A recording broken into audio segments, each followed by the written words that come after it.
because if you believe Puppy's trends throughout the past few TIs, it seems already fated that he should be second place in this one. Win or lose in this game, he may end up in that grand final. But is it his turn this game to take he may end up in that grand final? Will he be able to do it to take an Aegis he has brought from the brink of near irrelevancy this year? Secret made 78 DPC points for the entire season. Now they show up here October in Singapore, and they're ready to take it away. Now let's see how they faced off against their opponents. I want to see what Tundra thought about Team Secret. And Monet here to assist with the damage. Her BKB's already been used, but it doesn't matter. The cleanup from Aster is here. The 5 for nothing. They will take that. Our first day, I would say, was not too successful. We had a series that we really thought we should have won, and we ended up losing them. Nobody really kind of played to their best. I'm used to sitting alone in my room with the PC, right? No distractions, and just focusing on the game, and suddenly there's people screaming, crowd cheering maybe for the opponent, reacting to the plays, and it's just a lot of new stuff being introduced. So I think it's just, getting used to it is the most important thing. The stress still kind of gets to you sometimes. First upper bracket game against OG, where I faced Lark. During the lane, I fed the first blood. Holy my. That was a lot of damage. Wow, that was a crucial mistake from Skitter, staying up a little bit too long. When you're kind of dying on stage, and then the audience is cheering for the opposing team, you kind of have to kind of mentally block that out, because if you let that get to you and affect you, you're just going to be on a downward spiral. He's got a BKB. Charge from behind. Jump out there. Ooh. This is interesting. Vanish gets 2. The most important hero, Oracle, dies first, and Misha's going to fall too. BTM has already lost his Aegis. Tundra, this charge in from 9 may have just set them up for a fantastic team. We really gave it everything this year. And Skeeter is completely uncontested. One by one, he will just knock down these heroes, take away their agility. And also, I can say, just from individual point, I think every one of our players is now at the best form they've been in their life. I can say for myself, this is the best I've played. I feel very confident, and I think it's the same for my teammates. And when these things happen, it's just anything can happen. This is my first TI, first time I'm on a really big stage. For me, it's all about managing stress. I like playing against EU teams because it makes me feel way more comfortable, because we know them, as you said, so not much of a surprise if you play them. We kind of know what's going to happen. We all accumulated so much knowledge over the years, try to learn from all the mistakes, and I think we managed to create a really good structure. And I feel like we understand how to get to the top, and we are trying to prove it to ourselves and to the world.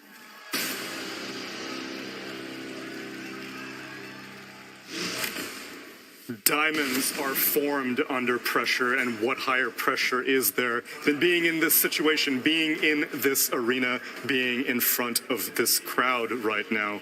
Some of the players on Tundra are no stranger to it, but some of them may not have made it to this point. At least the man standing behind them, TI11, has climbed the mountaintop, and he knows what it takes to get here. And now, Sheepstick, we have to see how these two teams face off. They've done it a million times. This is a classic Western European DPC face-off. Yeah, and I'm mostly going to be looking towards this mid lane and how these players are able to make moves on the map, because it feels to me like both of them are quite space-creating players. Even Nisha, when he plays something a little bit more greedy, like Alina or Lesh, he either makes space just by, or makes farm for himself just by killing everyone and having a huge game, or he'll itemize, he'll get boosted travel on Alina, he'll make sure he's always able to connect to his team and make moves, he'll go for that ether lens, the less greedy build. He is always there to just destroy everyone and build his team up. Yeah, coming from the European region, I remember Nisha back in alternate attacks. I felt him on my skin. I felt just how difficult it is to play against that guy, because no matter what you do to his lane, no matter what you do to him, eventually he finds farm, and he's just so stable. You can't break him. He's silent, he doesn't give any interviews, but he brings all that energy into his gameplay. He's always having an outstanding game, but how does that contrast to 9, who's going to be facing on the other side of that river, T? Again, I think for 9, find, at least within the draft, Tundra always does an exceptional job at just having a really strong foundation in regards to you already know roughly what 33 is going to play. You kind of know what skill is going to be going, and it gives Nine a little bit more creativity to kind of lean into his deeper part of the hero pool. And maybe we get to see that today. There has been a 5-day break. I've looked at his pubs. He is playing a couple of the spicier heroes. Only a couple games, but I'm not going to spoil it. Please don't. Yeah, I want to keep these secrets. But I know we watched the previous series, Sheep, and you were very like, oh, nothing's changed. It's the exact same. So did these 5 days, were they just there for people to take some time off? Well, I think Aster had a little bit of creativity there, and also we had that Night Stalker. But for the most part, it's like, oh, they're picking Leshrac and Marcy and stuff.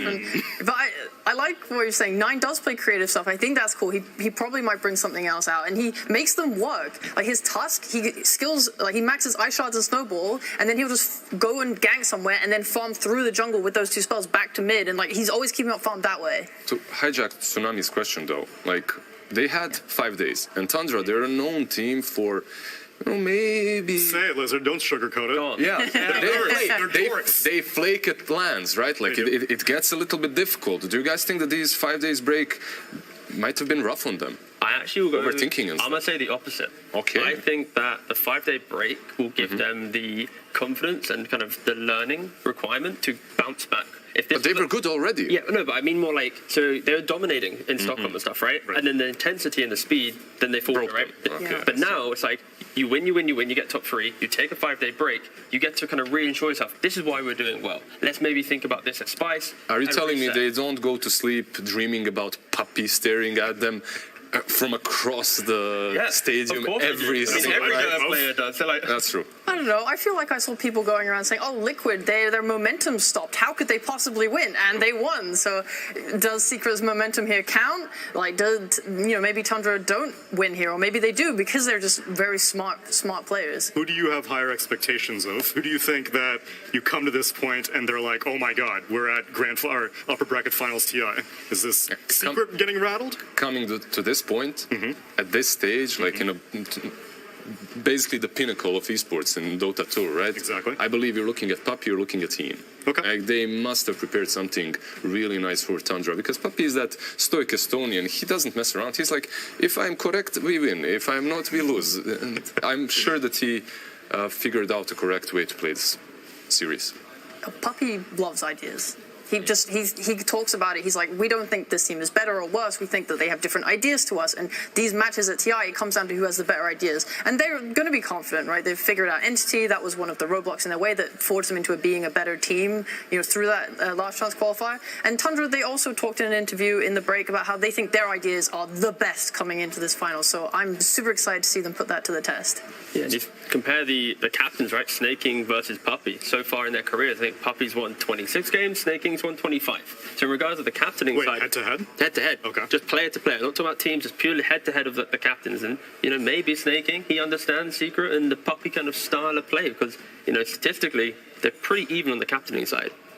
Yeah, and I want to see if that experience does play a favor. I do think that the devil-may-care attitude has been very successful. We saw the previous True Sight. Silent, obviously, is a little bit more storied on Team Spirit, giving those speeches and giving that foundation. But the players, they were just happy to be there, and I can see some of that on both sides, on Tundra and Secret.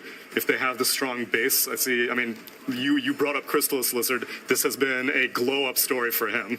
Oh, for sure, it has been. When he came into the scene, when I was watching his games, every single time I open Western European DPC, I see a Monkey King played by Secret, and most of the time they're losing, right? But not only did he grow throughout the LCQ, but in the group stages as well. His hero pool has widened, and the way he plays his heroes, he adjusts to the game. Like Rezo, in so many games, he's the actual carry. He's playing this Marcy on the offlane, he's getting...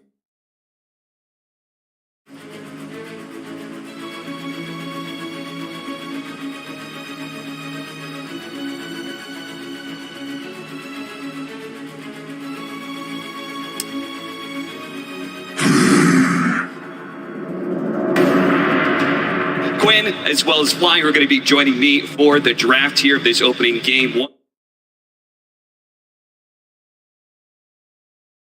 So I think this is definitely one of the more exciting matches that we have, because I think these are two very different teams in how they approach the game, how they want to draft, how they want to play the game. So it's going to be a battle of two different concepts. So I think that's something I really want to see how they play out. How did they come here with all the preparation time they've had?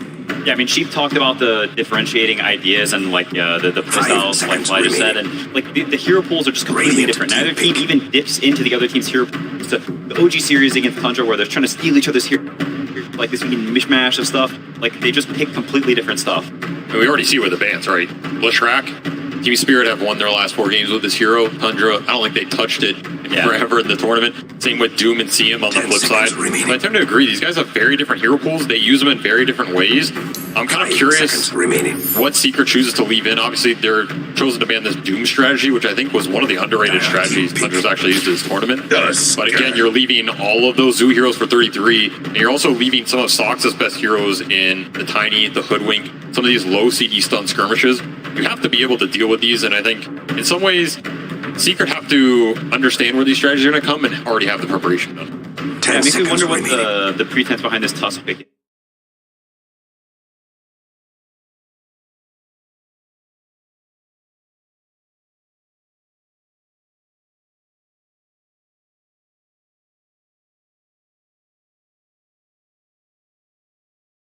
Very different ways. I'm kind of curious what Secret chooses to leave in. Obviously,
the most for the mid lane. So we talked about them not really sharing the same hero pool, but Tusk is one hero that Secret plays. You know, usually it's been on Zayak. I think it's only been on Zayak. And it is something that 9 plays. So they are going to try to find something else mid lane that could fulfill that similar role. I think especially with a hero like Broodmother.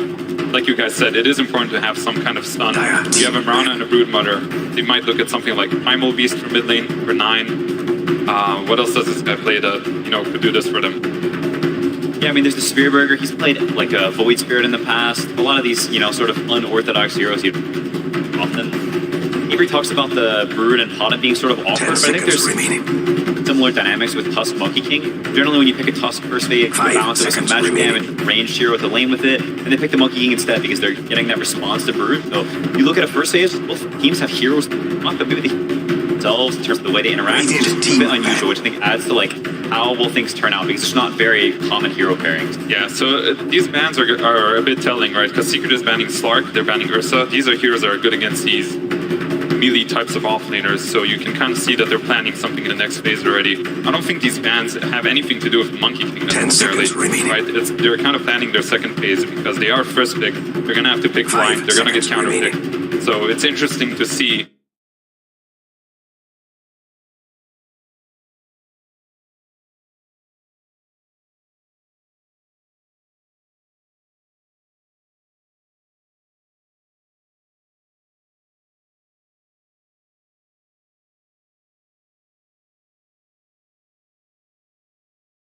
taking it. And I think it's almost like a bait at this point. Because I'm more in line with what you're saying, Paul. Like, they're probably going for something to help deal with the Brood in terms of AoE, that they're afraid of the safe lane, just run at you, beat you down heroes, making the lane matchup so unplayable. I also wouldn't be surprised to just see Hoodwink come out for Tundra out of phase. I think it's their go-to with this Brood. It's like either Hoodwink or Tiny here to get their low CD stun playmaker, and then I think Secret can already think about what is Puppey going to play into that. If you want the big AoE team fighter, you have to think about what that hero's going to do in the Brood lane, because that lane is deadly for a lot of those types of heroes. 10 seconds remaining.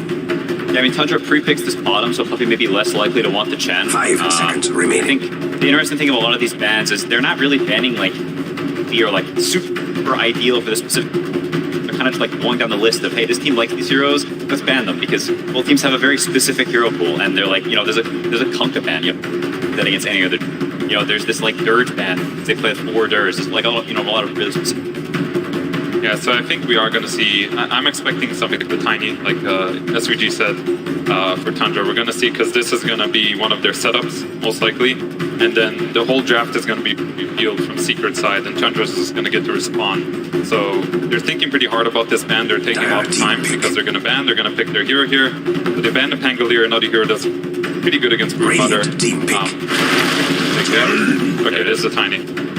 Yeah, good call, has good synergy. I think heroes they're all very, very comfortable on. Saksa is very, very good at laning on the hero. He'll skill the tree, they'll go in lane, they'll contest every CS. Like, they're not going to give you these denies in CS for free. They're going to fight them, they're going to double last hit, they're going to, you know, maybe go pull some wave by throwing the tree. Like, they have all sorts of things up their sleeve. I mean, I now think if you're Puppey, you're just taking that damage dealer. I think your options are, like, we've seen Jakiro and Lich played a lot this tournament. I think both be solid. I would like to see a Wyvern. Disruptor. But you'll end up going Disruptor. That is a good killer for both Broodmother and Mirana. She cannot leap out of the kinetic field.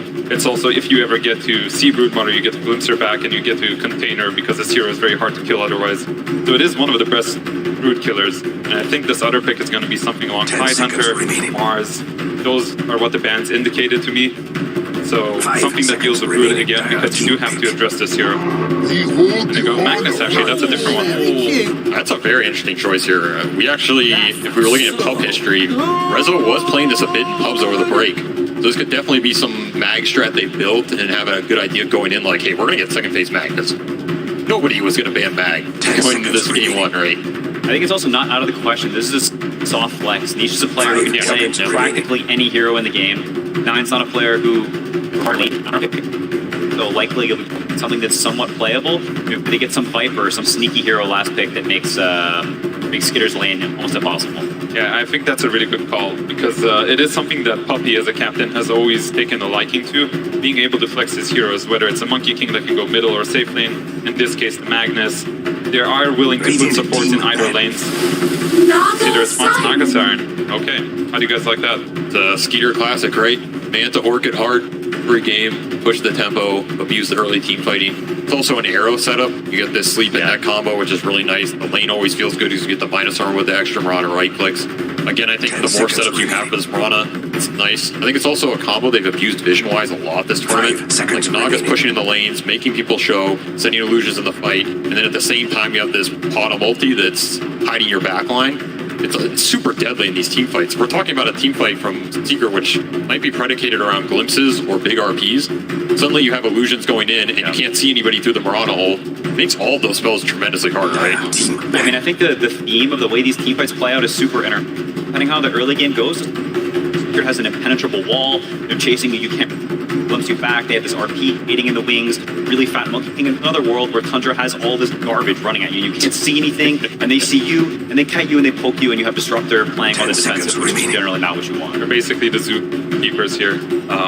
I do think Tundra is definitely going for this vision type of game, right? They're going to push the lanes in, and Secret has to show in order to push the lanes back. They don't have that much juke right now. And then they're going to play around with this vision. They're going to set up kills map. And meanwhile, Secret's just going to want to fight them. Whenever they see them, they can bring numbers. They can just take the team fight. They have a bunch of spells, like strong spells. You know, RP, you have the Disruptive ulti, Q ulti, they have all these spells and Tundra doesn't. So it's, again, two different approaches, which is what we were expecting going into this. And this Wyvern ban is actually a pretty smart one, I think, because 9 does play Wyvern mid. And this is a fantastic Wyvern game if I've ever seen one. That was really pretty honest. One of the old school mag lineup counters, right? I mean, do you think the lane shove here for Secret is going to be an issue in terms of, like, Disruptor Tusk? not the greatest heroes at dealing with these illusions later. They can't really interact with the brood lanes that are ghost shoving waves. It kind of forces Secret's cores to show here a lot in the game. And then at the same time, you have a port duo that kind of wants to set up kills and make stuff happen. I feel like you're getting split up too much. You're not going to have it. You might fall off with the damage at a certain. Yeah, I mean, that's where they could be looking for something like a Zeus. You know, maybe help the damage, gives them sort of this global presence so they can help deal with the lane some. I think this sneaky, maybe neat. 10 seconds remaining. 10 seconds very remaining. good here. Sounds Zeus like is sounds like Curve to me. What do you guys think about a Timbersaw for Secret? Could potentially go different lanes. They don't really have any damage for him. They do have a Vessel Buyer and a Mirana, so they can't find an answer. But this Batrider ban is also something that's potentially giving a hint towards Timbersaw. But I do agree, either way, they need a hero that can deal with these summons. Just something that can also connect to the something like that. Yeah. I think anything mobile that can deal with the lane pressure so that other heroes can group up a little bit where those spell synergy will shine is going to feel good for Secret here. And like you said, I mean, any of those heroes is right up Nisha's playbook, right? We've seen him dominate the year on a lot of those spellcaster carries. I mean, you can see Tundra, they're thinking about the Magnus mid potentially as well. They banned the Darks here, so clearly thinking, hey, this Magnus is not guaranteed to be off lane, so you could have some flexibility. Keep 10 seconds remaining. Alright, clutch call is Timbersaw, otherwise I'm going to go with something like Ember Spirit or Storm. 5 seconds That's my remaining. call here. Let's see. I respect the chatting up. They'll see the Tinker. See him bust it out. I'm down for it. If they go Tinker, I feel like we'll see an immediate Zeus. Yeah, that is the a very issue. classic 9 hero, so I'm not feeling the Tinker right now. It is an extremely good Zeus game for Tundra as well, if depending on what Secret. I do really like Zeus for their heroes. It's perfect for how they want to play this map. You think they just steal it here? Like, is Puppy thinking about, hey, if we give him this last pick Zeus, suddenly the global threat with so much lane shove just becomes debilitating? It's not bad. It's not bad. They don't have that much reach between their heroes. They have to sleep. But other than that, Ember Spirit. Okay, they go for the stable pick. And it soft blocks the Zeus a little. Right, at least you're getting some gap flows on him. You're going to threaten him a little bit. You can control the runes against him, which is nice. Early game tempo is quite nice. Alright, Quinn, what is he going to play mid? I feel like this is your wheelhouse. You see an Ember Spirit. Your name is 9 right now. My name is 9. Be? I mean, I think the Zeus is honestly not that unlikely. 5 seconds remaining. Them having this sort of long range, like if you look at, it's scary to just straight up run into without abusing this vision, abusing what we talked about that being sort of thematically what their lineup wants. But I think about heroes that 9 plays that fit in that wheelhouse, it's the Wyvern, it's this Mid-hoodwink? Yeah, I mean, even something like a Hoodwink is possible, to be honest. Talk about long range burst. I feel like 9 is such a unique player that it's very hard for me to call what he's actually going to play here. The only other hero I can think of he's played on playoffs, especially with the Mirana, was the Spear Breaker game that he had. I think it's pretty tough against Ember Spirit, right, Quinn? I feel like that one's kind of hard. The game, I mean, you just can never charge him. He just presses W. Fingers are on the keyboard. You're not stunning him. Play Huskar? Even a consideration here? It does. Bag is a bit spooky. Are we okay with Tiny Bit? There is OD. He's also put a lot of OD. Just in the tail end. Barely. He locks it in. I mean, I was thinking, because every time they see this morph, they see this Ember, they're thinking, Hour Devour. I thought they were going to pick it earlier on in the tournament. He goes Midas, he goes Ags. Suddenly the multiple stages come out in the fight for RP and Static Storm. It's going to chunk.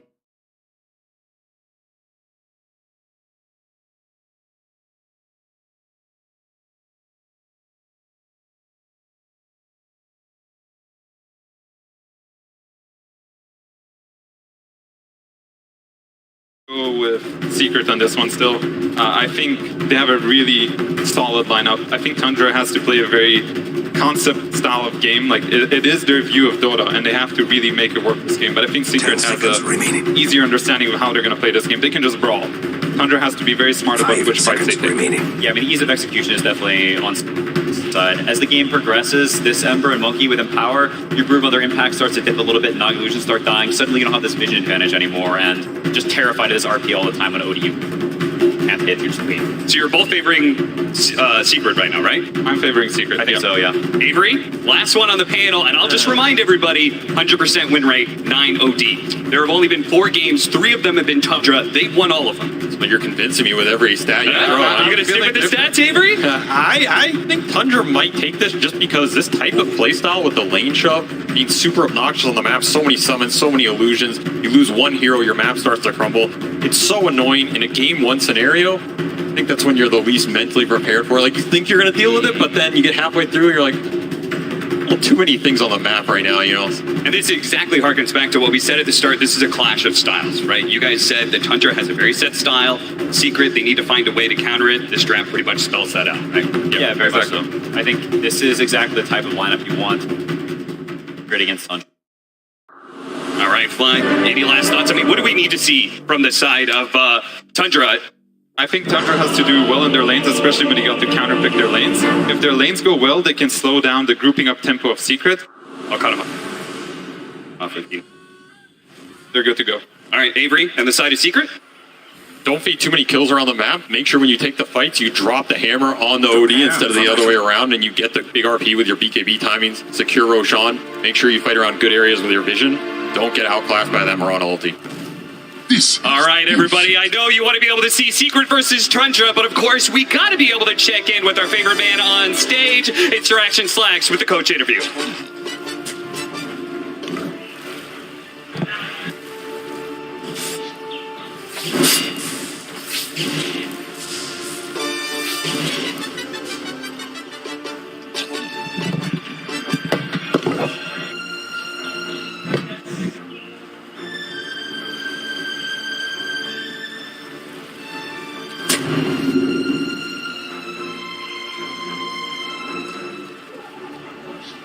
"30 seconds to battle." My keyboard is not working. My keyboard is not working. My keyboard is not working. My keyboard is not working. You're not afraid of spiders, are you? Thank you, Slacks. That's right, it's Cap and Avery, in case you forgot, Slacks. But here we are. We got to pause just to be able to catch things up, because we did have this situation where we had the teams kind of walking around while this coach interview was happening. Fortunately, we got this pause. Avery, we were talking about it before this game started. What was the storylines to this upper bracket finals? And for me, you actually said something that I thought was very fitting. You reminded me that Tundra was once upon a time one series away from being able to go to TI10. They barely missed out on that one.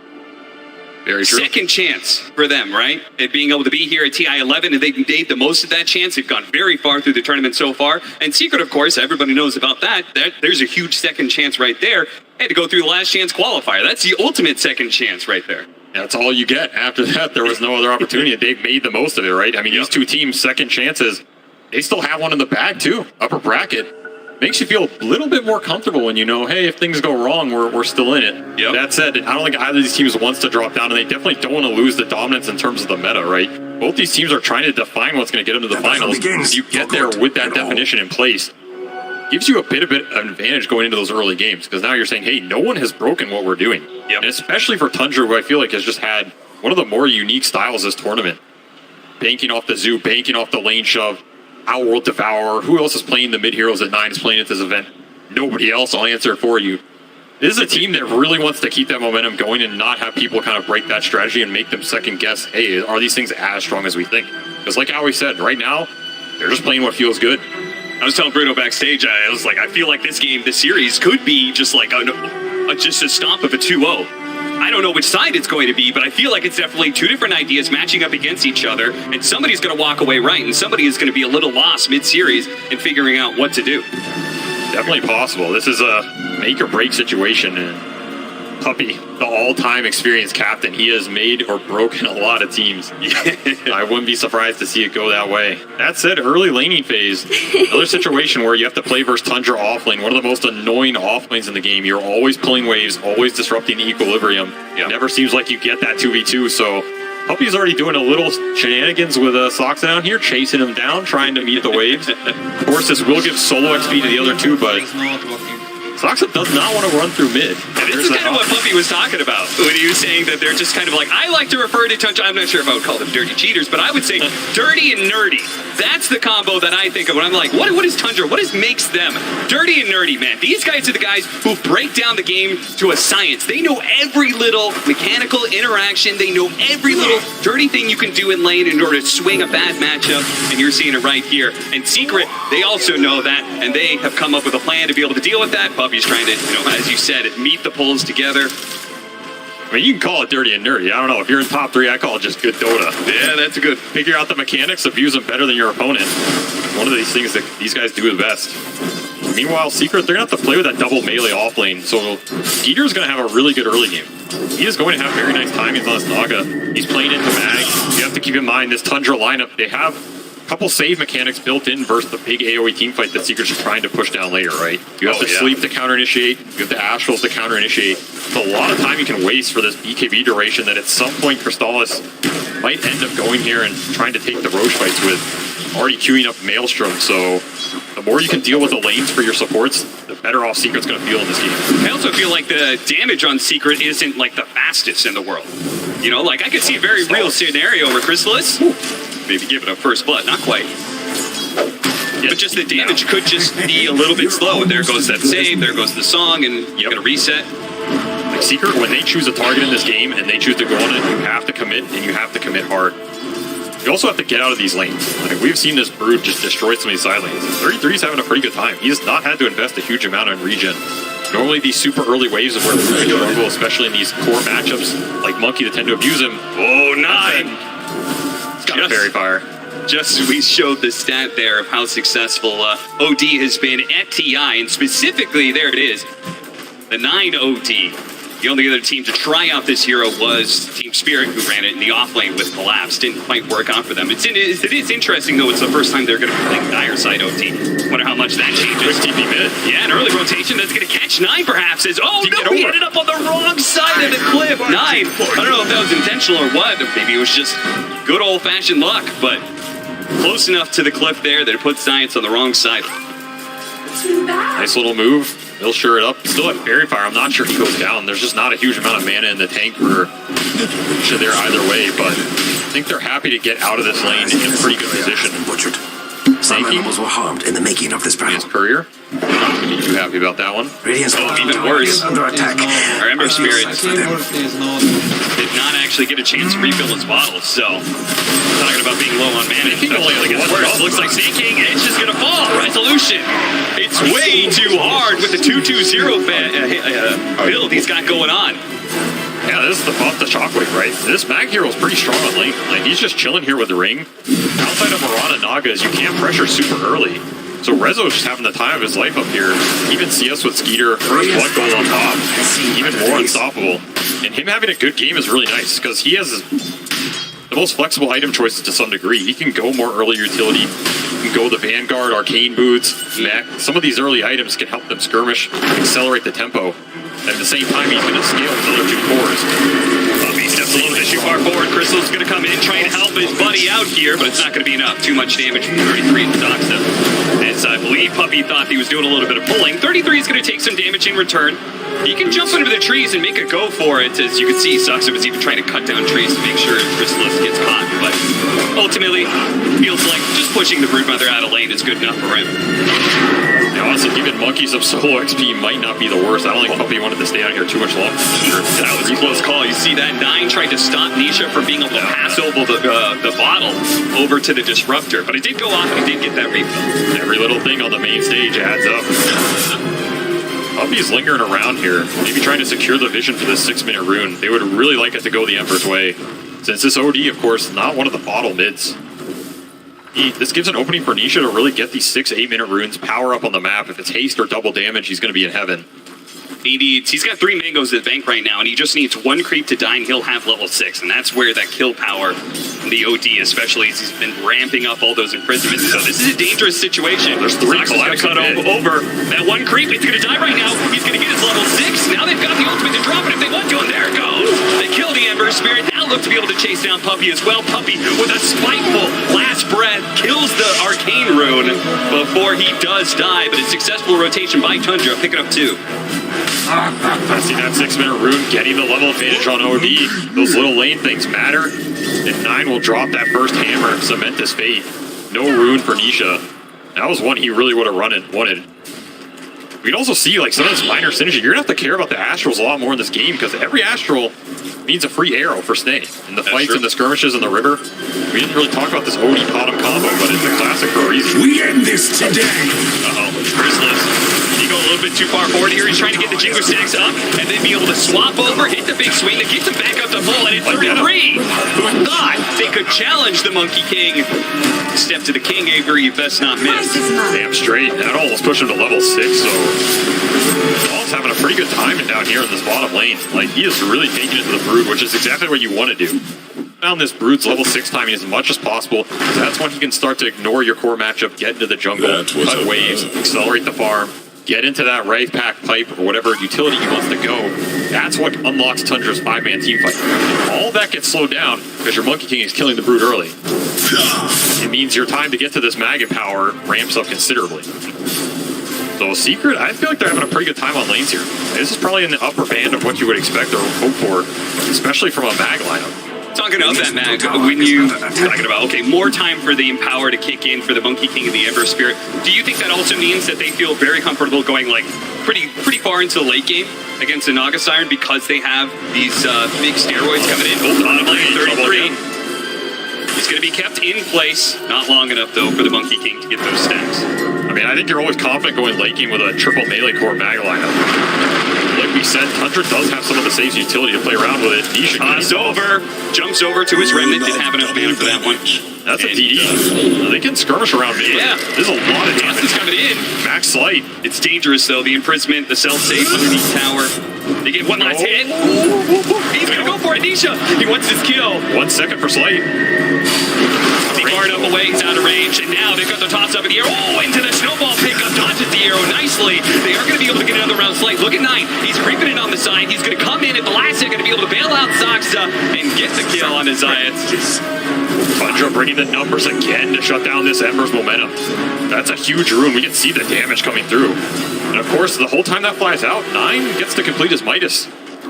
Already proccing it. This is the build he is favored on this hero the whole tournament. Midas into that Axe Rush. Gonna be extra attack speed and extra item progression for him. Arrows an arrow. Ooh, little early. Range creep first. A gift from the whole team is really trying to play around these mids. Oh, goodness. Look at that stack. Rezo is going to be huge. No stacks on the side of Tundra, so this is going to be, they're already up a bit in net worth. That'll continue with stacks like these. And 33 just has to walk out of base here. He's choosing to save his TP. Guess they're going to send him mid. He's tired of going against this Monkey Disruptor kill combo. At the same time, he can't really go against Mag. I don't think he feels great just sitting up there potentially feeding Spiders playing into Vanguard. 33 a little lost this early game. This has been one of the rougher starts for him. I feel like I've seen all tournament. Yeah, he's jungling with Insatiable. This is not the route of progression you want for your off-lane Brood here. Trying to get to level 6. No, you're supposed to get 6 in lane, and then, you just are able to, even if your lane is hard, you could still jungle so much faster. In fact, he has to go to level 5. Ugh. That's going to feel terrible for him. It also pushes Soxa more towards these mid skirmishes, which again, we're seeing 10-minute rune. Might be a bit of trouble. That's how much Secret commits. Snowball afterwards should be able to keep him in place. Zero sneaks in from the side. Oh, it actually tosses over Zayats at the last second. Come off, but is going to be caught by the imprisonment. Probably surrounded here. I don't think Secret can do too much to stop this one. Indeed does fall 9. The killing spree already. But it doesn't look good. The Radiant's courier has been slaughtered. Secret's got to be happy about both their side laners just getting full farm and solo XP. Like, sure, you're winning some of these mid skirmishes a little bit. You're contesting the runes. Ember, he's getting his economy drained a bit. He has some power to catch up. Rezo and Crystallis just having free-for-all the first 10 minutes here. And like you said, they are going to be big. Yeah, it's kind of interesting. Rezo, I feel like he's had 2 different modes this TI, one of which has been like this carry style off-laner who he just is like picking up second most net worth on Team Secret, is just absolutely destroying in the mid to late game. The other mode is where he's just running around with Zayats nonstop. They're just constantly looking for kills. It's definitely going to be the former one. Rezo's just going to take a lot more time farming in this game. Play carry Mag to a degree. He did offer the Vanguard will go blink. I mean, it's a try-carry lineup. They're fine going moderately late here, no matter what. Quick smoke from Secret, trying to activate the Strengthless Magnus with the catapult. Push this Tiny out of here. They don't want to let Tundra just sit up here and leech XP, especially when nobody can defend this tower on their own. If they successfully kill this Tiny cleanly, they could go ahead, take the tower, get a decent bit of map control, especially since Crystals is still able to hold his safe lane, no problem. Tundra just really hasn't been able to activate around that. Yeah, I mean, you have to double man smoke yourself, which is exactly what Tundra is doing. Shards, Shockwave, and Zox. All you can really do is delay the inevitable at this point in time. There is going to be the rotation to bottom, so now we are seeing that activation to the other side of the map. Question is, Crystal should read this though, right? You know no one's defending top. This Naga's sending illusions mid. It's so greedy to try and hold your safe lane tower like that one. The arrow's going to come around, but he was already on the trees. An interesting interaction where midway through the air, he got hit by the imprisonment, but managed to land on the trees anyway, and the arrow was off the mark as a result. I mean, what is an astral prison to a king? That's true. He does not care about your physics. And that's a huge king dodge, because that kill is the kill that's going to convert on this tier 1, right? Now he can stay down here, he can play in the trees. Secret can have teleports up to take the fight if they want to. Especially with Ember, the mobility on the map. Secret's invading your jungle. This lead can build a decent amount here in the next minutes if Secret make like one more good move. Meanwhile, Puppy's just been soaking the levels mid. I mean, he's 6.5 with Arcane Boots. He is farming up a storm, as Puppy likes to do. That is true. He's had a very long career, and most of it has been playing sort of a greedier style 5 position. Denied! Because he's still, like, you know, we talk about, like, the captains, the old dogs who play 5 positions still. There's so much talk about, like, oh, well, the strategy and direct captain they do. But when it just comes down to the play, he's still got it, man. He is still one of the best 5 positions from a mechanical perspective. Oh, absolutely. He's also one of the best at killing creeps. Yeah, that's a mechanic of sorts. In base Moonlight Shadow, they're going to be able to set up the toss into arrow combination that catches Nisha looking around in that dire jungle. Tundra reclaimed that bit of real estate, while they're also simultaneously taking the mid tower. Maybe not right now, but the spiders, they'll eventually do their duty and bring it down. So this is the downside of Secret support duo. They do not deal with the broodlings. So 33 can have his way in terms of cutting waves, pressuring buildings, forcing Secret cores to split up. And that's where those moves from Tundra with Moonlight Shadow or the vision they have on the map with Naga makes it a lot easier for those to work. This is where Secret have to choose how they play the map, and they have to choose it carefully. They have more anchor points like this Monkey or Mag they feel are strong. Just blink reveal, skewer back, small little distance. They do hit a nice combo onto Zayas here, but they might be able to catch both here. Beautiful static stroke, the chains on top. Snaking's going to get run down. Zoxa does get bailed out though by 9. He hits pretty hard. They don't want to play around him. They want to finish off that support. They do claim it. 33, who's kind of hovering around here, isn't able to do much considering lack of farm that he has. Doesn't really have an item to play with just yet, which is going to be that Wraith Pack build. Ended up claiming that tier 1 mid with the broodlings on the back end. That's nice. And steals the rune from Nisha, so getting a little extra damage in. Force that with the Mag Blink reveal. Maybe not the best target Secret wanted there. They would have really liked to just RP this OD and take the fight without that save. That's going to be a big consideration as well, right? When Rezo blinks in, you have to keep track of the Astrals. You have to keep track of this Nagasol. As you get turned around on, all of a sudden, maybe your Static Storm's gone. Maybe you expended some remnants in that RP. Fight's looking a little worse, right? Wukong as well. There's a lot of static spells that Secret can drop in these team fights. It gets reset. You have to rethink matters a lot. So when Rezo wants to fight, kind of the big key here for Secret. Ooh, nice sidestep there. Instantly read where a ward was going to be, and he actually picks up the last hit before Snaking can get the deny. Secret baiting this bottom. Rezo pre-TPing. So Alls might get aggressive here. He has Maelstrom online already. First follow-up snowball, just 100 to 0, nice and easy. And now Tundra, this little push that they were looking for, it's immediately denied. Secret is doing a very nice job of holding their map. They're not building a huge advantage, but it's hard to do versus Naga Brood, who are just going to excavate the lanes no matter what. Yeah. The one advantage they're building is some of this XP, right?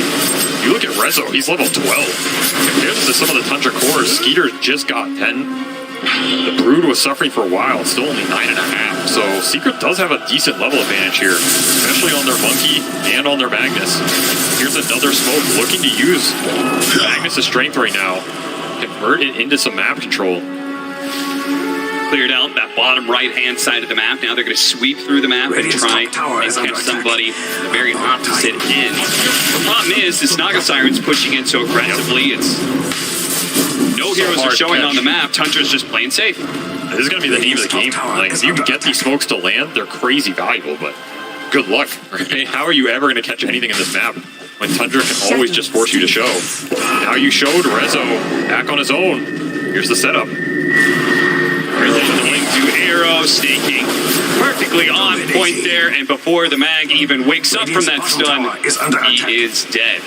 Also look for that, we've got a Blink Dagger Tiny now on the loose, the side of Tundra, so this just increases the kill power when they do split Secret up, when they do force them to show on these side lanes. This individual kill power of Tiny and Mirana, or the OD Mirana, whatever it is. It's going to be scary, especially for Crystals, who keeps on trying to hold this safe lane, and doing so successfully, honestly. I mean, he's known as a Monkey King expert, and he's showing why. The fact that he's been so wily, staying away from Tundra this entire time. He's gonna have to tank the smoke. The Coyote might have just finally... Oh, that rotation was close. Crystallis once again hypes away to the trees. So that Blink Tiny here. Also, Blink can eat his tree. Does that boundless? Catch Snake King. Thinking about the Wukong's man. Now, this is a little bit of a stretch. Crystal's really trying hard for this one. The rest of his team not quite there. Snake King is going to be caught. No leaps in hand. And they do get the glimpse backwards here with a snowball on top of that one. Two pickups. Very valuable for Secret. Those are two big killers on the map. So now Secret, they can split up probably pretty aggressively here and try and push in the waves. That was the one spot Secret wanted to bring everybody because it's where all their vision is. They don't have much vision on any of this top portion where Skeeter has just been constantly pushing his lane, stealing triangle farm. 33's in their jungle, scouting out with brood leads. The vision is always going to be a constant battle for Secret, so they really have to maximize what they get out of it. That just means bringing the numbers. Every time you bring the numbers, if Tundra get out without losses, they're super happy. If they lose a couple heroes there, it means you're probably losing an objective. Secret gets the most out of that play, and it's going to push this Monkey King up to BKB, 200 gold. It's a very big item for him. It means he can commit in the fight. Your Astrals don't control him as much anymore. You can't just arrow him. It's also great for split pushing, right? Like, he can deal with the split pushing because now if he gets imprisonment, okay, I'm just going to pop BKB if they try and arrow. So every item that helps him stay out on the map independently is going to be amazing for Secret here. It's going to be Ags done on Outworld Devour, I believe. So this is a big power spike for Tundra. They also have Orchid on this Naga. You're not ready. If you get Orchided out on one of these cores, Nisha is not close to BKB. He's still 1,000 off. Tundra really want a big core kill into Roshan here. Oh yeah, getting a pick off on Nisha would definitely be the most amazing opportunity for Tundra. But Secret proof though. Yeah, the spider crawling all over the map. This is one of the advantages of the Brood Mother. You feed away a little bit of gold and experience, but what you gain out of it, the vision, what you see, that information is very much worth the exchange. And sometimes what you don't see, that scan clipped them on Roche, so Secret thinks they're roaching right now. Nobody's home. It's going to break. He's snaking. Is he going to be able to leap away successfully in time? All three leap charges used to get out of town. Resolution. Not going to be able to find that opening with Blink Dagger. So Secret's going to think about this tier 1 mid. They're also going to think about Roche here. Remember, their Roche teamfight is absolutely insane, as long as you don't get Song. That is a very good point. They've got all this good AoE, like area control team fight between the Static Storm, the RP, the Wukong's command, but it all goes away if you get songed at the wrong time.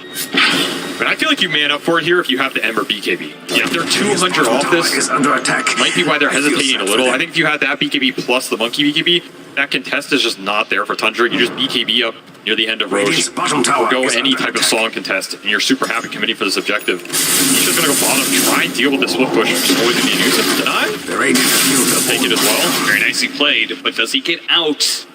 Mirana ults. Oh, here it comes.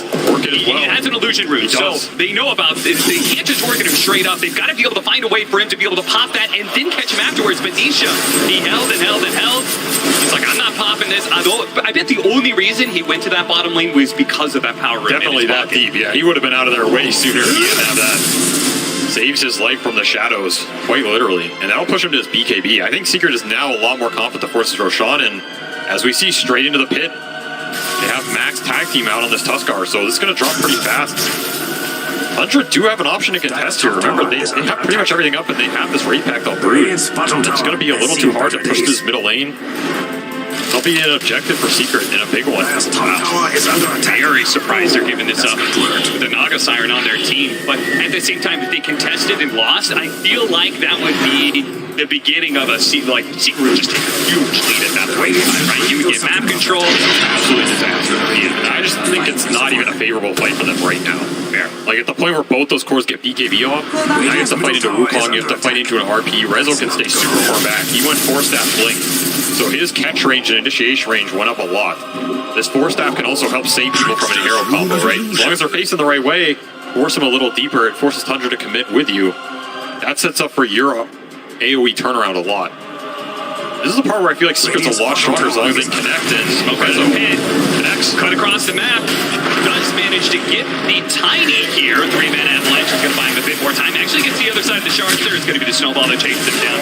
So they're only going to get the one. Yeah, nice which Tundra is probably accepting of a smoke for a forward position. They'll take it. You have to think about how much of the map you're giving up here. That's true. Again, your Naga and Brood can like split push these lanes out, but you're losing on the XP advantage every time you make this trade. At some point, you have to win that fight. And the more of those you give up, the harder that XP hill is to climb. I'm serious, look at these levels. You have a level 11, level 12 cores compared to level 14 or 15s. It's already a significant gap. That means another level of talents. It's a more goal on the map. Do you feel like that's something that is more valuable than it has been in previous patches? Because nice catch there. Just what a beautiful skewer. Saxa was looking for a toss back there, couldn't quite get it, and looks like they're just going to be maybe go. Maybe not. Nine walking out of the Wukong Smith. He gets glimpsed back though, and now he dies. Now they actually get the slight chains onto 33 as well with a double BKB pop and the static storm on top of that. That was going to be 2 cores dead on the side of Tundra. Nisha. The last remnant to BKB, hunting for even more heroes, but Saxa said you wanted me. I did. Just to quite finish him off, the snowball save gets him away. A skewer back, almost catches Snaking, but he managed to leap out. Glimpse doesn't pull him back far enough either, so Saxa daring to dive in like that was a bold move. Almost got the kill on Science, but instead ends in his own view. More advantage going Secret's way and need 5-on-5s. Just doesn't feel like Tundra can take the full mana fight. Of course, Odie getting caught is worst case scenario, right? Anytime they can displace him, take the fight around the fact that Odie has to Astral himself, they're going to be super happy to do so. And of course, that glimpse, you got to think about it here. Like, this is a very powerful tool in this game to just keep Tundra heroes where Secret wants them. You can save your buddy, but what happens after the saves are gone? Yeah. I mean, it's such a great, like, Whitmore kind of spell, right? Yep. They win this initial part of the engagement where they get 9 out of the way. And once it's forced, Tundra is like, we can't fight back, we have to retreat. That glimpse becomes probably one of the best support tools in the game. And I really like how Secret's itemized this game. Like, they are not being too greedy on a lot of their heroes. Rezo went the Vanguard Force Staff so he can bail somebody out. Okay. Puppy's just going to Lotus. That's going to help deal with the Naga Orchid and the Net for Ember, right? This is an item built for the Ember Spirit to help Nisha in the fight. And of course, you have Tuskar who now gets his Blink, so you have Blink Snowball save online as well. Those are 3 really powerful tools for Secret to reset those arrow combos. If the arrow combos aren't landing, your next best bet is these tossbacks. Try and displace the fight yourself, right? Throw people into the OD hits, into the Naga illusions. Use the vision to a maximum. Sounds like right now the supports have to do a lot of heavy lifting on the side of Tundra, and even then can be countered. See what they can do though. Tundra are going to go for a 5-man smoke. This is deserving like we haven't seen them do this in maybe the whole game. Yeah, they might. Yeah, they will. They're going to toss him over the side here into the Orchid. Now, Puppy shows up. He actually going into this one. The Static Storm goes down. The Wukong's man on top of that one. They're going to chain him with the stun for Chrysalis. Make sure that the Marauder can't get away. Actually, for that save. The fight position is going to come back. The statues and the slides. Make sure he stays down. Another toss back here if Tundra want to think about it. Oh, Rezo going to displace him first, though. Yeah, there goes the toss over the side. So both the repositioning spells being used here. Popping RP, locking down the 2 of them. The OD ultimate was dropping on BKB. Each up, they're going to fight it out with Chrysalis. The song isn't going to be enough for Skeeter unless, there it is, the imprisonment with the song on top of that one. Now with the BKBs failing out, can Secret continue this fight or Tundra? Are they going to be able to be the ones to catch over hero after hero? A glimpse back, not going to do enough though, as it's going to be Nisha caught by the Orchid, drained of everything he has, including his life. They may have had the Aegis on Team Secret, but it's Tundra who come out the victors in that well-played team fight. Oh, these long team fights are going to be Secret's fate in this game because these Astrals add up. They're just out of mana by the time that fight is done. You look at that Ember's mana pool and the Death pool, it's 580. You got nothing left to do anything by the time this fight progresses past that song. Just an awkward initiation too, right? Both Secret supports pretty much taken out at the start to some degree. Puppy has to drop the full kit. Just look how much this Mirana death gets stalled. It was a snaky buy, but now we're getting more arrow.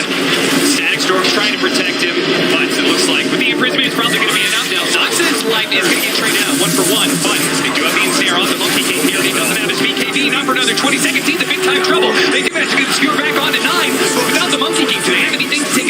this one. They do have the Ember Spirit coming in hot. 9. He needs to get out of here, but the damn kinetic field is locking him in place. Nietzsche goes for the kill, and Nietzsche will claim it. Shockwave managed to finish him up the end. Now with the BKB, he's going to challenge Skeeter. Doesn't really have the damage against the Naga Siren, so we won't find a secondary kill during that BKB timing. So they did cost Secret a buyback there from the Disruptor. Expensive. You can see how chaotic these fights can become very fast for Secret. They want to take the more organized 5-on-5 engagements where they get their big spells off and kill a core. The second these Astrals starts coming out, Lotus Astrals, arrows flying through on top of summons, on top of illusions, on top of Broodlings. It's too much gunk to keep track of. Yep. At that point, especially if your BKBs are out, the fight just becomes a nightmare. I like this pickup. Staking, grabbing the gem. Now that Tundra kind of gotten back some of that map control away from Secret, they can start taking down some of these wards. Map goes dark for Secret. It becomes even harder to deal with these kind of split push lineups, right? When you don't have the vision. It was harder to team fight too. It's a bit reliant on the jumps at this point, I think, about who they initiate on, how they anchor that engagement. Ideally, it's OD every time. Running the game, but it's not dead even more. No BKB on the Ember Spirit. Gets caught by the Moonlight Shadow rotation of Tundra. Map is just way too hard to play. Secret need to do something to regain some vision control, regain some lane control. Not necessarily going to get easier for them in the next 10 minutes here.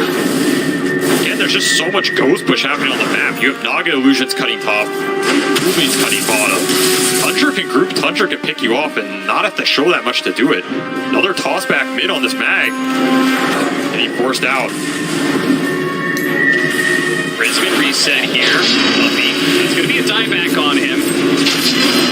That's why he's kind of dropping everything. Ultimately, you're going to be dead for a solid 60, 70 seconds. Might as well throw all your spells out there. The same cooldown. It really is. You are giving some extra mana away. Radiant's middle tower is under attack. That's not They've got a lot of momentum now on the Tundra side. A 4,000 net worth lead. And they're the ones now assaulting buildings. Radiant's middle tower is under attack. I think that's such a scary part of these split push lineups. When they start getting on your side of the map, it becomes harder and harder to get it all back, right? You feel like you're constantly, oh, now this lane's being pushed in. Now our tier 2 is falling. The tier 3 is exposed. The Tundra playbook. Yeah. This is what you have to be ready for in this tournament. I think Secret's idea is we get this mag lineup, have a bunch of cores you can shove out the lanes, scale really well, take the late game fights. You can't get there, it's a problem though, and yeah, who's Titan Sliver? Yeah, who left that behind? Somebody has a regret in the jungle. Let's see, let's check out the Tundra side. Oh, there it is, it was the Tundra. Alright, well that's a freebie for Secret. Oh, look at that. They don't want it. Or maybe don't look at that. They don't want any handouts, Cap. Want to win this game fair and square. Damn right. I mean, the alpha move is you pick that up and you give it back to him. Radiant's top tower. That's an excellent play. About time. Imagine if you win the game. On top of that, ultimate mental damage being done. I mean, that is something Puppy would do. I want to beat you at full strength. Next Roshan. That's going to be so crucial, right? I mean, you have gone on this entire... Yay! Rezo finds it in the end. Hey, look, there's the Titan Sliver. I've never heard such a resounding cheer for a neutral item in my life. He's going to pass it over to the Monkey King, so that's a pretty significant not only damage buff, but also the status resistance could be very nice. Very crucial. Roche does spawn here, but the biggest question is you need lanes out to be able to deal with it, right? I don't think you just go in the pit and force it like you did last time for Secret. Maybe Tundra's sleeping, but I wouldn't bank on it. They always have that sleep up, so... you have to find a way to deal with these lanes. It comes down to this Ember just reading the map super well. There's a limit to that. When you have Moonlight Shadow, when you have all the vision Tundra has. Yeah. It's just too much weight for Nisha to do it all. And now you're forced in a position where you gotta win the 5-on-5 clash. Brood doesn't have to force it here either. They do have a Hex on Brood. This is an absolutely nasty item if he gets the initiation with it. Might be something Secret does not expect and does not BKB preemptively for. They throw an illusion up into the triangle area, trying to get some information. Secret is smoked up, though. So Tundra, they start moving north. They think, okay, maybe they're up here somewhere. Not actually the case. Gotta find this OD, or you've gotta skewer one of these cores back pretty deep. And then just triple BKB man up. So you think of the state of team fights, it's much easier for Tundra to win, and it's Secret who have this, like, the onus is on them. There's this one play they have to do in order to to win a fight. Tundra's super comfortable in this game state. I mean, they're also dire. They can abuse buybacks on the dire outpost for this Roche fight. Oh yeah, that's true. There's a lot of things going their way right now. It's just so hard for Secret to make a move without Tundra knowing it and without knowing where they're coming from. Kill out tools. They can use support buybacks on the front line. They can use the tossback. They can use a force staff. The initiation is not guaranteed to go Secret way. You might just get hexed when you blink in. You might get astral. Enough. You have to worry about them potentially just forcing it as well if you don't have vision. The Glimpse checking the Naga status. It will be real. Yep. Of course, what you're referencing there is illusions. They do get one shot by Glimpse, so if you hit an illusion, just instantly pops. Problem is, there's so many of them. Radiant's middle tower is under He doesn't mind doing a little illusion farming in the downtime. I think Tundra's contemplating whether they want to hate this triangle, but pretty much the only way Secret wins a fight at this point, I think. Yeah, I mean, if they're just chipping away at the mid-tier 2, there's really no rush to go into that trial, right? You could just force them to bottom eventually. Yeah, I don't think there's any reason to force at this game. And so we see Rezo, he's trying to look for anything. You don't know what mix-up of button clicks that one was, but he force-staffed and horn-tossed, but didn't blink forward. Soxa, think about blind jumping. Radiant should really do something. Cutting his way through. He's going to find Science and toss him back over the side. He's just immediately going to try and take advantage of this. They do need to get off the snowball. They're going on top of the OD. That's all important, but he has the imprisonment. He's going to come back into Chrysalis with the stun, but he blinked away just before the stun could hit. And that is so much of the team fight on the side of Secret now. Tundra is going to continue to retreat, though. Instantly the side forward onto the Magnus. He tried to go forward, but he had any on this as well. So he's going to be okay. And that hammer did absolutely nothing to him, but did almost finish off the toss. The Ember Spear is stuck inside the ensnare with no BKB. He will die, overextending. Now Ryan goes in deep with the RP. They land exactly what they needed there to turn the fight. Two cores going down on the side, down with the buyback outside. They're going to finish off Soxo. He gets tossed over, maybe staking low, beaten down. Chrysalis versus Skeeter, a one-on-one carry matchup where Skeeter has the health advantage, and he's got the ensnare, he's got the illusion, he traps the Monkey King, and now 9 comes back into play as well for the +1 Rezo. Or Staff Skewer on away, they're trying to catch him, but 9. So close to be able to get off that extra imprisonment, but the blink goes first. Ultimately, Tundra walk away the victors. I mean, honestly, it's not the worst outcome considering that Wukong stun completely whipped on that OD. I thought that fight was going to be way more hard. And of course, you force this OD buyback. So that's a huge deal for Secret here. You're going to lose the Roche, but this Roche was just... I don't think it was in the cards at this point in the game anyway. You're going to have to kind of wait out this Naga's time. Use buybacks in a 50-minute plus situation here. That is the key to victory for Secret. Right now, Tundra is going to have free reign on the map. OD buyback, but he gets the Aegis. So just to make sure I'm understanding this correctly, you think even though they got Roshan on the side of Tundra, the fact that they were already so far ahead in your head, that team fight was kind of a win for Secret. Just the fact, as you said, I mean, I'm not going to call it a win. It doesn't a draw, maybe. But just considering how that fight started and how hard it is for Secret to find these initiations, I mean, we see here Tundra's completely reset, right? You know, even on the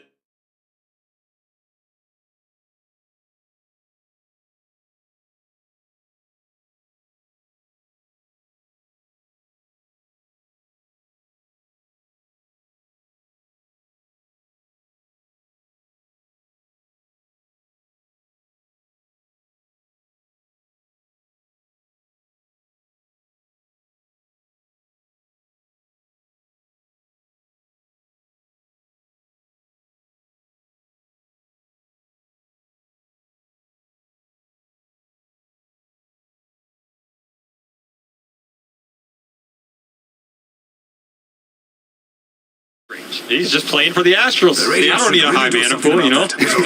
I'll make it up with the saves, make it up with the dispels. Of course, you get mana from the Astral, so... I mean, he's probably jealous of Puppy. Puppy's sitting there rocking a psychic headband. Very true. He's like, that's the casting range item that OD really wants. This is the future of Dota, where ODs lower their own mana pool for the dub. I mean, it's also Tundra's game plan for the fights, right? They don't need to burst somebody. They don't need to take some super short-oriented fight. They just need to play along, get a huge amount of rounds of spells off. Both the support is getting caught here. It's Puppy who's going to be run down. Looks like the Tusk maybe got away. He did.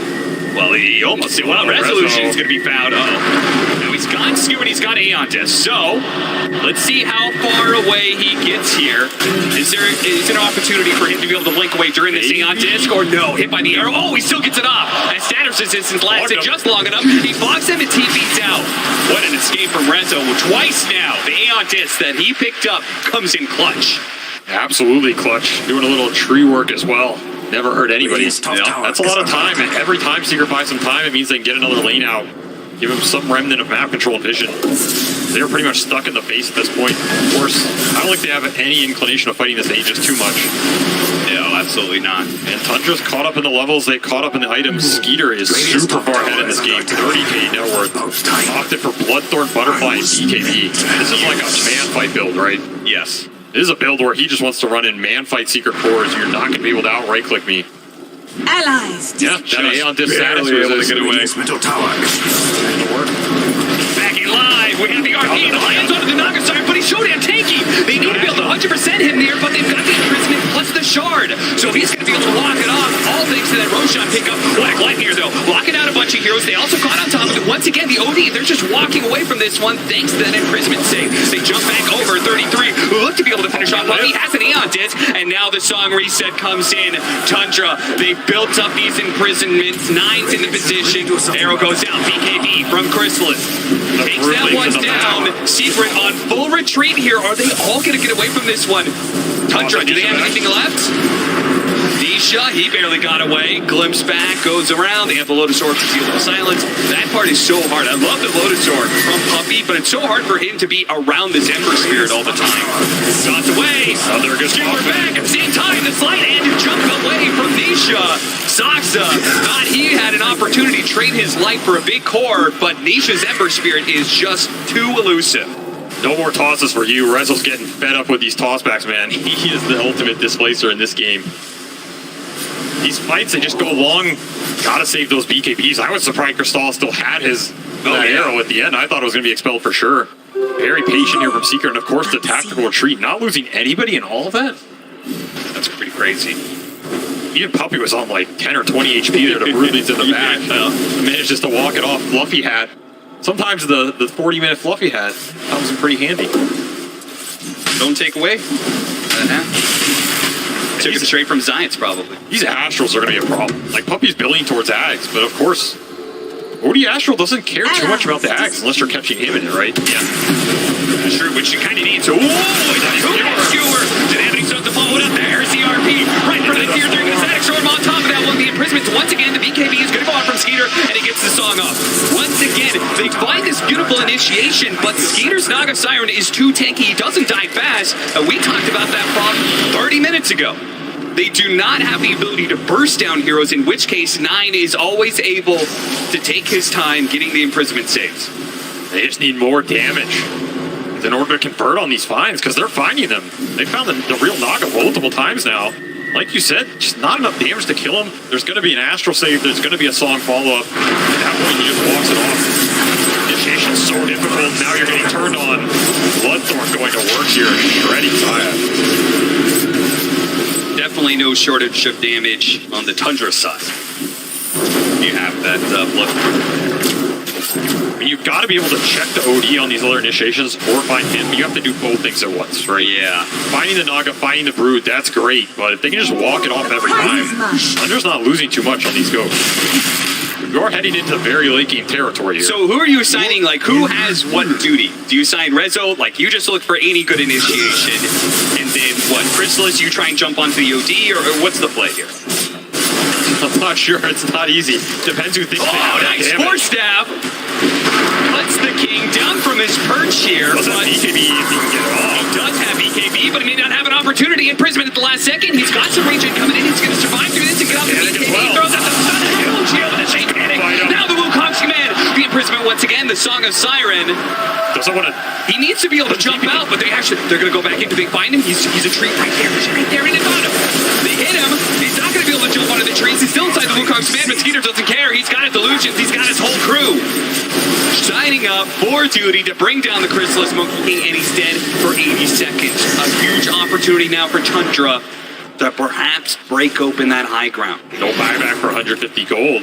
They don't know that, though. I don't think they have much interest in going high ground. I think they have interest in taking over the map. Getting even more farmer and the supports who are reaping the biggest benefit out of all this. Hell, Snaking's level 20 on this Mirana, basically, with full A on this. Even these supports are becoming very difficult to kill. Avalanche, toss, arrow coming in. No. Just sending the message. Just keeping them off. You can't push out these lanes too far. Meanwhile, spiders, illusions, the whole zoo is here to play. Fox's building an A on disc of his own. Visibility. I don't know how you kill this Tundra backline. It seems impossible. Pretty much you have to find a good core, have to find the skewer RP, lock down Odie with this static storm, maybe this disruptor Ags. It's the key to making something happen here.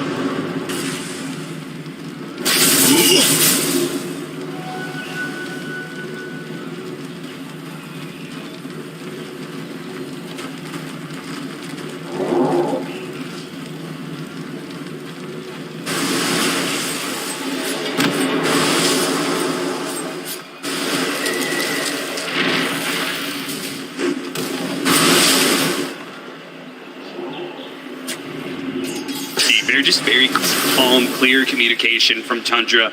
I'm sure they feel very comfortable in this game. I mean, you said it. They felt comfortable like 15 minutes ago. Now with a 19,000 net worth lead and closing in on Secret bit by bit, they are tightening the noose.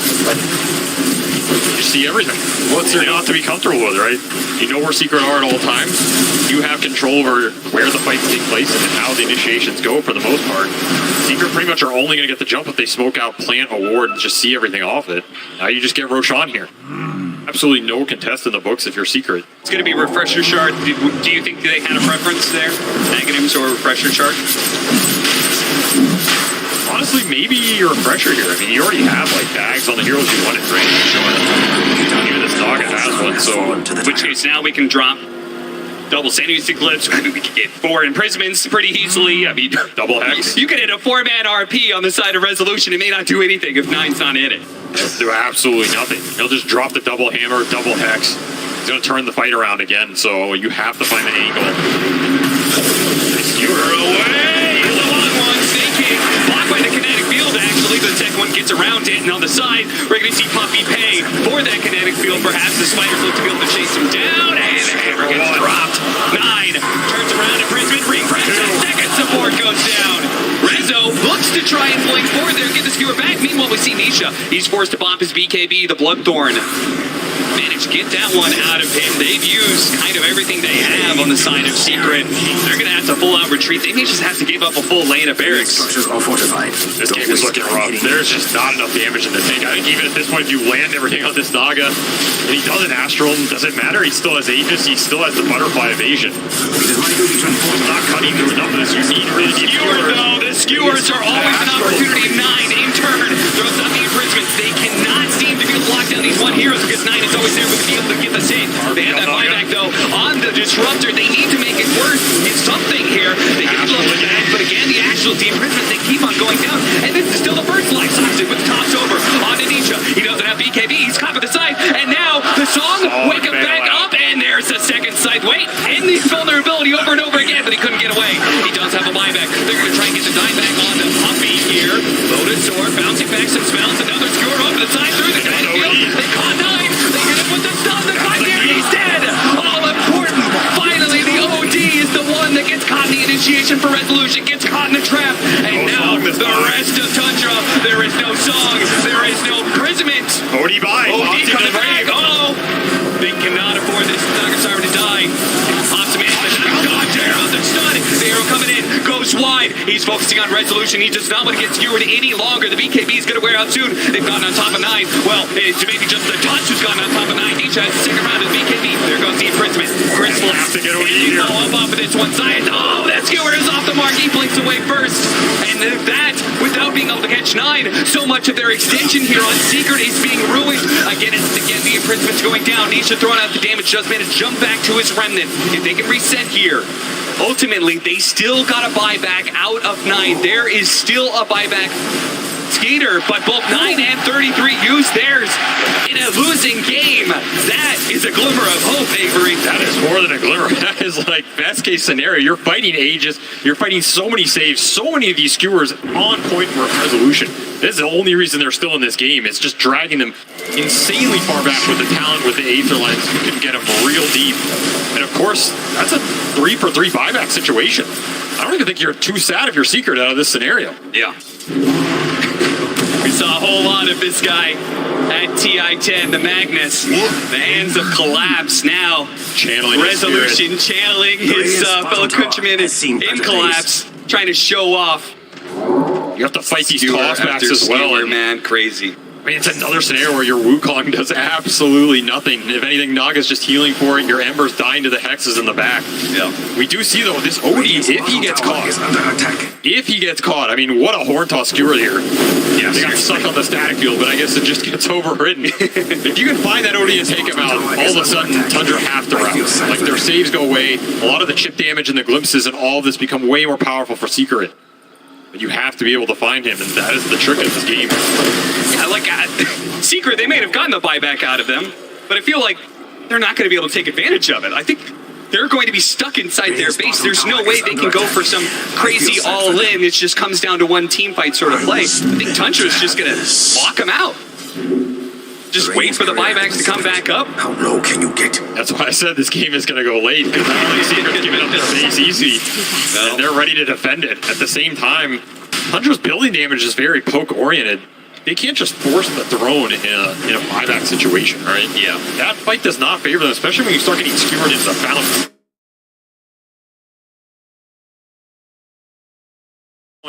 It is slight.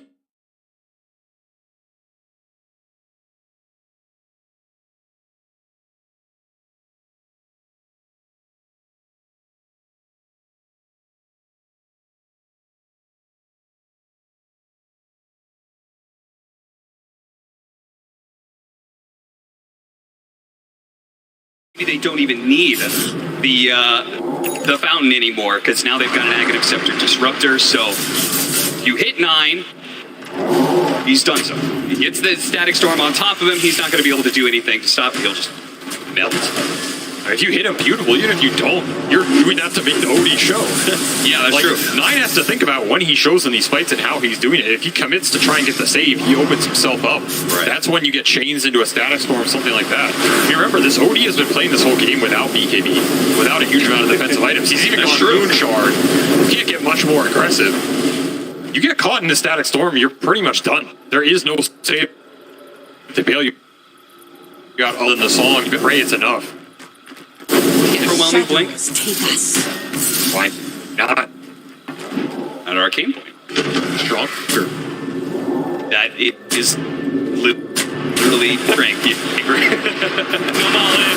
Zion pulled into a nasty scenario where he'll just be avalanche. Now Chrysalis is out. Oh, look at that. Soxa immediately tried to pounce on the Monkey King to get him off the tree. Still got him in the end.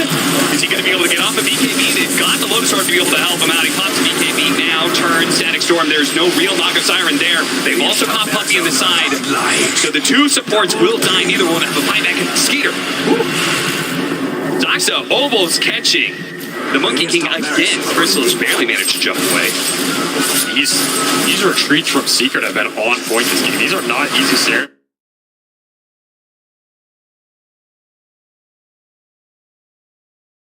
Absolutely no way you're taking that type of engagement, so you need to get your cores out, you need to get them well.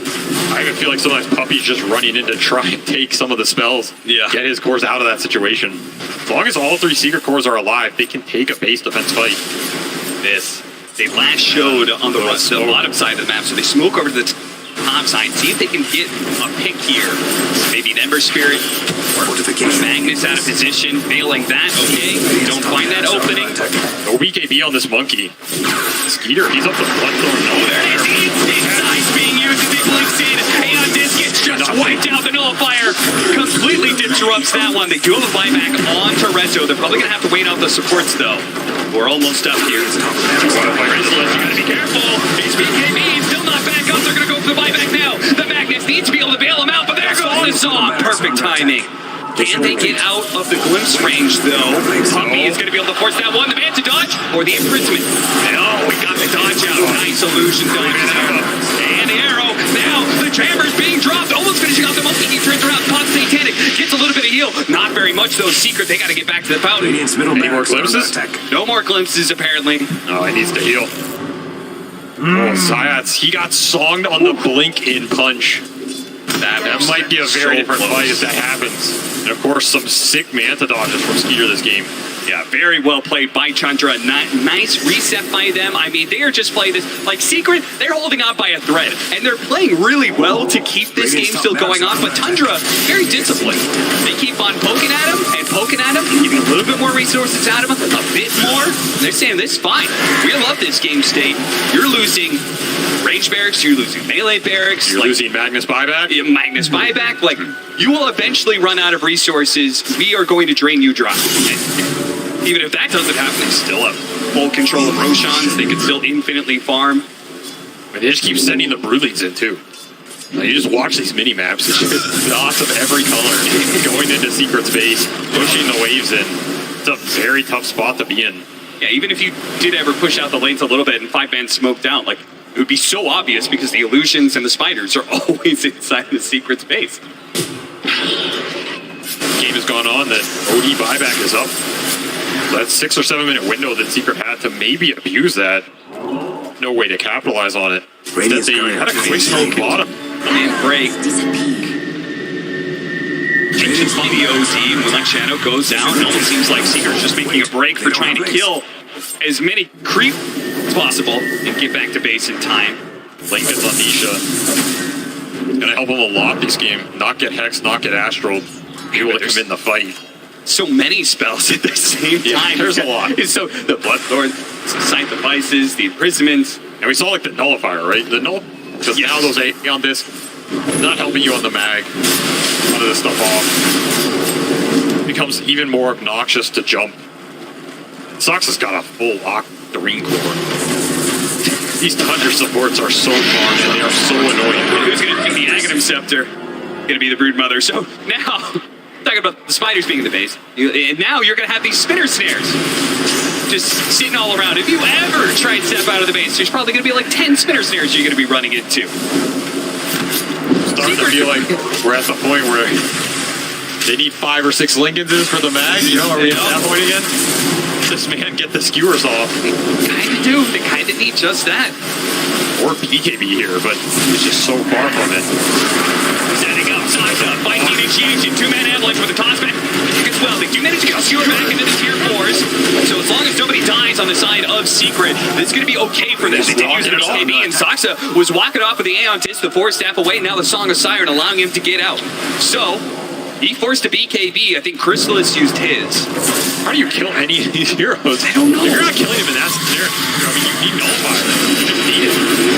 Oh, didn't quite get it. The skewer almost going off. The Nullifier is going to make that Aeon Disc useless. Oh, no! They died. 9 minutes him off. There's going to be a dive back. Now it's going to be a 4 versus 5. Chrysalis in a good position, though. And my goodness.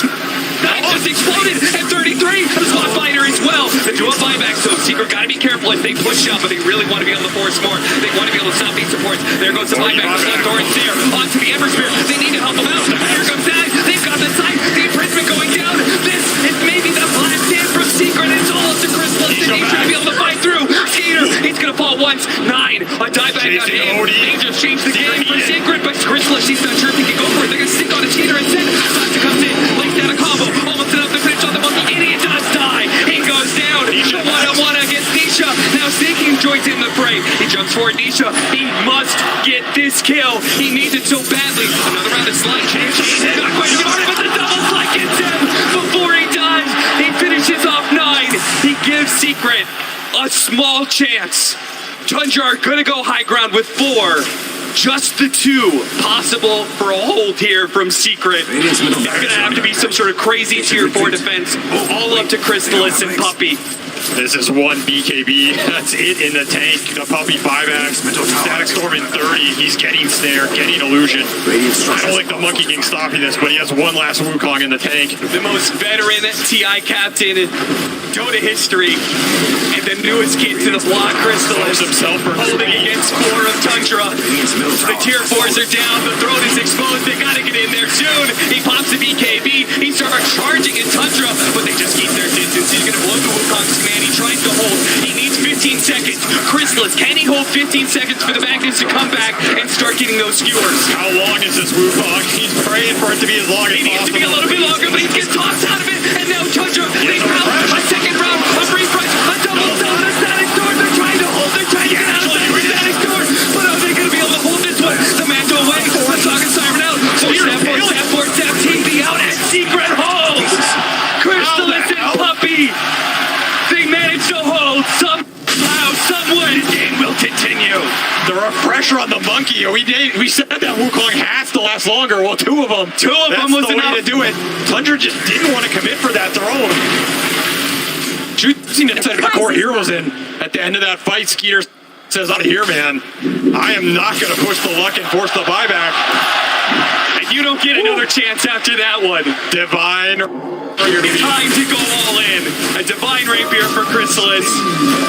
It's the only real way this could end. I mean, a beautiful setup here from the Boundless in a two-man Static Storm static field. That's the only way you're killing these heroes, or at least threatening them. So like we said, it was only Crystallis and Puppy. That's all you need sometimes. That's true. Now they're looking for more, trying to abuse the window they have. Remember, no buyback here on this Brood for 70. No buyback on this OD if he gets found. Crystallis just running his back. Tries to sneak it. Saxa, he tried to kill a creep wave. He really does not want to let this opportunity for Secret to go high ground while there's still 60 seconds for 33. This is 50 seconds, no Brood. Divine Rapier up on Monkey. No buybacks for Secret. They need this throne, and they need to race it. Tundra pushing it bottom. Nisha, if he can just even hold these heroes here while the rest of the team pushes down that mid lane, but they're actually going to come back. Secret want to take the fight. They do not want to end up in a throne race. Get a glimpse. Oh, Puppy. So much time cost here. But of course, you have an exposed throne on half HP. No glyph. Secret just have no choice in that scenario. Have to come back and play the defensive position. You have to imagine if they'd gotten to Tundra's base in that interval. Oh, yeah.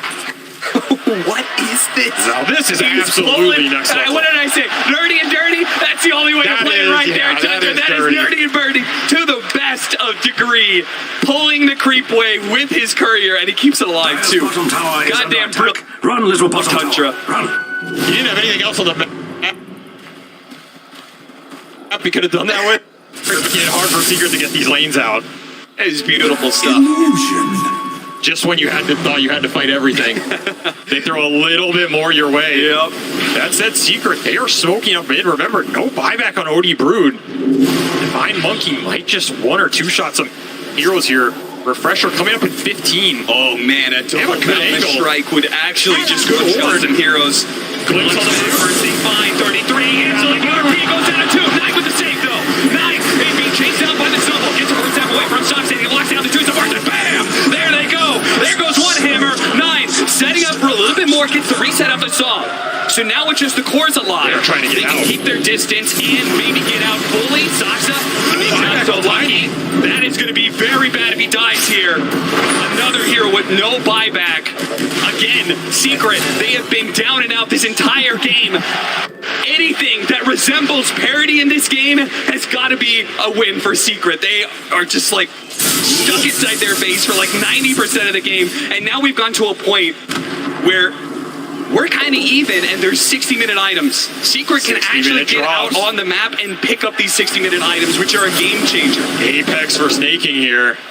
Tundra is definitely going to do some farming and choose who to give it to. Still, you have 100 seconds, no Tiny, 50, no Brood. Secret can get lanes out. Remember, they're not Mega'd in this game. They still have bottom Barracks. They can push it out pretty fast between Monkey and Ember. I think you try and find something here. I don't think you're just complacent with trading neutral items and letting this Tiny Brood respawn for free. That said, it's obviously easier said than done when you have so much trash just pushing in your lane. Yep, that's exactly what Quinn called it on the panel, right? You've got these spiders running at you, these illusions constantly. You have to have a way to be able to deal with it. Secret's idea was the empowered triple melee lineup, and it's still not enough. I'm amazed at how much they found in these late game fights. The discipline and the target prioritization. The mirror shields, I almost want to see that on the Ember Spirit, so... Yeah, you reflect the spell, reflect an OD spell here. Might just win you the fight. Yeah. You know what I love is that Tundra, is that they got the Pirates hat. So as if, you know, like they already have a 38,000 net worth lead, but let's go ahead and give them a little bit of extra booster. It's actually, they actually got it on the side of Secret now too, so they can both be digging up bounty runes nonstop. Shuffling items around. I don't think is there really anybody who wants that, oh yeah, they got a tiny, Giant's Ring tiny. How does Tundra always end up with a Giant's Ring? I feel like I've seen Skeeter end up with a Giant's Ring so much. Yeah. I doubt he's going to take it on Naga this game, but guys just always get it. Of course, we're going to wait for the tiny respawn just to see how big this tiny gets. Everybody. Can we see a BKB tiny with Giant's Ring? The most tiny of all time. Secret still need 2 more. Oh my lord, he's a big boy. Show him. Good God! Now that's a hero! Mamma mia! Is that a hero? Is he bigger than Roche? He's coming for you! Where's Roshan? Put him in the pit. Ultimate rock monster face off. Put him in the pit. Put Roshan in Tundra's face. We'll swap him out here. I mean, that is a visual monstrosity. They have been inside their base so long, by the way, they haven't finished up their tier 5 items because tier 4s are also dropping. Side of Secret. You gotta farm through them. I mean, yeah, they still have 1 tier 4 and 1 tier 5 left. Pretty much all you've got is Fallen Sky on this Tusk. You've got that Mirror Shield. They're gonna give it to Nisha, so he has Lincoln plus that. Trying to keep this Emperor alive as much as possible. He got the Refresher too. I feel sad for almost level 30. These late game team fights are not as straightforward as they used to be 20 minutes ago. Like, there is a lot of gas in the tank for Secret now because of these Refresher coming out. Yep. Multiple Wukongs, multiple stuns, multiple BKBs, multiple ults. This is going to come down to buybacks and how much Tundra presses their advantage with the Roshans, which they're still probably going to get him, but extra hags do for Tundra here. Not a lot. How much does an extra Refresher Shard do? Not a lot, right? Yeah.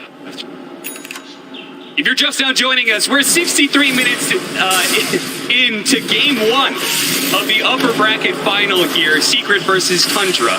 If you're wondering what all this craziness is going on in your screen, there's a lot of tier 5 items going into play. It's Secret who have been pretty much, it felt like they were kind of in that like 5% win chance for the last like 30 minutes, but they've held on. That's through sheer perseverance. You think that was generous? There it is. Very generous. Saxa! He is actually bigger. Glorious. I'm just basking in the beauty of this. Now he's got tree volley too. Does that increase this? The tree is huge. I feel like he's gonna throw that and knock out the ancient just with 1 punch. I have nothing to say. I'm just admiring the beauty of watching this walk around. I don't think I've ever seen such a girthy specimen in my life, Cap. That is the beauty of Dota. So the Secret have been holding on just ever so barely, and quite literally one of the smallest little threads you could possibly hope for. Tundra have been fully disciplined this entire time. Like, while Secret have been holding on, Tundra have not overextended, as they've seen many teams do here at this TI. They're looking for the toss back. They have been looking for openings and patiently letting those openings play out. Somebody walks into that spinner snare, great. They get the toss back, and oh, he's coming. Here comes Saxa. Giant's Ring Saxa trying to find the opening here. The Wukong's man is going to go off. They do have the imprisonment. The Dark Shadow is the tiny moving out of that Wukong's man. Thanks to that imprisonment actual save once again from 9. They do have the scythe, keeping that Ember Spirit. Forced out the mount. That's the opening. Oh, he got hit by an arrow, pumping down. 1 pick off, tree volley being used, caught, and forced to use the BKB. 2 small wins there for Tundra. A BKB down on Chrysalis and a buyback out of the Disruptor. This is what we're talking about. Tundra has just been so good at being able to just see small opportunities like this arrow. Saxa looking for an opening. Doesn't go for the toss back. Instead the imprisonment. Bangs getting on his trying to jump in. Also nullified as well. Tree volley's coming in. Resolution needs to be able to get out. opportunity. Hits him with the Velvet Strike, and the Static Charge will hit him off. 90's almost dead. Nisha's been messing around with him, but at the same time, Tusk falls. Nisha all in and trying to chase down this OD. The last run into the BKB. Couldn't find him. TP up. The BKB expires. He gets caught. Sucks up to finish him off with the help of 9. This OD just way too elusive on the back end. So much help as well. And that was a refresher for this Ember. He's going to have to expend buyback here, but he is not going to have that up, which means no BKB for the full duration. Buyback 1, buyback 2. Skewer away. Hold out, but at the same time, a tie back on the Disruptor. Chrysalis jumps in immediately in prison. He's not going to get off the Wukong's command. He knows for it, and he doesn't have the BKB either. Starts fighting up against Skeeter. Oh, what a kick back! Right in front of the monkey kid. What a beautiful kick! buybacks here. Odie coming back in with the song, setting things up. They have the defense ready to go. They're going to focus on this Tusk first. They know this repositioning is so damn bad for them. Come in, finishing off the Ember Spirit, a 2 buyback. They are all in on being able to hit either the best RP of your life, Renzo. No, it's denied by the imprisonment. He tries to go for the Velvet Strike. He gets the skewer back now, but coming back into play, Crystal is not going to be able to do anything. Immediately silenced, and that is it. Tundra, they will take this game 1. Just the most beautiful, disciplined play you could possibly hope for to see on the main stage from Tundra. They worked secret bit by bit. They wore them down until they could finally break.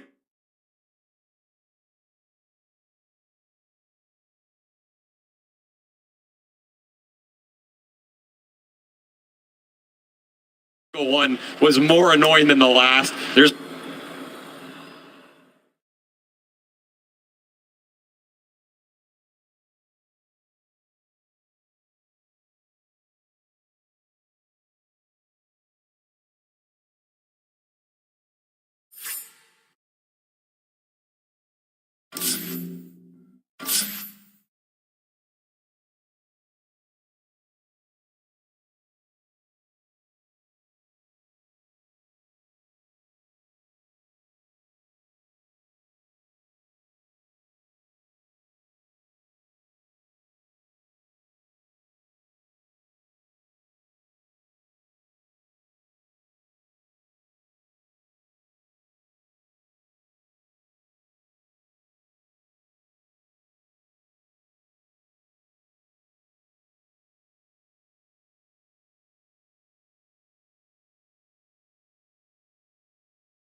I mean, you speak about strategy, Lizard. It's the fact that Secret, in the early game, they were the ones being the aggressors. They were crossing the river, they were taking the fight to Tundra.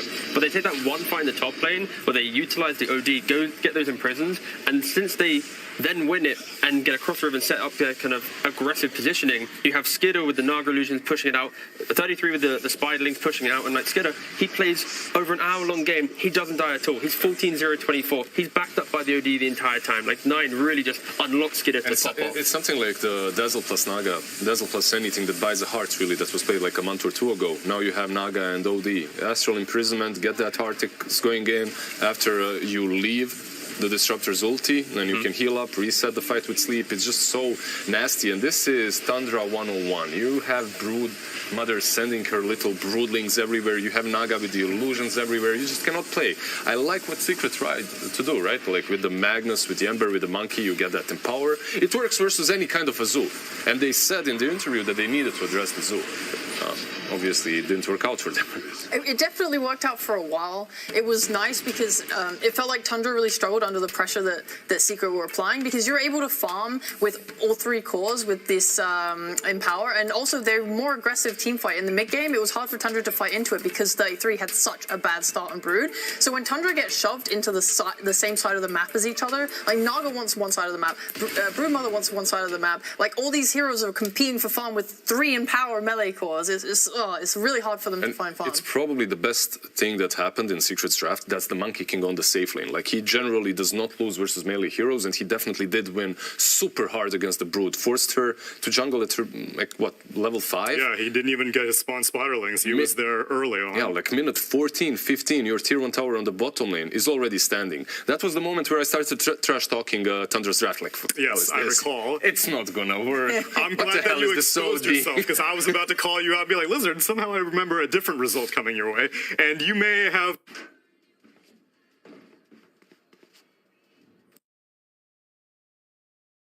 Win rate. Really, really good. Every other team looks at that and says, oh, CM must be really good. Let's pick CM ourselves.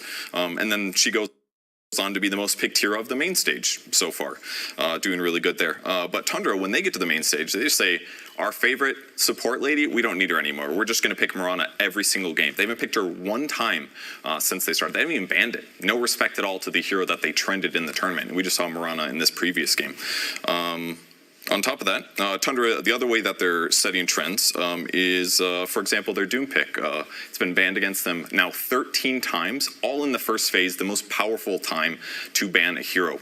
Very effective. That's because 33's Doom is so good.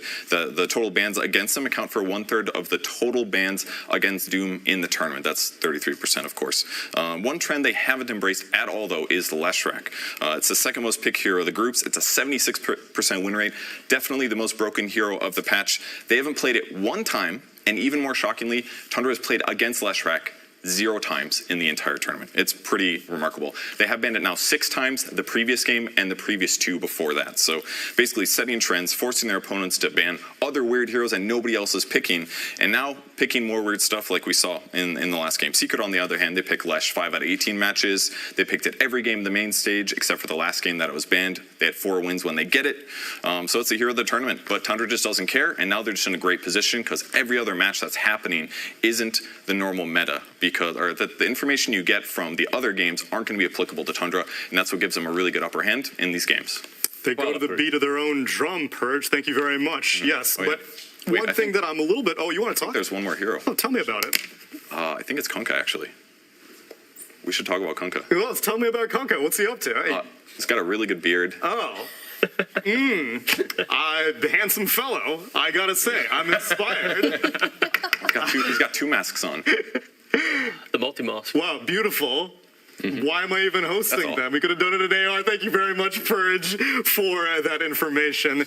And yes, it does seem like Tundra is very strong. Now, how much stock do you put in adaptability? Because Secret, they have played a hell of a lot of games to get to this point. They went through all of LCQ, they went through all of group stage, and now they're going through the bracket, and they drop a game. All of our upper bracket were 2-0s. Now what, T? Yeah, I feel like for Secret, at least, it's trying to make sure that their first move into the enemy jungle leads to success, because they were in a really good position to take the fight, to take some momentum. But Tundra, they're some of the best teams that taking these defensive fights, winning, and then occupying the aggressive position to choke out your opponent. Like, if you think of the biggest net worth leads across TIs, Tundra has the second biggest net worth lead against Talon earlier. Then in this game, they had like a 60k net worth lead. Like, when they get into a winning position, they hold it. So I think for Secret, you can't let Tundra slowly get into that position where they just kind of choke you out in the game.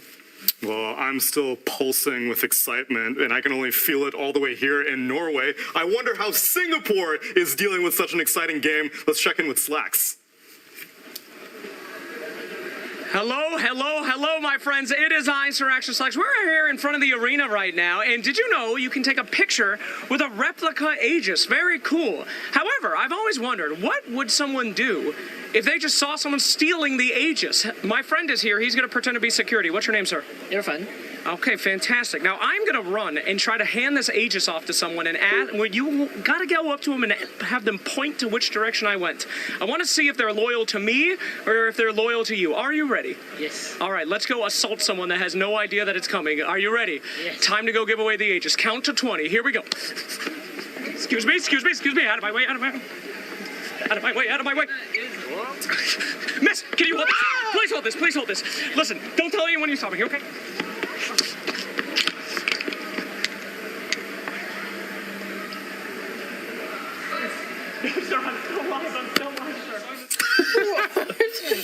Okay. Did she just get to keep it now? Yeah. Is she taking the final slot? No, the winner of TI now has to go find that lady in the crowd. There you Can I have it back, please? We just won the tournament. She's giving it back. You were supposed to run! You ratted me out! You ratted me out! How could you? I thought we were homies! Why did you rat me out? Thievery is not allowed. Not allowed thievery. Thank you. The Aegis is safe. Honestly, All good. Thank you. We are honest people. Honest people here. Thank you. Oh, yeah, take it back, guys. I'm sweating my booty off out here. Everybody yell! Put him in the belt! Woo! Yes! And Aegis Snatch was not successful in this game. Poor Slacks sweating his ass off, but it is an honest group of people. No malicious behavior there. I love you people are honest. Give me back to Aegis. Yoink. I would have stolen it so fast. So apparently what I think is going on is that you can go and take pictures with the replica Aegis, which I remember that during TI10, when there was no crowd, I very surreptitiously walked up to the real Aegis and like snapped a quick selfie and was like, oh my god, this is like... Did you touch it? I asked permission, and I was not granted permission. It should actually tour the world, on the downtime, like football does. Just well, right tour now with it's the looking like Aegis. it's about to tour from Eastern Europe to Western Europe because it's going from Team Spirit to one of these three teams that remains, looking like it might be a compelling case for Secret, for Puppy to put his name on it again, T. I don't really know. You think that Tundra is going to turn it back around or what? I think Tundra is going to probably, I mean, they're the favourites. They've taken game one here. I think they're in a really solid spot to get to the finals. I think Secret, their storyline isn't to win this series. Oh god, they can hear me now. It's to bounce back in the lower bracket. Oh god, they can really hear me now. Yeah, I'm kind of believing in Tundra just because of how dominant and methodical that game one was. And the way they're playing, right? Like Naga, the way they even approach the Naga drafts, the fact that he is going for this new build, it's not that new. It's been being built in pubs for quite a while now. But Orchid, the way they combo that with a Mirana, that's a 4 or a 5. You always have that extra surprise coming from Mirana's ulti, then into the Orchid, then into the Ensnare. Also the fact that they buy a gem very, very early on, they devoured it, and they always send the gem back to the base, right? Like they secure the map, they secure the vision, and then they set up these ganks with heroes that you don't necessarily expect. And we had a lot of skepticism surrounding this draft, Sheep. I know that you saw Brood and Naga, and you were like, oh, I don't really think that... I mean, there's a lot of clear on the side of Secret. Whoa. This is backstage talk. These are off thoughts that don't off truly the record? reflect my feelings on the draft. You hate them. As I said earlier on the draft, it had problems. When Secret properly applied pressure, that draft really struggled because there wasn't enough farm distribution for everyone on the map. However, they made really good comeback plays, utilizing Sax's Tiny. His tossbacks enabled so many of those fights during their comeback when they were starting to reclaim the map. That was good. This was good. This was what made their stuff work. Skitter is so confident on his Naga, on his CK. He plays these illusion heroes like they're not illusion heroes. Yeah, and sorry for exposing off-the-record knowledge. I'll give you something that's on the record, though, because Tundra had some thoughts on Secret. I think Team Secret is a very formidable opponent because I think they've defined their roles for each other very well, and they know exactly what to expect from each other. I mean, obviously they have Puppy, so like it kind of goes without saying. Honestly, it doesn't need to be explained. And by this point, it's also for Nisha as well. It's just such an amazing player.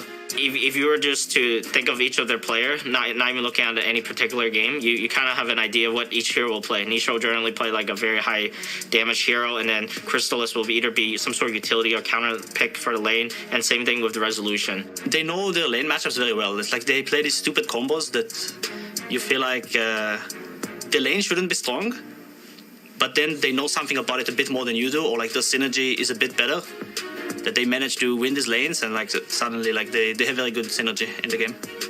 The last time we played them in a group stage where we duoed them, I think they messed up their drafts in both of their games, so I don't think we actually got to play the real Secret.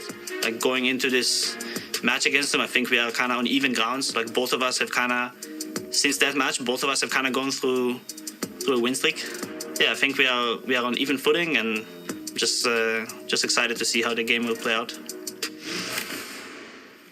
The footing is becoming somewhat uneven, though. As we saw, game number 1, Tundra, they do their own thing. You heard it from Purge. They set dynamics throughout the group stage. They throw them out the window whenever it comes to playoffs time. Now, upper bracket finals, we see Zoo, T.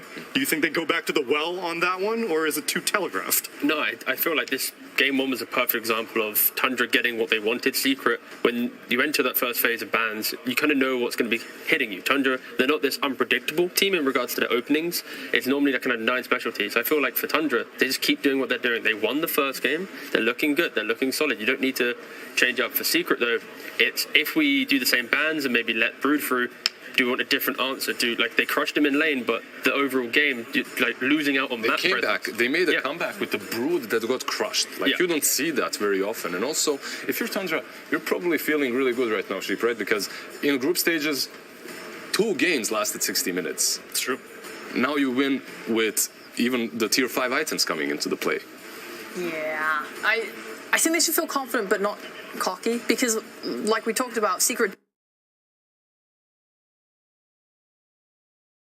did have that early game advantage. They were starting to creep ahead in net worth, and they were looking very scary to fight into. So for Secret, I think it's more of tightening up that area that they struggled with in the last game and making sure they can cement their lead. And for Tundra, it's, I mean, do the same thing. They made the right moves to come back. They kind of knew what they had to do, and maybe they want to adjust how they play that Brood lane. It just went so bad. Still seems like you like it being a top priority for Tundra, that Brood mother. I really like the Brood. Okay. I just think it presents a lot of problems, and because her item build is so generic, because 33 also plays Tide the same way. You say that now, but I thought the dynamic for the longest time was I have to go Wraith Pact or Pipe every time. He did. He went Wraith Pact. He went Wraith Pact. Then where were you getting generic from then? It's something that is good no matter what the game is, right? You're not going, oh, I have to buy like a Solar Crest for armor or whatever. It's just like, I'm going Wraith Pact, it reduces damage. I have to just say that I am worried for Secret, because the games where they performed, like, maybe overperformed, were the games Nisha played Leshrac. Yeah. And that's what I believe, I don't know who, Slacks or someone said it just a moment ago. I doubt Slacks said it. If it was smart, I think Slacks said it. Yeah, they had like 4 out of 5 games on Leshrac, and they won all 4 of those.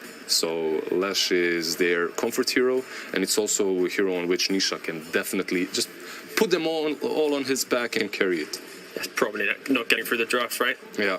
Most likely will not. Yeah, it was banned in the previous game. Probably going to get banned no matter the pick order again in this game as well.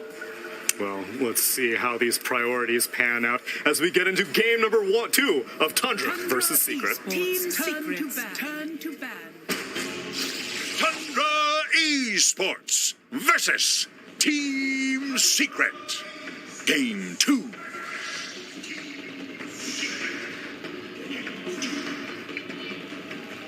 Now, we heard earlier from that video from Tundra themselves, they said they talked about when they faced up against Team Secret in the group stage, they said they didn't really feel like they faced the real Team Secret. Sure, game 1, they feel like, okay, now we're matched up against the real guys. Both games, though, game 1, both in the group stage as well as now on stage, they won with the Naga Siren. So, I don't know, something's working for Tundra. Their ideas still work against Secret, even if it was a little harder this time. Yeah, I mean, I think kudos to Secret for pulling it back and making it drag out that so far. I think Secret is the first team I've seen do what you have to do against Tundra, which is survive their offlane. Tundra's offlane is extremely fierce. They're very dominant in the laning phase, and you can fall really far behind. And Secret just totally trampled that. They crushed Tundra's offlane, which I don't think anyone has done yet this tournament. So I say, even though Secret lost that game, I feel like they have a pretty good footing in that they had a really good laning phase. And if you have that against Tundra, then you're set up to play at the very least an even game. Yeah, honestly, I think this OD last pick was... I didn't realize how strong it was until I actually saw the game. I just didn't realize that you never play against this hero in Pops. I haven't played against this hero in months. But this OD with the Shard, he completely nullified the way Secret wanted to fight that game. And I think without OD, this game would have been completely different. So we'll see what they want to do to change it up. They do have second pick on Secret this time, and I do think they're a team that benefits from second pick because Puppy likes to hide his picks. He wants to pick these heroes that play multiple roles and then hide them till the very end, and this is easier on second pick. I would agree. They also slightly shifted the bans, banning the Brood instead of CM this time. So saying, all right, you have 2 5s, you're going to pick every game. Fine, we'll just lead them both. Pick one, whatever. Sure. We're going to ban your like super annoying Neta cores. You have to pick something slightly different. You know, pick this Visage on 8. Maybe it's a little weaker in lane. You can exploit it a little bit more. You know, I think that's probably a better angle for them. 10 seconds. I'm also surprised they banned this Maiden in the first game. Like, I get Maiden as a hero that they're winning every game with, but they're also winning every game. And I think, to me, it's like, is Maiden going to destroy you in a series compared to a Brood or a Doom or, you know, like some Naga Siren that's really the core of their strategies? Because this Maiden obviously accelerates their support duo a lot. It helps them skirmish. It gives them some extra lane shove for their pickoff combo. But I feel like I'd rather play against Crystal Maiden than like the Brood or the Naga, you know? Do you think it was more about the opposite? Do you think it was like, we're going to give you Brood Mother and break it? Because they, as Quinn pointed out, they did win that lane. So maybe they thought, okay, we're going to show that you can't use this tool for not just this series, but also potentially grand finals as well. Yeah, I mean, that's definitely possible. It's something that Puppy is, like, notorious for doing. Like, fine, we'll give you your best try, we'll beat it, and then, like, you're screwed. Then your draft is hosed, and you don't want to play the Brood again, and then now what do you do, right? But, I mean, they lost, so you just ban it to screw it. I don't want to see a spider in my game again. And here we go already with the Flex Dawnbreaker, which we've seen, I believe, Crystallis play it, and then Resolution can also play it. They are on second pick, so they're going to hide this till later. And I think this hero is really good for Secret, the way they play. They like to have Nisha on these mid carries, which is also better on second pick, right? Because he's going to see his lane, he's going to get a counter pick. And then this Dawnbreaker can go either lane, she can connect the mid lane with Nisha. Silencer is a solid hero against CM, no pun intended. You have the global for ulti, and you're also decent lane matchup against her as well. Are you going to get Visage here? Yeah. Yes, sir. Okay. I mean, it's just, you're opening up the Silencer, right? Like, this is the ultimate Visage on response team. You know they want a Wraith Pact hero if Doom is out of the pool, which it is. And Brood is out as well, so if you don't take your Wraith Pact hero here, you're maybe not getting the second phase, and I feel like they really want a Zoo hero versus Silencer. It's one of the best ways to abuse this hero. Even if you end up getting countered in the game, your lane's terrible, you can always just throw birds on him, and he's kind of forced to make a decision in terms of the spellcasting, because the hero's just too slow. He's very clunky on the map, he needs a lot of farm. So I think Tundra got a pretty happy Visage pick, but I agree that Dawnbreaker should be very good for Secret in this matchup. Like, it's one of these cores that can shove waves, deal with the early skirmishes, and still scale, and help their mid-hero scale. Yeah. We've seen these Dawn Storm, Dawn Shadow Fiend combos be really powerful this tournament. Yeah, I mean, I think if you compare these first two heroes from Secret to the first two last game, I think they're a lot happier in terms of, like, it gives them more flexibility in what they pick in the second phase. They have a lot more damage, a lot more, like, casual fight. It's not two heroes that sort of do the same thing. They have pretty good magic damage. They have decent scale, you know, it, like, sort of balances in a lot of ways. I think they're much happier with that, because now Nisha can play, like, the, you know, the carry type of hero, or we can play the spellcaster type of hero. Rezo has different options. I think they're more open in terms of, like, what they can pick down the line. It's going to be interesting to see if they want to address this Wraith Pact in any way, because I felt like last game the Wraith Pact actually had huge impact. They didn't have a simple way of killing it. You know, Ember doesn't want to hit it, Monkey doesn't want to hit it. You want these kind of range heroes. Sometimes, you know, people would pick a Snapfire, something that can actually deal with the Wraith Pact timing. So I'm trying to think what they're going to pick for Secret in the next hero. It's going to be Zayak's hero, most likely. And they could set up a way for the Silencer to lane away from Visage too. That is also a possibility. They only really have been playing melee fours for Zayat, though, right? Like, when you think of the Wraith Pact killers, I think of, like, Piranha, Snapfire type deals from the 4. And he's pretty much just playing Earth Spirit, Tusk, Nyx. Job's done. I'm going to go in and wreak havoc. Especially when you have Silencer 5, you kind of want as many forms of solid, easy initiation as you can get. Yeah, I mean, they could be looking for that Wraith Pack killer from the core position on 18. When you look at Tundra's heroes, they're a bit clunky in the way they fight. It's very like, we stand in a ball, we hit what comes into us. So if you have this sniper, this SF, this turret hero, says, okay, that's fine. If you're going to sit there, I'm going to sit there too. I'm going to punch you from farther away. I'm going to beat you backward. Like that type of thematic fighting for Secret, I think can be very good, and also like helps give them an answer to this, Wraith Pack, which is super obnoxious. Yeah, they're banning Naga here, though, right? I'm trying to think about it. I feel like you ban Nog. I don't think you want to play another Nog game.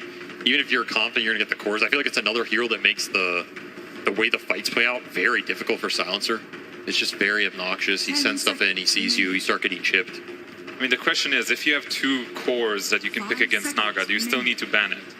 That is the question here. That is a big question. You do get to counter it, and it also depends a bit on what support they want to pick here. And like you said, he's been playing mostly melee heroes. Which one is the best here? And they do ban it, so I think it's an okay thing to do. They keep losing to it. Clearly, Tundra is an amazing team with Naga Siren, so I can see Clock here, I can see Tusk, something that just fits with his MO, which is just pick melee heroes. Do you like the Earth Spirit? I feel like it is one of those old school Visage counters in a way. Like, you can get on him, start burning the stacks, be extra tanky, you just get BKB, he doesn't do anything to you.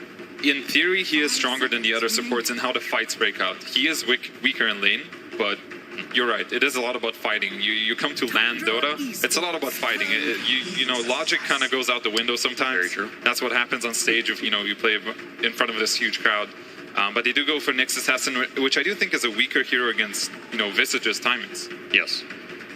I mean, there is the upside to this Nyx hero that the combo with Dawnbreaker is pretty powerful. You get this 10 stun increase talent, and you just get chain stun. The Nyx hits you, stuns you, Dawnbreaker drops on you, and you just get chain stun for like 5 seconds. They full to zero you. So, I mean, we saw last game Tundra playing this more of this pick-off style, whereas I think Secret this game has much more of that than they did last game. So maybe, being able to split the map a little bit more. You saw them sort of, gridlocked at this 1K, 2K gold lead for quite some time. So maybe this Nyx Dawn gives a little more global presence, a little more pick-off potential. Maybe that gives them the opportunity to build more of this gold lead if they have another good early laning phase. So I think this is going to be the hardest phase for Tundra, because they have to decide what to show here. They go with Clockwork, which is definitely good against all these heroes actually, because it is a solid support matchup. And then which core do they go with here? What do they want to address? Do you want to address this Dawnbreaker, which can go to multiple lanes? Do you just want to pick something that's just good in the game with Visage?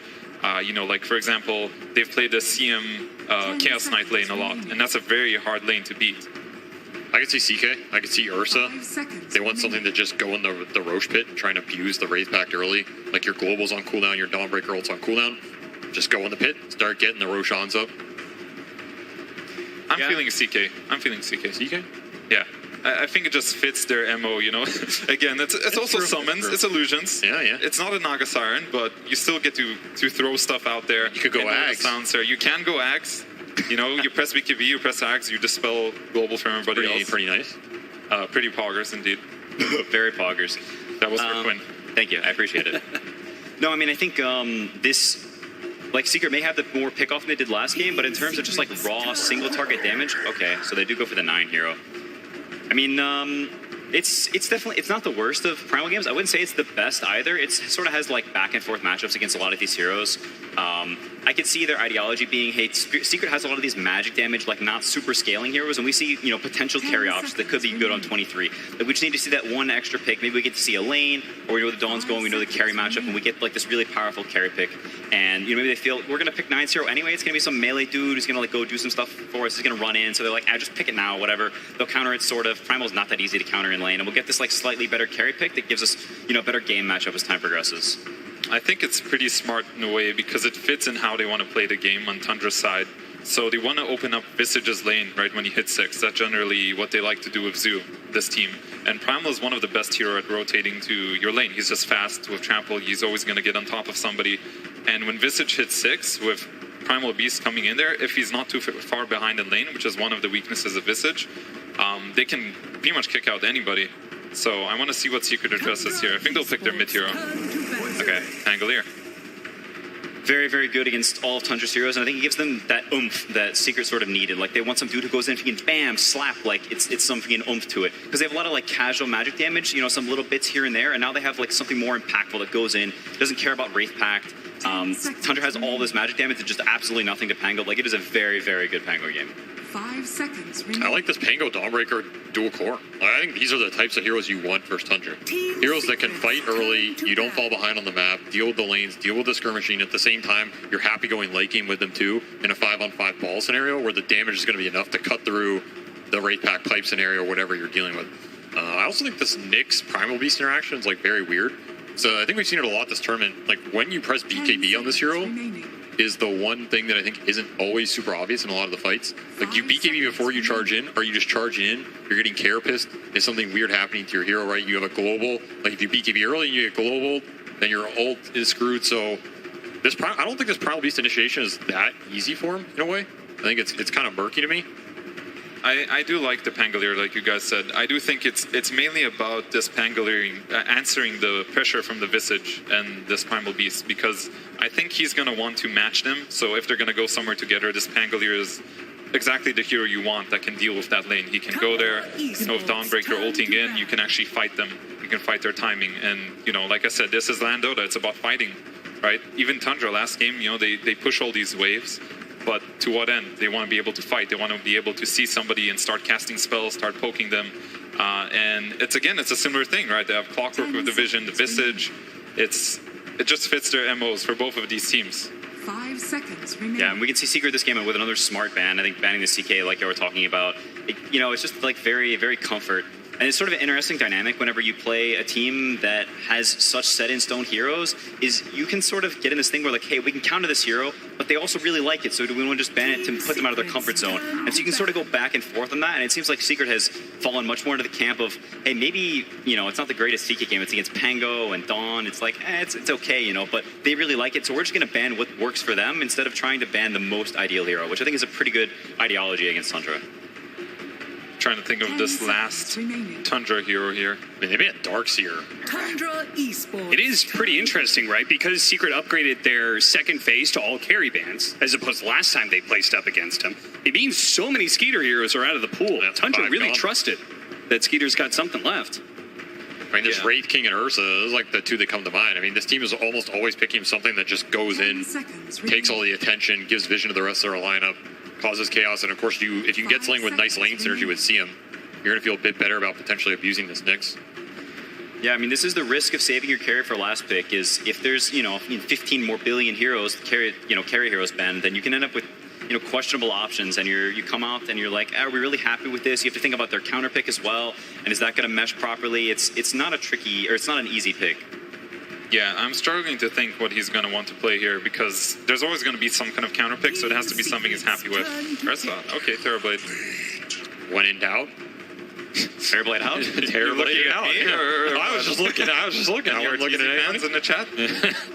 Bust out the TV. I will say Terrorblade is fairly strong in lane. There are not too many lanes that you can't, at least survive to the point where you can go jungle. But it's not an incredible TV game. It's an okay TV game, right? You're playing against Nyx and Sound, so you want to push these waves. Again, it just fits with their style. Push waves with summons, illusions, and find the fight. Yeah, I mean, I do think it also gives them this raw damage. When you're against Dawnbreaker and Pangolier, like, you want some massive, high DPS dude for when this Pango runs in. Like, he can't just roll and have a free game, Like, once his roll lands, like, he's going to get focused on and blown up with the TV right clicks. Like, that matchup can be very two-sided. Yeah, there's a lot that can jump this Terrorblade and make his game hard, and there's not a lot that protects him. I feel like last game we had all of those saves, all of those fight resets coming out. This game is different, right? Tundra does not have a single bailout spell. If you're just all in this Terrorblade, you global on top, who's doing anything to bail him out of the fight? He dies, so much of your damage goes away. We've seen a lot of games where this Primal Beast, this hero doesn't just do it all on his own, right? And now you have Drow added to the mix, a hero that Terrorblade has issues gap closing or man fighting in late game scenarios. And one of the best killers at TB too, right? Just shreds through all that base armor. I think this looks to me the most doable game in terms of bringing Tundra down. Like, if you're going to bring this team down and beat what they're doing, this game to me looks like the most doable. But are they actually going to be able to do it? Fly, what are you feeling? I'm going to go with Secret. Again, I was wrong last time, but, this is looking pretty hopeful. I do think this is a pretty good Drow Ranger game. I do like the Pangolier and how they're going to set up the fights with Nyx Assassin. It's not as simple for Tundra to completely play out the fights. Like SVG said, they don't have the save. That was what changed everything for me last game. So I'm going to go with Secret. I am also going to go Secret. My one worry is this offlane for Tundra, I think, is a lot stronger than it was in the last game. And Drow Silencer is a lane that can get out of control very quickly. Suddenly there's a Birdman taking all your towers, and you're very sad. So he's going to have to lane the Silencer against the Crystal Maiden. I'm pretty sure they're going to do Nyx Drow top. That's what I'm feeling at least. But then they're breaking the Rezo Zayak combination, so maybe not. Yeah, you're throwing Nyx potentially into Clock Visage, which isn't much fun for him either. That's true. Who does go down there and tank it up? Maybe you just dodge entirely? Is there like an aggro option? It's not amazing, but yeah, I mean, use it to some degree. I think Secret, honestly, they just want to get out of lanes. I don't think they need to win lane super hard here. It's like they just survive, get their core levels and farm. They get into that mid game. I think they're going to be pretty happy. Again, best chance I've seen. All right. Secrets versus Tundra. Game 2 is almost ready to go, but we got to check up the man on stage. Slacks has got Heen for a last-minute interview. Thank you so much, everybody. I am here with Heen from Team Secret. First chance to talk to you. I mean, so much time in the uppers. My goodness gracious. Sir, a very aggressive draft coming out here from Tundra. Pretty scary stuff. A little bit more defensive on your side, would you say, or are you going for just as much offense on this one? Oh, I think we're trying to aim for a balanced draft, especially because we're a second pick. You don't want to, have to, out-tempo them to win the game. We can make mistakes and still be in the game. Last game, it kind of felt like the Naga was more of a problem than we had anticipated. So after a few mistakes, it just, I could feel the frustration in our players' comms. So. All right. Well, it looks like that this one might not be as frustrating. We'll have to find out as we go straight in the game. The boys are ready to play. Throw it back to our casters. All right. I love the fact that Heen pointed out to, listening in on the comms, he was able to pick up some of the frustration from some of his players. I mean, that just did not look like a fun game to play for Secret. With that many saves and that much split pushing, it just felt like everything that they tried to do was immediately stymied. So this time around, I mean, you pointed out early on, there aren't those kind of saves. There's still the split pushing. There's still going to be Visage Familiars, still going to be illusions running around, but no saves. They can actually go in and try to kill something and probably actually succeed. Which is a big deal when you have high committal lineups. Last game was a pretty high committal lineup for them. They have a lot of big ults. They have to drop them. Once they're dropped, if it gets reset, there's not a second round until, 70 minutes when you have refreshers, of course. Yeah. But, this game, it's a similar story to some degree, right? You have this global, you have this Donald, you have the Pangolier ult. Once these spells get committed, you are locked into that fight. So you need to be making sure you're getting a big kill out of them. And yeah, no saves, a lot less gunk on the map. That's what I'm saying. Like, this Tundra draft, it's very much up their alley. And this team has been arguably the most dominant team at this tournament. Yes. So if there's a time you can make the god bleed, 30 I feel like this is it. battle. 12 wins in a row for Tundra now. They have been hot. Coming off the group stage, going into playoffs. And now they are just one win away from a grand final appearance. Absolutely amazing, especially for, we talked about the matchup. Let's just talk about the captains versus captains. We've got 11-time TI attending, just absolutely the GOAT of captains, Puppy, versus Snakey. First time at TI as a captain. He's been here before, but this time around, he's the one calling the shots, right, Avery? It's a different story entirely. He has always been a pseudo-captain on every team he's been on. This guy talks a lot, and he talks often, so it's a familiar role for him. But yeah, the pressure's on, and they're handling it magnificently, right? One game away from that grand final. You're already pretty happy, almost regardless of that outcome. Already a pretty good start as well. Getting some trades out. Well, Snaking, he's not going to be happy about having a TP on Maiden. It's like the worst 5 to have the TP to lane on. You have your mana pool. Pushes them down to triple mango. Lost them in, so Secret, any little start they can get off these lanes is nice. And like I was talking about, they did end up putting the Nyx down here, swapping that Silencer up towards the Crystal Maiden. So trying to take advantage of this Dawnbreaker Silencer lane. You sacrifice a little by putting Nyx down here, but honestly, he wasn't going to do a lot top. Sure. And this Tundra off lane, they pull waves a lot. So if you're going to throw something in a random lane and hope to get out of it, it's probably this lane to some degree. The pull action already on time and on point. Yep. And I almost wonder, Secrets, they could have been doing some of their own pulling. Meta was popped early by Skeeter, but now it's down. They're immediately going to start getting a bit aggressive, missing out on that last hit, though. It's an interesting matchup. Nisha versus 9, Pango versus Primal Beast. I think we actually saw this maybe a couple times in the group stage or something. And it's a matchup that both of them are just going to be kind of bleeding each other constantly. Particularly the Pango, anytime he puts damage on the Primal Beast, he starts getting those stacks up. I mean, Primal Beast is the alpha dinosaur in this game, so I favor him a little bit. Yeah. He can dominate with the, the uproar stacks and that type of deal with the trade. But obviously, Pango shouldn't really die in this lane unless you're super aggressive. I mean, it kind of takes me back to that Spear Breaker Primal Beast lane. Yeah. Where it's like you charge, and your charge is on cooldown, and he runs you down, right? Yep. But Pango does have multiple spells to at least cause a little bit of a gap.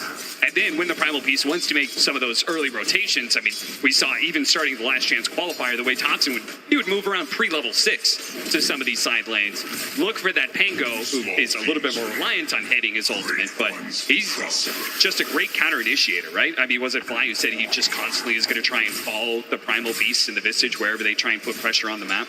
Yeah, you just need to check 9 in this game. Just don't give him like some free rune into a bottom rotation that breaks the Drow lane. Yeah. That's the lane Secret really want to think about. Like, the Primal Beast going top for a Terrorblade, who really cares? It doesn't progress the game for Tundra. Sure. Primal Beast going bottom, killing your Drow, breaking this lane open, giving Visage extra levels to get to 6, that will break this game open. So that is the one big move Secret need to think about. And if they can make this bottom lane go a bit better for them, it's also going to help that. Nice damage coming out. God, Visage hurts, man. Yeah, he certainly does. These little clashes back and forth. You see a bunch of 100% win rates on some of these heroes. The Primal Beast for 9. Now also Zayat's on the Nyx Assassin, also 100%. Nisha going for a little bounty rune steal. 9 says no, sir. I am the beast. You may be mobile, but you're not going to go farther than that onslaught can take the Primal Beast. Puppy getting chased off lane a little bit. Second meta up top. There's another one. Puppy even on the silence. 9 is dominating the lane in terms of the resource advantage, right? And that's where, like, if he ever forces Pango to base, suddenly the map opens up for him a lot too. Yeah. Level 5 to 6 timings just become crazy strong. He's dominating the resources, but not so much the CS. Nope. Nisha doing very well in that regard, 19-3. There's a few more creeps available. Zion's getting caught inside the cogs. 33, throws out the big nuke. Spike Carapace is already burned through, so Zion's going to be run down underneath the trees. The battery sold the last couple of ticks. Not quite enough, and 33 couldn't get the final shot off either. So, the first blood still available for the taking. Oh, he was gone for sure there, but just enough stick charges, holds it to the last minute, bogs him up as well. I mean, that's a huge play on this lane. Like, he gets the trade-off for his Drought. Now they can turn around as well. Both side lanes. Well, there's an opportunity. Resolution swinging through Snake and getting that kill, and 33 almost dying on the other side of the map as well. So once again, the side lane's not doing too badly for Secret, though they certainly are not... Actually, it's not doing too bad. I mean, 33 sitting at 12-5. Maybe not quite the same as the way they shut out that Brood Mother, but it did seem to come up with good ideas on how to deal with 33's heroes in lane. I mean, I think this lane is going to get better for Secret in a way. Like, the early level 1 through 3 is where this Vicious shines in terms of getting you with all-in kill. Sure. It didn't get that, which means Crystallis gets to...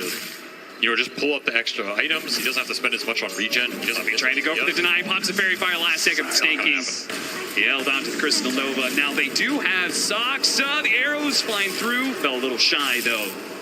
Once again, the Sports walking out of this bottom lane. Just a sliver of HP. Meanwhile, Nisha and 9, they have indeed been clashing quite a bit, both of them going down to about a quarter of their HP. But Nisha, he gets a bottle refill, whereas 9 doesn't have that same privilege.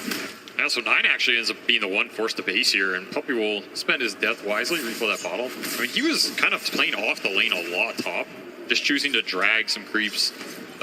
Skeeter was doing an amazing job of keeping the illusion on him, which was super annoying and resulted in the kill. The benefit for Secret is this Dawnbreaker is going to have a pretty fast 6.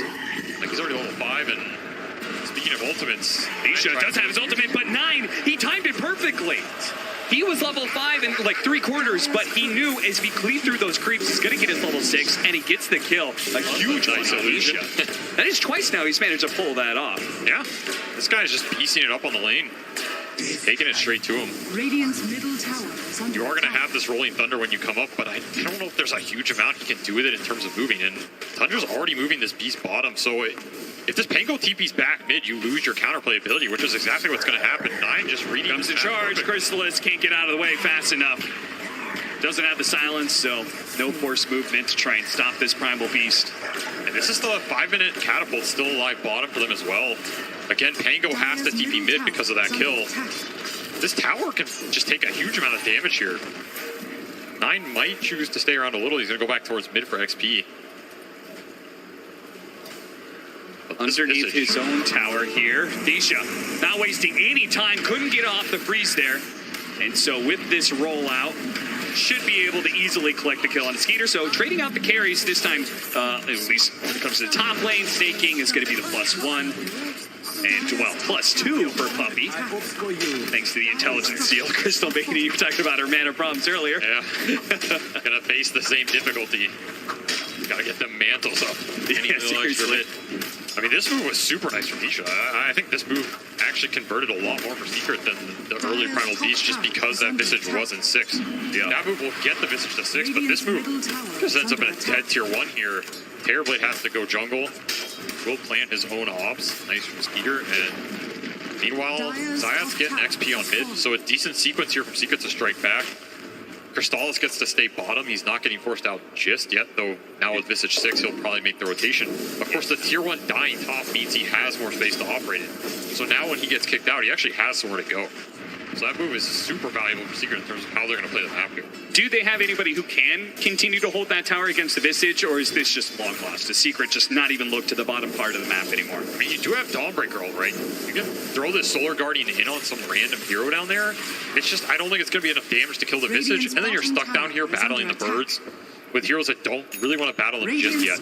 Sure. See, that's like Nisha's duty this game. When he feels strong enough to combat this Visage, fight through with the swashbuckles, with whatever item he wants to go, I think it's when Secret really want to take the skirmishes.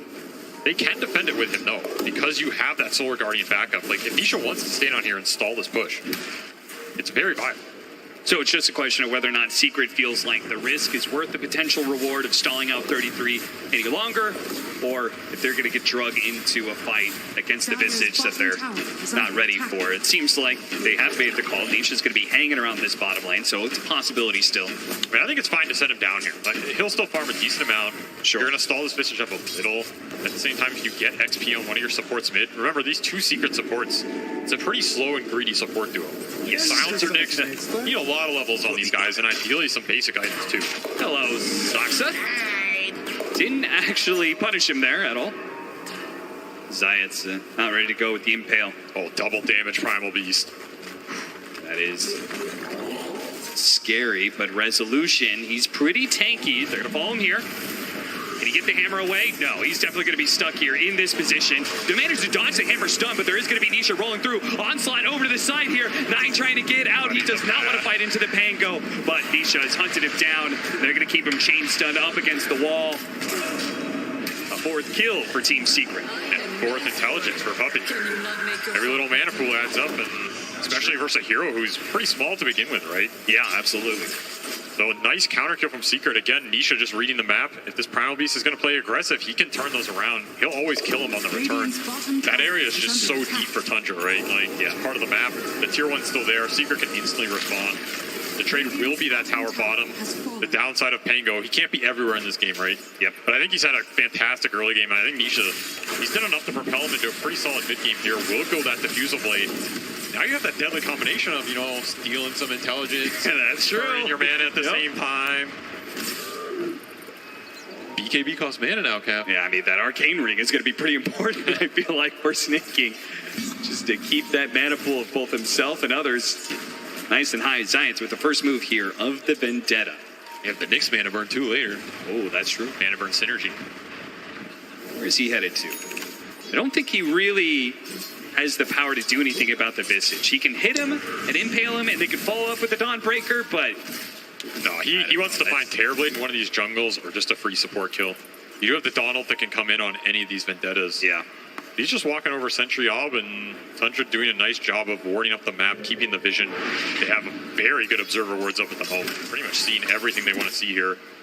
Yeah, seriously. 4 different wards. This one's super deep in the mid lane. They've got a defensive one. They've got 2 up top as well. I mean, just beautiful vision in this game overall. Like, even the secret wards, super nice.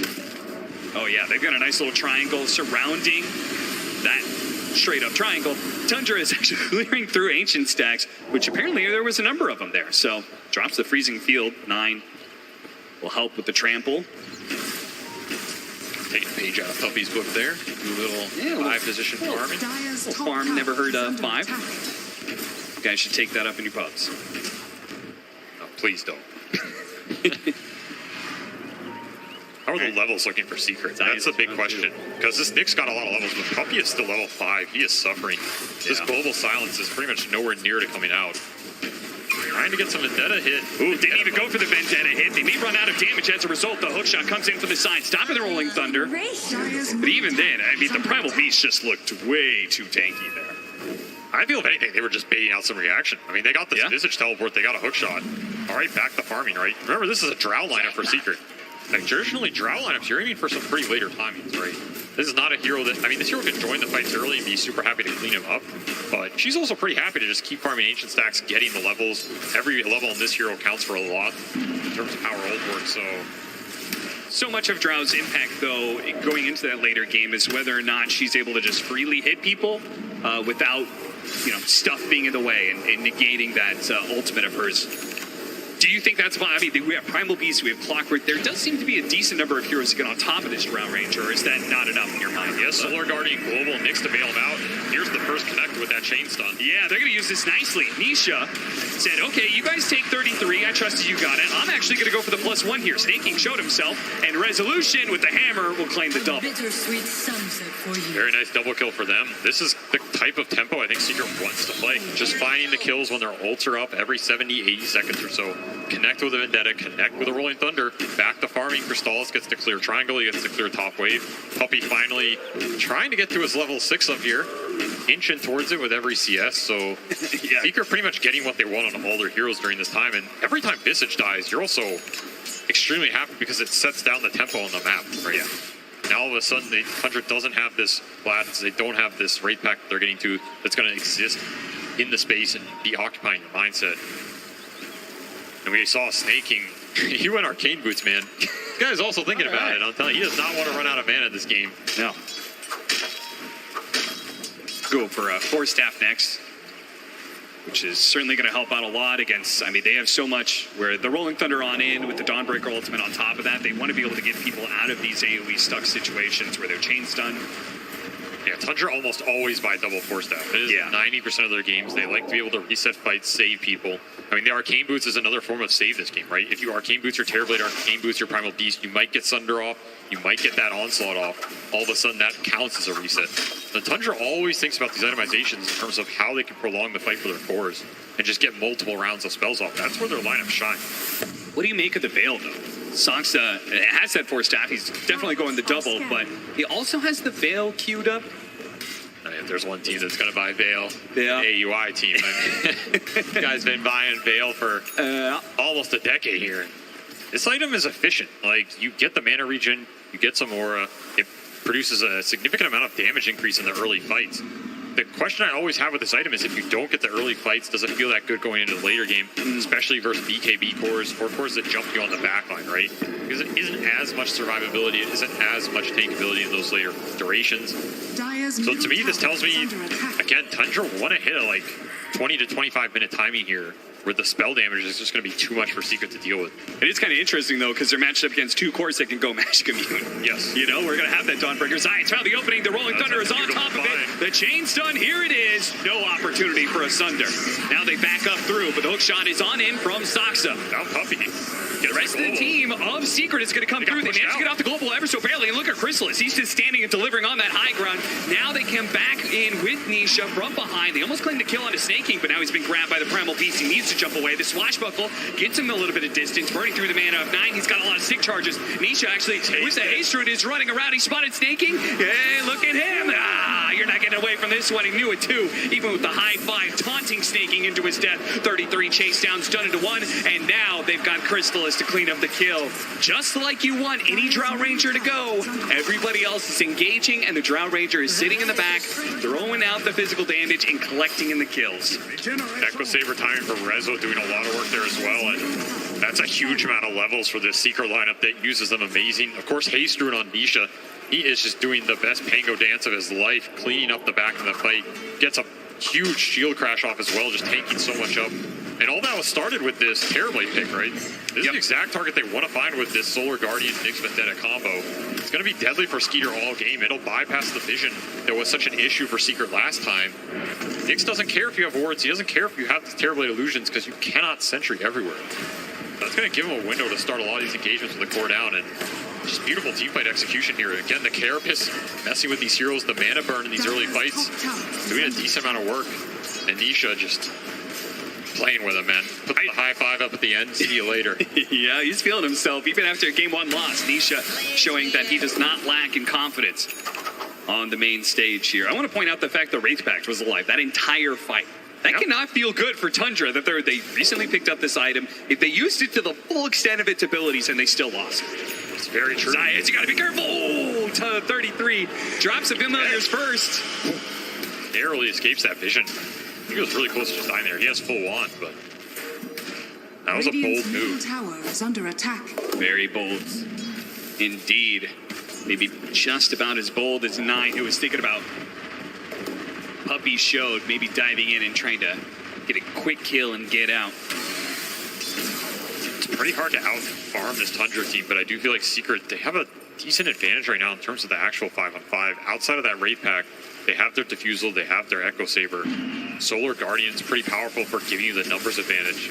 This Visage, he's tough. You know, if you find an opportunity to get a 5-on-4, a 3-on-2, some of these number fights with the Vendetta global ability, Secret's going to take those every time because they have global to back it up as well. Maybe part of this veil on the clock is also Soxa just trying to find Puppy in this game. That is his MO. Yeah. Find the silencer, hook him. If you veil him, maybe it gives you the extra damage to just kill him faster or solo kill him even. Yeah, I can kind of see that. Especially 9's going to follow up. He onslaughts and tramples through. Like, that's one-shot territory for sure. And now they have Knight's got the opening. They have the Rolling Thunder as well. The Dawnbreaker. Tundra did not see this one coming fast enough, but they do have in that back line. Skeeter has popped the meta, so Secret needs to be able to reset a little bit, especially with Soxa getting on top of the Drow Ranger, making it even worse. Puppy's going to get grabbed. The 2 supports of Secret die, despite the fact that Secret are the ones finding the initiation. It's Tundra who gets the better of the engagement, and as a result, can maybe take this mid tower. I mean, just beautiful hook shock to the back line, disrupts the whole fight. Nisha's going on this Visage, but it's not really the target he wants to start on, especially if it's just him. Like, you're basically just wasting Rolling Thunder at that point. It can't come through and turn that fight around post-BKB or post-Terrorblade initiation. And Skeeter joining, pretty nice Yasha timing, along with that Mithril Hammer, just dealing a decent amount of damage and clean up 2 kills into a tower. That's the type of fight Tundra wants to be able to take. Visage tanks the initiation, Terrorblade gets a free fight. Nisha just going into all. That is a shield crash on 2, but I don't think it's enough to save him from this sticky situation. Not sure what he was expecting there, but it was certainly not 3 heroes from Tundra. I think he just wanted an easy bounty route, but nothing. Yeah. Nothing is easy on the TI main stage, Cap. No, certainly not against Tundra, who have been... They really have not given much ground to Secret in either of these games. Game's a lot about BKB timings as well. Who can just commit in the fights and get the damage done during those intervals. We will have BKB flying out for resolution here. So he's pretty strong in the TP top. Of course, he gets TP to these lanes no one else wants to go to. Still join the team. It's a decent time for Secret to try and find something. Remember, meta has been down for this as well. 50 seconds. Skeeter does not want to join a fight. Rezo just pushing in here.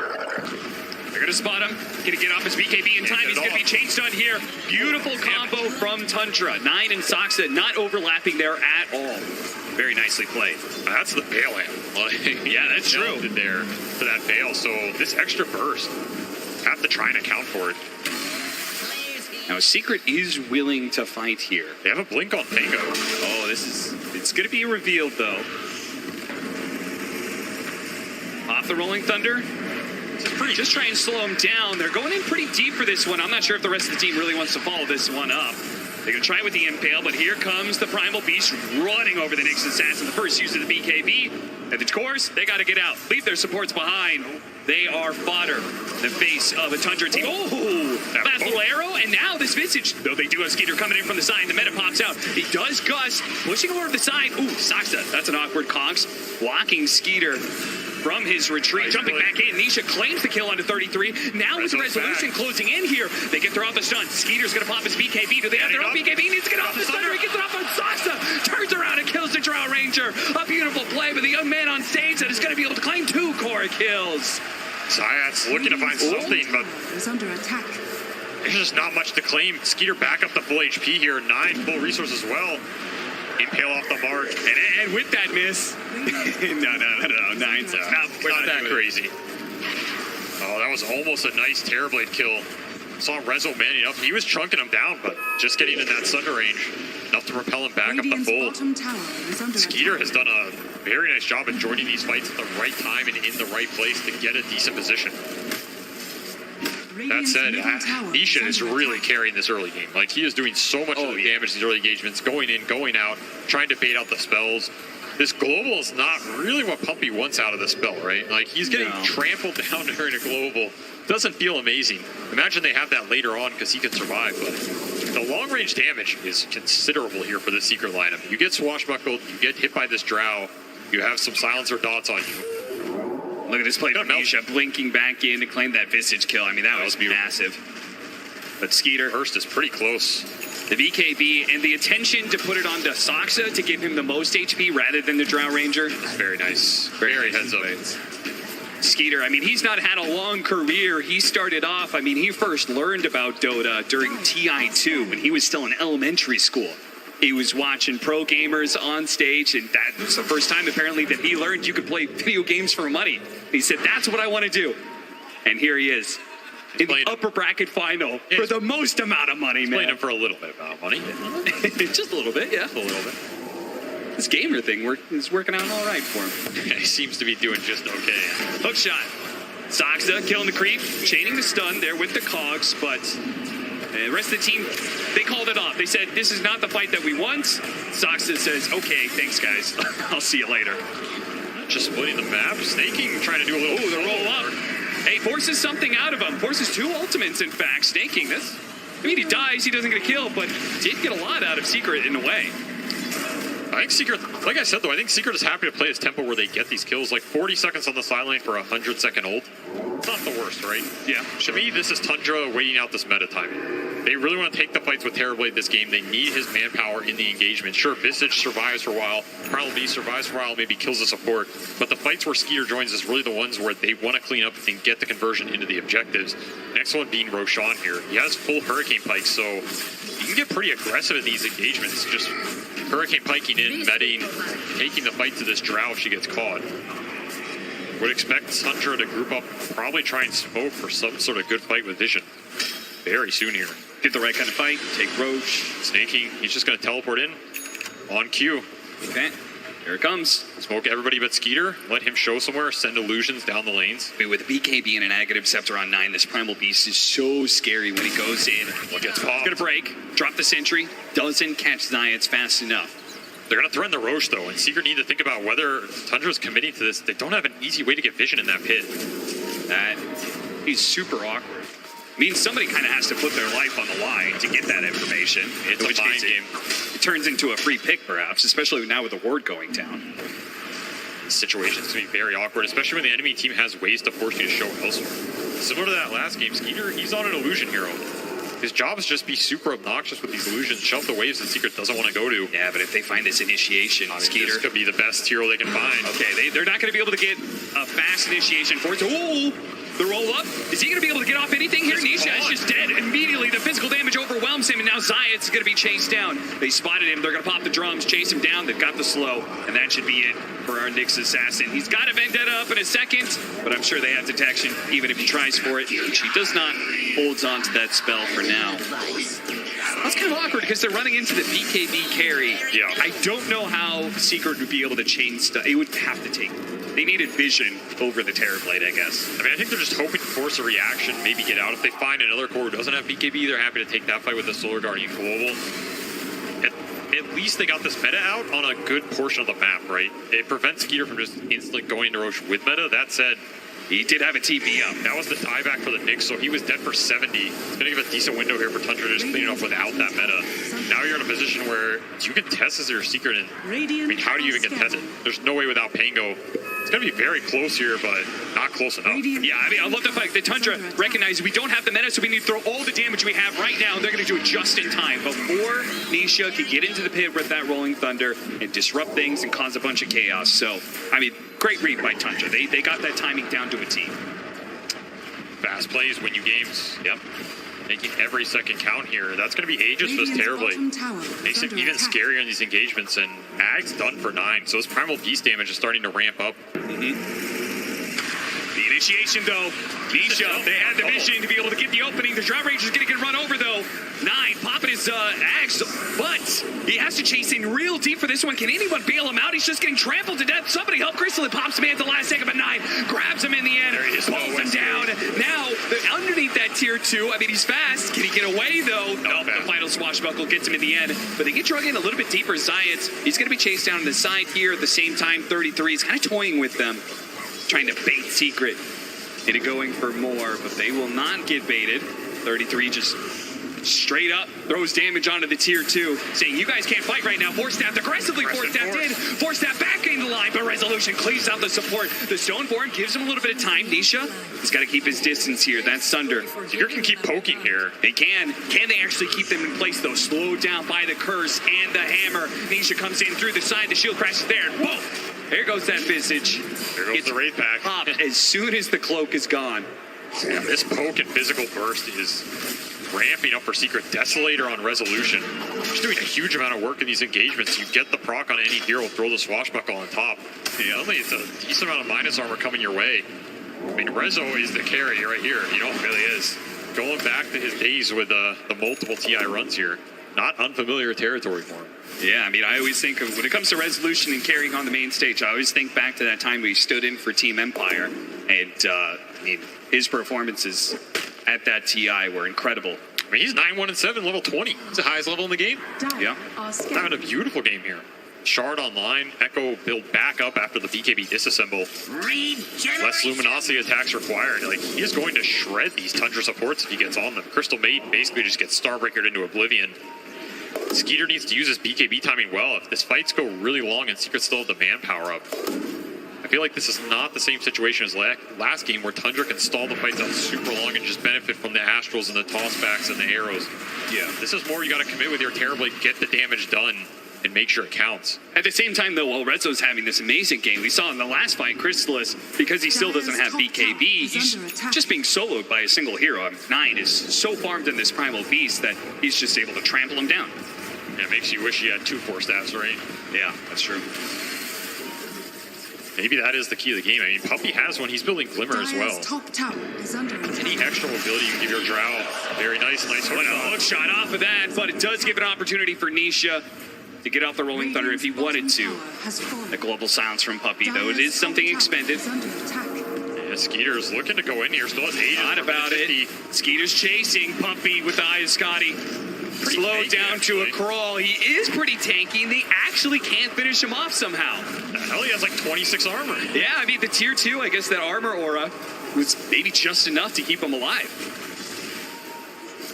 He just walks it off. Well, now meta has been used, and the Aegis is going to expire in a minute and a half. There's going to be timing here for Secret. I mean, it was the marksmanship. It's giving him all the extra bonus, Hachi. Yeah. So this silencer's a lot more tanky than you think. Oh, that's interesting. I think Skeeter thought he was going to, like, 3-shot him. Yeah. Wait a minute. Guy have a Sven shard or something? Now Secret have an opportunity to abuse the meta cooldown here. Smoke up from Puppy. Wants to try and initiate with this Nisha Pango. Either find the back line. Surprised they're going right now. But maybe it's just like meta's down. It doesn't matter if he's got Aegis. Down. Aegis running out in 50. They want to find some initiation with the Solar Guardian on top. They're not quite close enough. Puppy, the smoke is going to break. Tundra on high alert, up on a high ground. Really good timing from them. They backed out at the right time. They read, hey, even if we've got this Aegis, we're still exposed whenever meta is down. We have to play defensive. Bring up just the high ground. Outpost. Already canceled that. That was a aggressive outpost TP, I was about to say. I was wondering where he was TPing to. But Secret will take it back. You said Tundra. I mean, this team is just so efficient at playing the map. They have an 8K lead. It really doesn't feel like they have that much, but it's just all in their supports. These supports just always get farmed. Snaking up the force staff, and I mean, Soxa sitting on the big boy Philly. Oh yeah, and he's going to get the Aghanim Scepter soon, which means one of the side benefits of the Aghanim Scepter is the constant rocket spam that you get. So that's another aspect of split push that Tundra will have. They always got something. Yeah, split push the lanes. He can throw the vision in the fight to find the silencer. Yep, make it annoying for this Pango who wants to hide in trees. Yeah, he's just going to pick it up, buy out for it. Tundra collecting a lot on the map right now. Look at them again. This deep vision they have in the mid lanes has, I think, given them a heads up that this is happening. Now, they're going to lose their Crystal Maiden, but that is really not that important. Tundra are pretty happy with losing their 5 if it means another smoke is down on the side of Secret. They're okay with this for now. And okay, I was going to say, Skeeter had a Sacred Relic in his inventory. A little early for Divine there, son, but of course, Nullifier coming out. It's going to be nice to dispel these secret cores in the fight. No more Force Staff for the Drow at a time where he might really need it, right? Yeah, sure. Also messes with Pango. So interesting itemization here from Skeeter. Again, I think Tundra's identifying they want to make the most happen in the interval where they get the Clockwork Hook Shot, they get that initiation, and this meta is off cooldown. Especially for the next Roshan fight. This is what both teams are gearing up for. For Secret, they do have like triple core lineup that scales incredibly well here. Do you think the Nullifier is really the best item for? I mean, it felt like there was a lack of damage here. I would expect maybe more like a pure Daedalus route or something. I think the Nullifier becomes very good when you get to that Swift Link. Okay. Which is what he's thinking about, right? He has a Q next. I don't think you go this Nullifier without getting a blink somewhere in your inventory. Yeah. Because what you really want to do is be able to just blink on the Drow, nullify, Scotty hit him. He's gone, right? He has to sit there and man fight you, and it sets up the fight very nice for the team. Same with like the Silencer. I mean, we saw the Silencer's tanky. It takes a little bit. Nullifier just helps you cement these kills. Tundra wanting to use it here. Shiva's completed for 9. They found the ward now. They may back up just at the right time. So now Secret, they have a gem as well. Earlier, Tundra, again, they buy these really early gems, which I'm a big fan of. Tundra, as soon as they feel like they're kind of like, all right, we're definitely stronger than these guys, they pick up the gem and they just take over the map. I mean, no vision left. Yeah. Absolutely debilitating for these Secret lineups that need to fight around it. Maybe a big reason why they're able to get such a big net worth lead. Always helps. I mean, Zayat's game is just not easy. No. And he just doesn't want to run up any of these high grounds. The illusions are constantly shoving in, which forces someone from his team to go somewhere else. Scan up to the high ground, see if they can get into position to get this ward down. Crystallis is like leading the charge here, you know? Yeah, he's got a fresh BKB. He's like, I don't have to be scared any longer. The one upside compared to last game is you can put resolution on illusion duty, and you can still join the fight. Yes. So your ability to play the map versus the illusions went up considerably. And it means that he's getting a ton of farm in the meantime, too. He's still actually ahead of Chrysalis in that regard. Yeah, these secret cores are farm. I'm just worried that they go in. Tundra is just hitting so many good timings on their heroes here. The double Force Staff done, the Ags on the Clockwork, Shiva's Ags on this Primal Beast, and 33 pushing towards an Assault Kuros.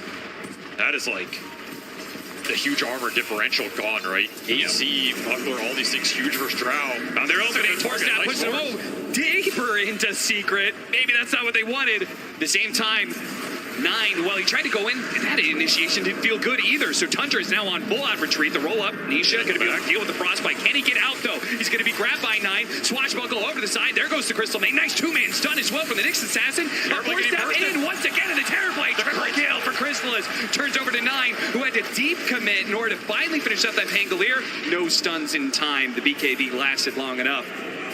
Puppy. Oh, got him just in time. Zayat finds a 4th kill for Chrysalis. You wanted that rampage for the books, but damn close. And Secret cleanup 4, only losing the Pango there. Very happy to get that trade. The gem will be rescued here. Oh, they saw that on the ground, but Snaking got his courier out fast enough to be able to recover that gem. So that's quick fingers on the couriers from this Tundra side. They really do. They know how to play with every single unit they have in their control. That is the exact fight Secret wanted to hit. They got some vision out. They take it. The initiation with the Pango. The global was beautiful. Separates the fight. And of course, can't ask for a better time. Getting that into the second Roche here. Aegis on Drow is a huge deal. This damage is starting to come through for this Terrorblade. I thought that was an aggressive force stab from Secret at first. I was like, oh, that was nice, but it was Tundra trying to save him from the chain stun, which you can't blame them. But it ends up just pushing him so deep, and then Nisha on the back line. Secret just get the dream fight here, right? Drow gets to just shoot Terrorblade the whole time. He gets forced in again, maybe betraying a little bit here. He just gets bursted by Resolution with the minus armor. Drow to back him up. And this Tricore coming online for Secret here, the physical damage is no joke. If Terrorblade dies, these other two cores are not going to carry the huge distance in that fight in terms of the damage output. Like, this is a Terrorblade draft. You are buffing him up. You want him to live through that engagement. And at this point, Rezo and Crystallis might just be out carrying him. The tag team here, that's a big swing. He's no longer going the Swift Link. Now he is going back for the Daedalus. Now he's saying the damage is the problem. But I did like your idea of like a certain way to play against the Drow Ranger, because in just a normal game, this 1-to-1 matchup between Drow and TV is not that fun. I mean, this Nullifier, it makes a lot of sense this game. It helps him stick on targets, but at the same time, he has to aggressively force them to be able to stick on them. If someone gets forced before you get that Nullifier hit out, it gets kind of weird, right? Yeah. Like, traditionally, if you want to go this Daedalus build, maybe you rather have Satanic, something else, even like a Manta Dispel. Butterfly opportunity. I mean, he's still going to be incredibly strong here. If he gets the Nullifier hit, it's going to pay off. It's just a question of can he land it, how deep does he go in the fight? Because like we saw there, you go a little too deep, you get Starbreaker. You're not living through that. Now Secret taking the fight to them, pushing his tower with Aegis. Smoke wrap comes around, down to the initiation, but Science, he reads it. He's going to be able to break that smoke. The onslaught on through. They do have the spike care base, pop the BKB last second. They manage to get on top of the Sounds as well. Global Sounds goes out. Science is not dead yet, nor is Puppy. While Chris is delivering the damage onto Skeeter. Force that forward. Manage to get the hook shot. Turn around. Skeeter gets off the Sunder on his support. Manta gets popped. Crystal is trying to walk away, but that Nullifier, it'll keep him in place. And now 9 is setting up for the Starbreaker, though. Resolution. He barely hits the end one, and that's all he needed. Crystal is on the second life, will stand and deliver the damage onto 9. That'll finish him up. The Primal Beast with the Dispel is not going to be enough to walk away. Give me your intelligence, mother, and I'll take it every time. Puppy with the buyback to get the extra insteal. And runs down Snake King. Resolution finds an extra one. On top of that, none of these heroes have buybacks, so Secret, the world is their oyster at this point. This game has swung completely, right? Like, we can feel in these fights, the damage is just running out for Tundra. And the real carry in this game, Resolution, coming online. He hits 25 after this fight, which is a huge deal for this hero. Now you're dealing with double Starbreaker, which have just been debilitating for Skeeter. I mean, beautiful hook shot here. They get the Sunder off. Operation Safety to bail out Skeeter. Takes the fight to Crystallis. Maybe if there's no Aegis here, this fight looks different. But even so, Rezo is just smacking him. And that hammer hurts, man. Yes, it does. All of that farm is paying off. They're so focused on dealing with the Drow Ranger in this bad matchup with the Terrorblade that it means that Resolution is completely uncontested in fights. Delivering damage right there. There's a man on stage who set all that up in the first place. His Vendetta positioning, breaking that smoke, made an awkward initiation for Tundra. I mean, that's what wins Secret the fight there. Like, imagine Puppy gets broken on instead of that Nyx. It's a completely different engagement. Instead, 9 has to spend his entire BKB duration and half that fight chasing Puppy around. He doesn't want to be doing this. It's dirty duty. Someone has to, but it takes him way longer than he wants, and now Secret taking control of this game. Now they're scaling into that late game Tricore where Shiva's on Nisha on top of a Timeless Relic Arcane Rune. He's going to be pretty strong in this next engagement. Huge amount of spell damage coming out. If Drow lives through the initial burst from Tundra, it's going to be a hard fight. Rocket Player scouting Puppy. They're going to go for that free kill. And he had the gem too. Nisha's going to try and follow this up though. They do have the Dawnbreaker ultimate coming in on the side. They're going to chain stun down this Visage. They've worked through the cloak. The double hammer goes to play. And Snakey, well, trying to freeze the field. They're getting on top of Crystallis. This time around, he doesn't have that second life. Skeeter's got the meta, and they can start laying into the Drow Ranger. But they need to be able to get the disarms. And now with the chain stun going out, the Drow falls, yes. But Resolution and Nisha, they are just cleaving through hero after hero. The Primal Beast again trying to walk away, but Resolution, he'll run you down. He'll drag you down into the dark, down until you fall, down until you go all the way back to the fountain. Resolution, Starbreaker, breaking Tundra's dreams here, closing this out 2-0. He wants to send it to a game 3. This man is absolute resolute. He really is, and it's so fitting.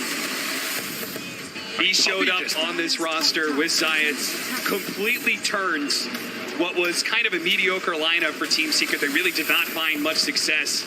And it seems like this combination of Science and Resolution we see on the right-hand side is what has been enough. It's a secret ingredient that has turned Secret into an absolute killing machine. It may just give them the chance to even up this series against Tundra, the upper bracket final. Secret is just all over Skeeter in these fights. He just does not have the sustained health like last game. And they are able to burst this terribly down regardless of the crowd. And yeah, you love to see that, man. Harking back to a little bit of the TI11 days.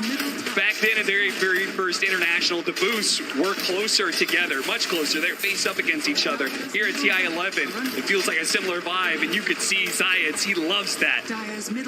Oh, especially when you're dead. There's nothing else to look at but that guy across the stage from you. He's standing up and shouting. Yep. Little extra mental mind games going down, and that's 2 lanes for Secret here. Cementing themselves at a 15k gold lead. They have the buybacks. Tundra's probably gonna have to buy out to take these fights. Full control of this game now. Octarine done on Nisha. Aeon disc for Puppy. Jumping him just became a little bit harder. I mean, now you really need to get value to this nullifier. You need it, but yeah, Skeeter's just getting kited, right? And even if he takes down one of these Secret cores, pick your poison. Are you going Drought? Are you going Dawnbreaker? Yeah, somebody's got to deal with this Dawnbreaker, man. I almost feel like 9, getting his level 25.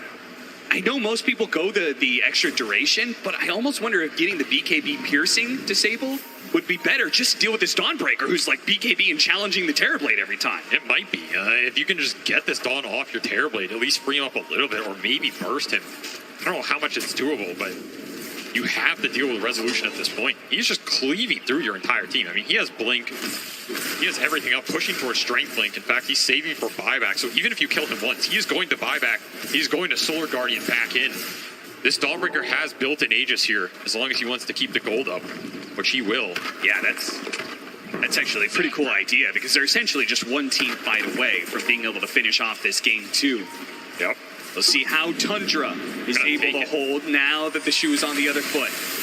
Rocket's coming out, doesn't see anything. Skeeter might get caught. Oh, this would be the worst situation. A 2-man stun set up with the Resolution, ready to go. Both will fall. Both do have buyback, but there's going to be a third hero on the ring. It's 33.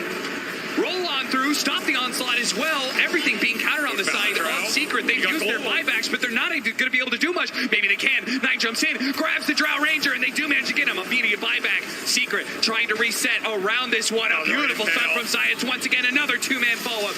Nisha keeping his distance here with the swashbuckle. Is going to roll up to the side. They're going to try and deal with this Nyx assassin.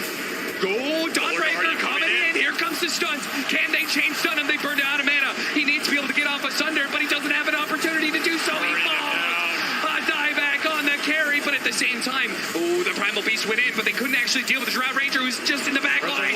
Throwing away the damage. Resolution. He will not go down easy. He will not go down without a fight. He finally does fall, but Tundra, it's too late for them. They blew far too much to be able to bring down the Dawnbreaker, and now Chrysalis is here to clean up. They buy back where they can. They do have the roll-in coming on through. That's going to be able to get the chains done on to 9. He's dead as well. 3 dead, no buybacks. 33 got to be collected, and that is it. GG. Team Secrets. They will close out this game 2 and even up the series. I mean, that's what everybody wants to see here. A game 3 between these two teams, and that felt like Secret's playbook through and through. Clinical early to mid-game, executing with their ults on the kills that they need to, a slower tempo, just methodically oozing the victory out of that game from Tundra. And it felt like Tundra were the ones kind of on a timer. Like, they're trying to fight with this Terrorblade timing, trying to get that meta to maximize the usage, but that one fight clicks. All of a sudden, they're on the back foot, and it's just too hard to recover into all those carries Secret has. I mean, you got to give a shout out to Resolution in this game, right? What did he end the game on in terms of score? Absolutely brutal performance, just crushing them with the hammer to send it to game 3, 14-2 and 16. Yep. He hit that super early 25 and never looked back. Double Starbreaker with the shard, disintegrating that Terrorblade. That's it for game 2. Third game is coming up, and I'm sure there's so much to break down in this clash of ideas. Who's going to come out supreme in game 3? For that, we ask the panel. You're coming to the wrong place then, my friend, because I'm not on that stage. I'm not there in the heat of battle as these two titans of the game clash head-to-head. As we slightly decompress, T, Lizard, and Sheep, welcome back to another classic game here at TI. And T, I'm enjoying this trend of me exposing off-the-record quotes that you guys share with me. Okay, go on. At the end of that draft, I vaguely recall you saying something Speak correctly here, boy. about your emotions regarding the two drafts, just the 5 heroes that you would see on both sides. You felt kind of strongly about one. Yeah, I basically said that Tundra's lineup is the type of lineup that I'd love to see in like a ranked game. You know, when I'm trying to get my 30 MMR, I see those 5 heroes, I'm like, oh, I'm gonna double down. That's comfortable. And then Secrets, I basically was saying it's kind of a bit scarier. It's positional. If you get yourself in position, you can win, of course. But it's like, of course, I lean more towards Tundra in regards to the ranked analysis there, but my golly gosh, did Secret play a You just lost double down the MMR. I just lost 60 MMR, but it's fine. Sometimes it happens, you know, you double down, then you check everyone's names, you see some, I don't know, some baby rager that you had in your pubs that's actually feeding, that's 8,000. Forgot to avoid him. Yeah. Forgot to avoid him. On the other side, there's Rezo playing the Dawnbreaker on the offlane. And Shippo, do you like the 3 carries from the side of Secret? I like their heroes a lot more this game because it felt like they could actually cover each other in these fights. Like last game, it felt like Secret had the gusto and the outplays in the early game, but they couldn't cinch the mid-game fights, right? Tundra had exactly similar situation happen again. You go into this 15-minute mark, and you have Skitter at the top of the net worth chart, leading above everyone else, and then all 3 of Secret's cores, and then the other 2 on Tundra. And now this has happened twice. This time, at least, Secret have the global, the Dawnbreaker ult heal, and the roles actually fight properly. I feel like this whole lineup of Secret was, we'll protect you, Mr. President, Mr. Chrysalis. Like, the way they're playing, you have Silencer that's also kind of on the sidelines, even though it's Puppy. He runs in with Silencer just to die and buy back.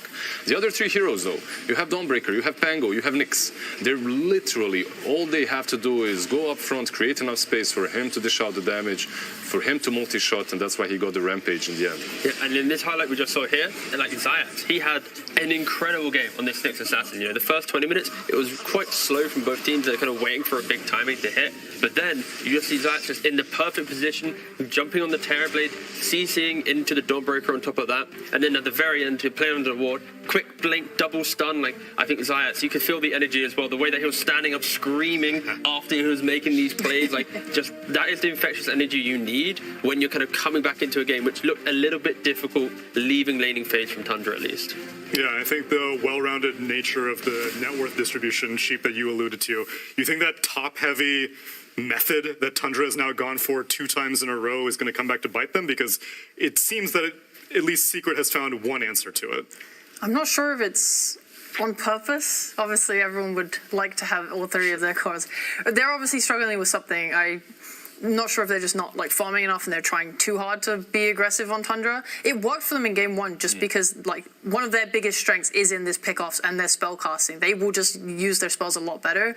It's just really hard when you're playing into global. They managed to get onto Secret side of the map and then just couldn't quite cinch those kills because of the global coming off, and then they just take a great fight. There's also one problem with Clockwork. That man buys an Aghanims, and he's taking all your farm. By the time your illusions get there, the Rockets have already cleaned up the full wave. So they definitely struggled a little bit when it comes to that. But also, jokes aside, Clockwork buying that Aghanims meant that he doesn't have a saving item. So plenty times in a game such as this one, you would see Drow completely going ham on the TB, and there's just nothing to save him, nothing to reposition him. So we saw it. Yeah, so you the saving on him. He had quite the opposite. He had a Force Staff at one point, which was useful in 9 out of 10 situations, but there was one moment where the Terrorblade was on the receiving end of Saksa's Force Staff and just went deeper into the fight. And I'm sure Skitter had we didn't get a true side replay for that one. There may have been some strong words tossed between the 2 players there because that was not the Force Staff that Skitter needed. Right into Resolution's loving hammer hands. There we go. I have been enjoying the very illuminating thoughts from you guys, and so I would like to dull that by going to Sir Action Slacks in Singapore. Hello, hello, hello, Arena. It is I, Sir Action Slacks, here in the crowd. How are we doing, crowd? Hell yeah. You know what I've always wondered? This is a real thing that I really do wonder. What would happen if somebody won the Aegis that was just a fan? We're going to have a contest. I have some very rare giveaways here. I want you to do a acceptance speech between you and your friends, okay? We're going to pass along. The crowd will react to who wins. Please pretend, sir, you just won the Aegis. Do your speech. I just wanted to say it's been a long journey, and I want to thank my parents and friends from Herald to where I am now. It's been a long journey for many years, and now I am here. And you won. And thank you to my fans. Okay, pretty good crowd. All right, give it a shot. All I gotta say is the competition sucked. I deserved it. What else is there to say? Damn, that was like a puppy interview. That was hype. All right, sir. I've got to give it to you guys. The crowd, the Singaporean crowd, incredible today. All for you guys, all for you guys. Thank you, thank you. One more? Okay, make it fast. We won because of Singapore, baby. Let's go. Okay, crowd, I need your help. Contestant 1, please. Applause if you want it. Contestant 2. Yeah! Contestant 3. And 4. All right, it looks like we have a clear winner here. Is your beautiful little prize. I don't know what this is. I'll give this to you. I don't care who gets this one. I only brought 3. For every winner, there must be a few losers. So sorry, guys. Thank you for watching. And please send us back to the panel. Can you throw to Tsunami for me? Just say back to you, Tsunami, as hype as you can. Back to you, Tsunami. Okay, that's too hype. I don't like that. You're doing it too much better than me. Thank you so much. Yo, thank you very much, random Singaporean fan. Thank you very much for sending it back over here. The duality of Dota players. I 100% contestant 2. Carry player. You could tell it. You could, from that intonation, he is no stranger to saying that he single-handedly carried his way to the Aegis. He was the coach. He was the coach. He wasn't even in the game, yeah. Yeah, I've also had people take credit for victories that are not deserved, but I am happy that the crowd has been getting into it because, yeah, we've been now embracing the Singapore indoor stadium. It has been living up to the hype 100%. I'm glad that everyone's getting into it. And now they have a third game to look forward to, Sheep. I am thinking that we are setting the bar extremely high for this TI because the Liquid series versus Aster, amazing. And now Tundra versus Secret at game 3. Well, boy, we talked about the adaptation, right? And by God, Secret did. They really adapted. I think their draft was just stronger and better, and they executed it nicely. And I want to see them carry that through to this game 3. And for Tundra, I don't know. Skitter is an amazing carry. No fault with him. You keep doing you, baby. Sure. But the rest of the team really need to kind of sort out what they're doing. Maybe they could apply more pressure to Rezo. He is just like reliably carrying these games like with no problems, right? You feel it, right? Of course, and they even did it early on, like they were setting up these traps for Rezo because they know you're playing into a Dawnbreaker. One side of the map, you have the whole team. On the other side, there will be Rezo just farming away.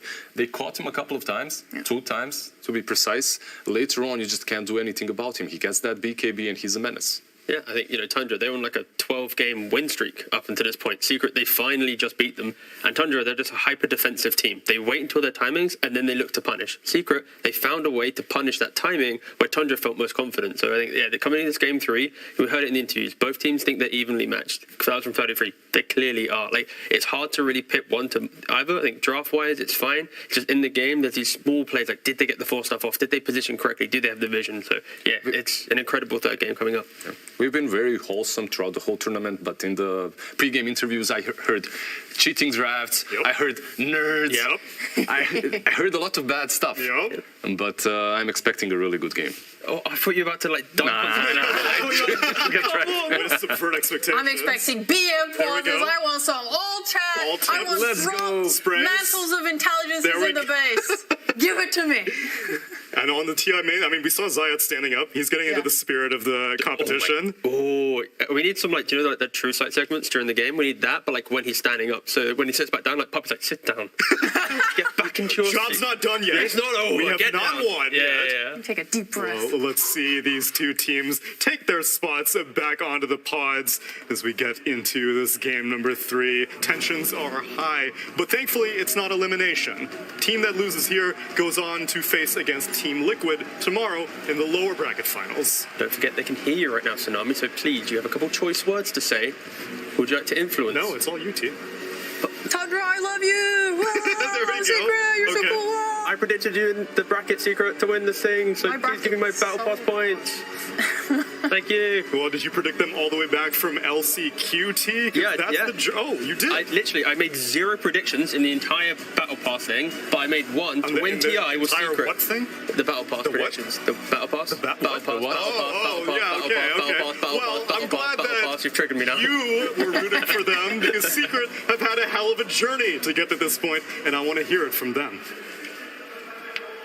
I mean, the best moment obviously was beating PSG LGD in the upper bracket and then beating Thunder in the upper bracket again to solidify top 3. Mattered a lot because now I'm exactly in the same spot as I was in last TI, so that's pretty good. It meant so much to me because I always come to TI, I always go to the upper bracket, and then I always lose the first game in the upper bracket, and I start all over again from the lower bracket. But this time, we won the first game. I was like, oh my god, this is the first time ever I won my first game in the upper bracket.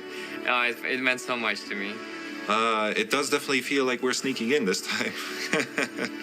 And, I mean, sneaky last chance qualifier. You know, you see Team Liquid there also at the same time.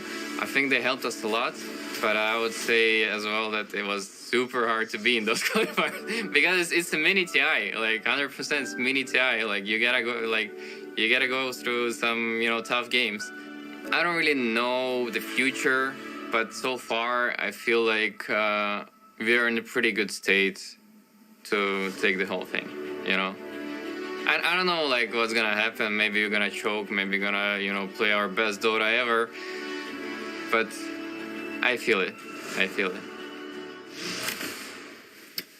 And he should feel confident feeling it because he's got 2 people right behind him and to the side of him who have already done it. Puppy taking the very first Aegis, and Heen as a coach on Liquid, looking to replicate these results. Going head-to-head against AUI 2000, coach of Tundra, and waiting in the lower bracket is Matumba Man on Liquid.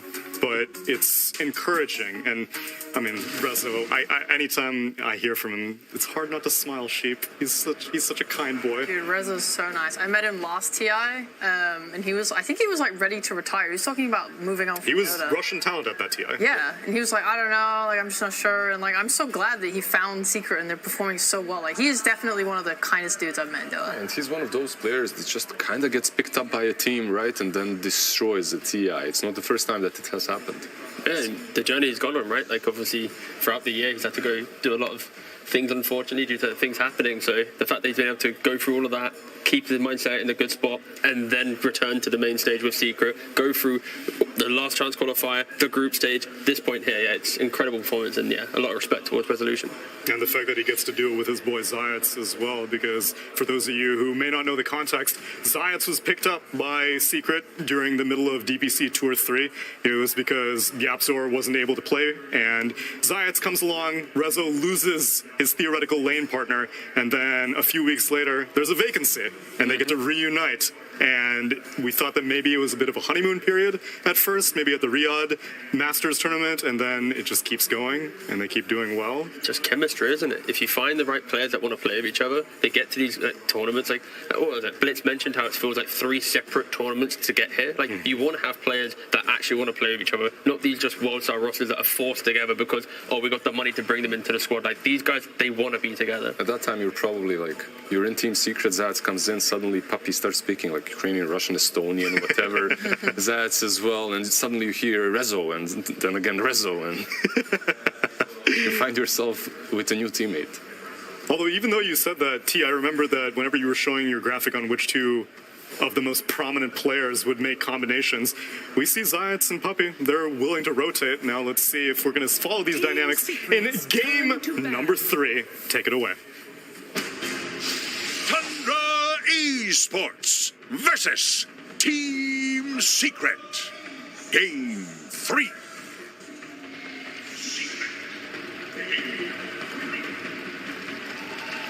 Now, we've been talking for a little bit here backstage, and it seems like my analysts kind of felt like that draft 2 was good for Secret. I mean, Fly, you backed them even after that Game 1 loss. So it definitely felt like draft's so important. We're going into this Game 3 draft. What do you want to see that's different? I want to see, first of all, I want to see Secret banning this Broodmother. So Tundra's going to be forced into a different opening. They already banned out the Doom, and just go for a different approach than they did the first game, because Tundra does have second pick again. That is scary, right, Quinn? Yeah, I mean, second pick, running it back. I think the core bans and giving them this, like, they just beat the CM. Was it really more impactful than a Potom? Probably not. If anything, I think the Potom has some nice qualities for Tundra. I could actually see them pick the Potom over the CM if they lead both, to be honest. Yeah, they do the two core bans. I think this is much better than the first go-around. Now Tundra has to come with a new 2-3. They don't typically 2-3 Visage, so you're looking at, are they going to do the Primal again? If Secret sees a Primal, they're probably, this is fine. We know it's a mid-Primal. Like, I think Secret is much happier going into this draft than they were the first game. Now, we talked about the clash of ideas. These two teams, they have different ideas when it comes to drafting, but also when it comes to the setup on the map. We saw earlier, Tundra, they prefer Dire, and Secret actually actively choosing Radiant against what most people would expect right now. Quinn, why do you think they chose Radiant? I genuinely don't know. It may be something to do with them playing their triangle for this Roche hill. You saw a lot of like tension and waiting around this Roche pit, and I know the hill. You can sort of play closer to the hill on Radiant and like meme with the Roche pit, like throw some arrows, whatever. I think they may value that dynamic or something along those lines. That would be my best guess, to be honest. You guys, anybody else have some ideas? It's interesting because in a way Dire has a better access to Roche almost because of the outpost there. They can fight, they can buy back, they can TP in. Radiant can't. Right. So it is actually hard for me to understand, but we did play, like, from my perspective, we played Thunder, who chose Radiant, and what they like to do is they just like defending their side of the map, and the Radiant jungle is overall bigger. It's easier to place sneakier wards that are hard to find. Okay. And that makes it harder for the enemy to invade if you want to put your resources into that. So maybe that's why I'm not 100% sure. Laning is generally better on Dire. Yeah, the Dire offlane is generally considered strong. Yeah. I could see it being a defensive type thing. I feel like if we go back to a lot of those historic Secret teams that played pretty defensively, they played to scale, they played to farm. My brain is telling me a lot of those like Radiant defense type situations. Like Radiant Triangle just feels really hard to break. It is much bigger, the hill, like it just feels like you're walking into a fortress. Yeah, so I could see that being part of the game plan of Secret. Feels like the side lanes maybe slightly better for how they play him or something, I don't know. But then you have to ask yourself, isn't this better just when you're on second pick? Because on second pick, it is easier to get that better win condition. You get the overall last pick. That's what happened last game. They picked this Dryandra last, and the entire game, Tundra's one fight away from losing that game. This game, Secret's on first pick. Tundra's going to get to respond in whatever the way they want. And we saw the first game, it was kind of a similar story with this OD coming out. At the end of the day, they couldn't match us OD at 60 minutes, right? I agree. If you believe like the first pick has to take it to second pick in one of those scenarios, then if you're doing it from Radiant, you get in that situation where you have to take the fight into their Dire outpost for a Roshan. It gets really sticky, right? I am happy to see this Dawnbreaker back, though. Yeah. I was not sure if they were going to get this hero after that last game, and I feel like if they don't take it here, it gets banned 100%. Yeah. Because that hero just did insane work for them. It's one of the big flex cores that Puppy likes to play around it, that you talked about in that previous game. So I feel like this draft is, again, this is like more in Secret's wheelhouse in terms of, I don't feel like there's some crazy 33 hero already causing them problems. It's just kind of like a skirmish team fight oriented game. Like you said, I think the Potom is actually better for them than the Maiden, just because of the vision aspect and the stun. But otherwise, I feel like Secret's probably happy with this in terms of the first phase trade. Yeah, I think so too. They have this Dawn Flex waiting, so maybe Tundra picks Netta's hero at the phase, but it's like, it's not some end of the world stuff because you can still counterpick it if you want. So you're at least getting one guaranteed lane counterpick. You can late pick Nisha's hero, so maybe he's not going to see his lane, but he will see a lot of heroes.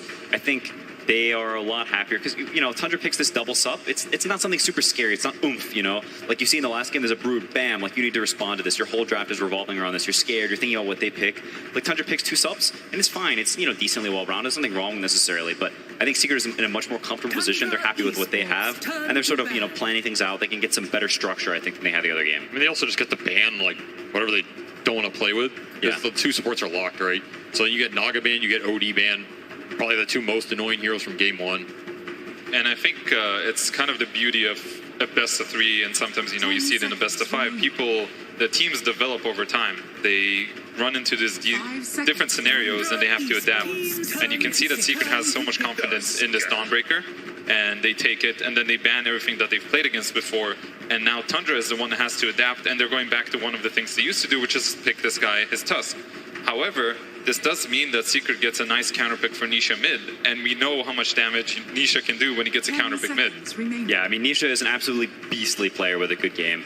I mean, there's maybe some angle with this Tusk pick here. Like, you would think that, hey, you see Dawn, you know it's going to the side lanes as a core. Maybe you want to pick the cores to counterpick that. But I think this team puts a lot of value on Net having like a very impactful pick slot. Like, they'll give him the 8 with some oomph pick. They'll give him 18, or they'll give him like some hero that he thinks is insanely broken. So maybe they see, hey, we have this Tiny. We don't want to pick like some double melee, really weak lane like Blind, and then we get counterpicked. So let's save our offlane pick. We think Netta and having a good lane in our offlane is really valuable. Like, we're going to put extra emphasis on that. And hey, 9, you always do fine in lane anyway. You can run around and cast your spells just like you would in any other game. It's going to be interesting to see what he opts for this Tusk, because I could see them getting like an Ember or Storm or something here. They just want to get a mobility hero that abuses like some of the lack of a super early stun that this Tusk provides, but they went for the Earth Spirit as well. I also feel like this Earth Spirit CM duo is kind of designed to keep that Visage pick in check that you always have to think about coming down, especially when they have this tiny 4. Zeus. There's the immobile Spirit. I like it, because, you know, he can get away from shards. It's not that easy for them to set up a kill on this Zeus. There's almost always going to be a response. And when you think about how these heroes are going to clash against each other, which I'm sure these guys are considering right now when they're talking about it, there's so much poke coming out from Secret that Tundra has to commit for a fight. They have to commit for a kill. They're going to go in deep, and then, you know, the counter initiation starts. There's going to be Dawnbreaker ulti. There's going to be this Earth Spirit ulti. So currently I'm kind of digging Secret's draft, but, you know, we're kind of missing 2 heroes on the other side. Yeah. So it looks better.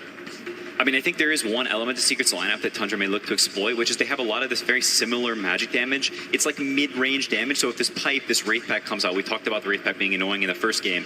Secret is incredibly bad against Wraith Pack and also really bad against killing it, and here's your Wraith Pack hero. So they will have this, you know, potential, hey, maybe our lanes are falling apart a little bit, our heroes need levels, our heroes all do damage the same way, and potentially this Wraith Pack pipe like become a problem. Yeah, that was a very good pick for them. I feel like everybody almost forgot it was like still in the pool because it's been a first phase hero for so long, but I think they just fell into the trap. If you guys remember, Secret played against this Enigma, and they actually picked Crystal Maiden and Dawnbreaker. Yeah. And they absolutely demolished this Enigma, and that's exactly what they're going to do now. Like, okay, we're just going to lane this Dawnbreaker, see him against you. They're going to last pick something else. I'm not sure. It could be, you know, a Rezo hero. It could be a Crystallis hero. But I think this is actually better for Secret. I think they messed up on Tundra. Interesting.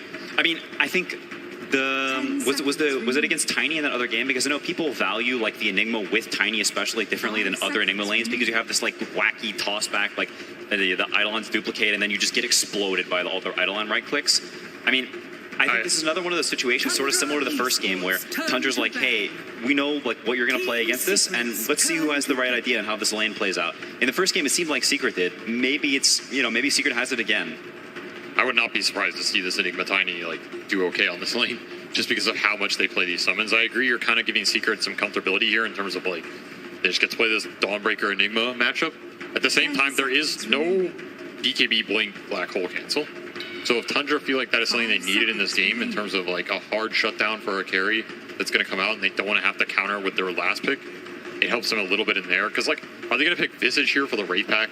It doesn't seem amazing, right? What about a Vengeful Spirit in there? Oh, Venge. That is an exotic choice, I'll tell you that. I don't know if I believe in Venge, but... Okay, they double down on destroying this Enigma. I mean, this is a hero people were picking in scrims a lot before TI against this Enigma, experimenting. I've seen lanes where the Enigma gets absolutely blown out of the water, and other games where Enigma sort of survives. I think he should get toasted here. Like the Dawnbreaker lane, I think you can play a little bit around because Tiny can interrupt the spells. But this lane it's CM Gyro. Like you are getting nuked, you are getting flacked. It's pretty hard to play this lane. I don't know if Tiny interacts that well with it. So I like this pick. I mean, I don't think you're too worried about scale here. All the Gyro has to do is just fight. He can even be like third net worth. You're not even sad in this game because you have Zeus and Dawnbreaker to back up the scale. Exactly. I'm definitely liking this response from Secret. They have multiple lanes that are good against Enigma. They have a lot of different damage resources now with, Gyrocopter bringing that physical damage. Dawnbreaker can build into that Desolator. We have seen Dawnbreakers go for the Wraith Pack build before. I don't know if he's going to do that. I think Rezo, kind of popped off last game and owned. We're going to see last pick. It is going to be the Skitter CK. Sticking to the comfort. Is this a hard CK game, or what do you guys think? Yeah, I mean, in terms of in-game matchups, the Zeus one, as time progresses, is pretty bad. All your illusions kind of just explode, and your hero explodes too. I mean, potentially they just feel like they need this tempo. They want this strong lane. It's, back to the comfort for Tundra. But it's another game where I feel like I look at the draft and Secret has pretty good options. They have good draft integrity, much better than how easy it was for them to play the first game. I think, now this Gyro can kill the Wraith Pack. I feel like I look at this draft and I'm pretty chill if I'm Secret, I think. I think it's similar to the second game. It's like Tundra's trying to get this carry who can push out the lanes and give this kill threat between the Tusk and Mirana that they like to use, along with the Tiny, some ability to open up the map and find the kills. But Secret just has so much lane shove to back it up, and on top of it, they have the global ability. They have the Solar Guardian, they have Zeus ult, so they can back up some of these heroes that otherwise would be scared to push lanes or get gone on. They can turn it around. I think the Solar Guardian was huge in game 2 in terms of breaking how Tundra was trying to play that map. I totally agree. I think this Dawnbreaker pick, especially, they realized that after game 2, this hero is what is going to help them defeat the way Tundra wants to play. How do you want to play this game? Push out the waves, and then, the fact that other heroes are showing and they attack elsewhere on the map, can't do that against Dawnbreaker, right? So I do agree. I do like Secret again. A lot of it is going to come down to how this Enigma does in the bottom lane. If something happens where they get this kill with Toss, it could completely change the way that this game is going to go. Yeah. So that lane is going to be all important. But Quinn, how else can Tundra, if you guys are all leading towards Secret ways, what does Tundra need to do to claim the W, go to the grand finals? I think a lot of it just does come down to this Enigma lane. If he has a good start, suddenly this Wraith Pack pipe, they start looking extremely intimidating. Secret heroes can be very low damage. They can start being like, oh, guys, we can't really kill the heroes. There's this Tusk randomly running around. I think when your offlane does really well and you have this super mobile mid, it can exacerbate the problem greatly. Suddenly this Tusk is all up in your business, and what can you really do to this guy? Any lane swaps or anything that would help enable this, or is it just purely going to have to be through play? I feel like a lot of his gameplay. They just kind of have to be. Neta is a great laner. This is a situation he picked himself into. He was happy with the situation. They didn't bend the gyro. I think he can clutch it up. One word answer, gentlemen. Fly. Who's going to the grand finals? It's going to be Secret. All right, Quinn? Secret. All right, you heard from our analyst. Thank you so much to Fly and Quinn joining us and breaking down the draft to such an extreme level. Feel like we all learned something in that one. But game 3 of Secret versus Tundra. It's about ready to go. One of these teams is going to be going to the grand finals. Maybe the other team will join them, but it'll have to be a very long Sunday for them. They'll have to go through the lower bracket. They'll have to play 2 series in a row. It's always a rough one. Nobody wants to do that, except maybe Matumba. That guy likes playing Dota. Yeah, he's trying to get as much Dota in before he retires. I mean, this is another game where I feel like this Tundra draft does exactly what they've been doing the whole tournament.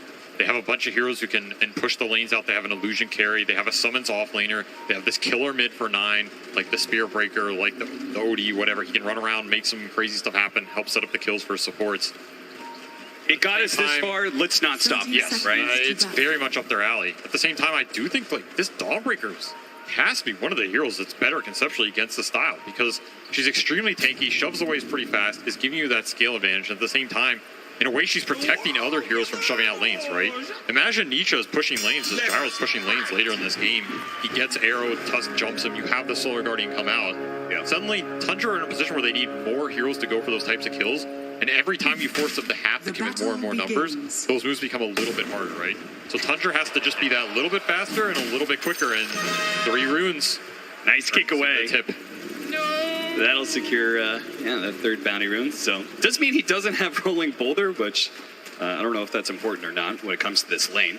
And they're also going to put the Earth Spirit down here again. So similar to last game, Zaz will take the safe lane with Chrysalis. Not doing that CM Gyro lane, which I feel would just melt the Eidolons. Yeah, why not? I mean, Flak is enough at the later levels. So maybe they're just fine doing this. They want to set up the stronger off lane.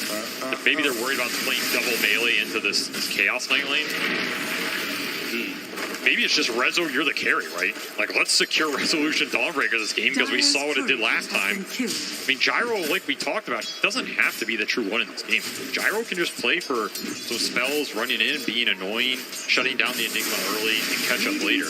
He doesn't have to have the greatest start of his life because, again, very strong scaling Tricore from Secret if this game goes late. It's already doing so much, puppy. pushing back the Snake King Mirana, blocking the easy camp as well. The other side, Zions actually gets a pretty nice W here, and being able to pull the hard camp off of Soxa. A little bit of block in here. Nisha doesn't really care too much. In fact, he slows him down. 9 in response snowballs onto the range creeps. I don't know why, man, but little stuff like that always gets me. I love to see those cute little 1v1 matchups and how just the little plays and counter plays make the difference between one CS. Zeus wasn't doing that a year ago. That is true. Soxa gonna be run down here. Is this going to be our first blood? Looking like it. Science will claim that one. Away from Chrysalis. First blood for Team Secret already, especially with the 3 bounty runes. They're up by a K. Yeah, that was a very fast start for them, and very nice for a hero like Earth Spirit. I mean, we were discussing these melee cores for Zayats in a lot of the games because this is just what he's playing. Nyx, Tusk, Earth Spirit. I think Earth Spirit is his best hero. Like, yes. his Nyx is crazy good. He had insane impulse late game, but this is, I think, is actually his best hero. And if this hero gets off to a good start, you just bypass a lot of his issues, right? You get to the faster level 6, you get to some early items. This hero doesn't need much. You get to an urn, you get to a BKB, you just become a beast. So getting the first blood gold here for him in a safe lane Earth Spirit scenario is the cherry on top here for Secret.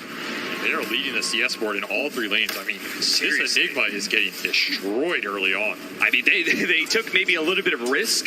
And as you said, they could have done Crystal Main Gyrocopter and just absolutely dumped on 33's game. But instead, they tried to make both the side lanes, or tried to win both the side lanes by putting the Crystal Maiden down there. And it's worked. Yeah, they're just winning them both. This is a very fast start for Secret.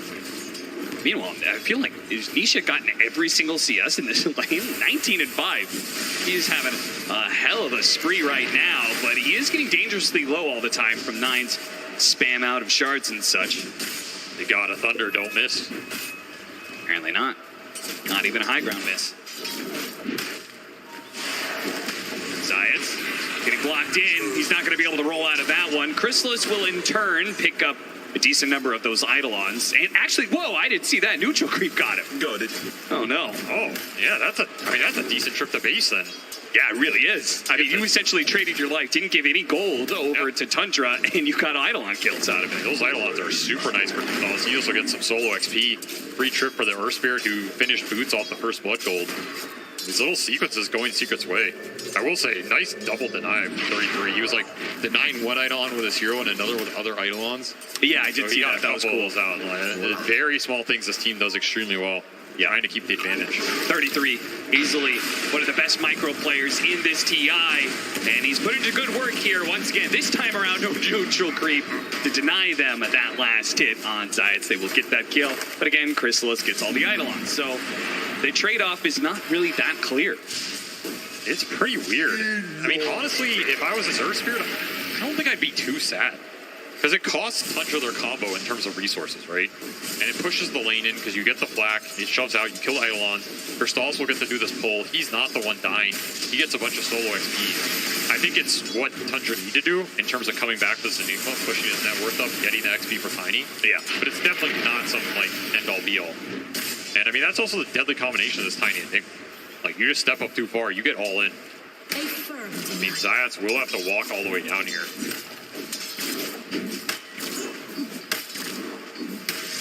When was the last time we saw Tundra lose lanes like this?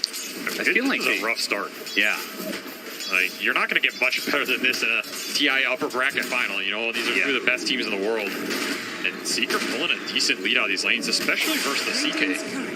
Oh, Chrysalis maybe overextended himself a little bit. But Zayats stopped Soxa in what would have been an avalanche tossback under tower with Malphus still on him. Like, that could have been a kill on Chrysalis, but Zayats put a stop to it. I mean, this CK is just, he's getting beat up top. He's had to invest in extra regen.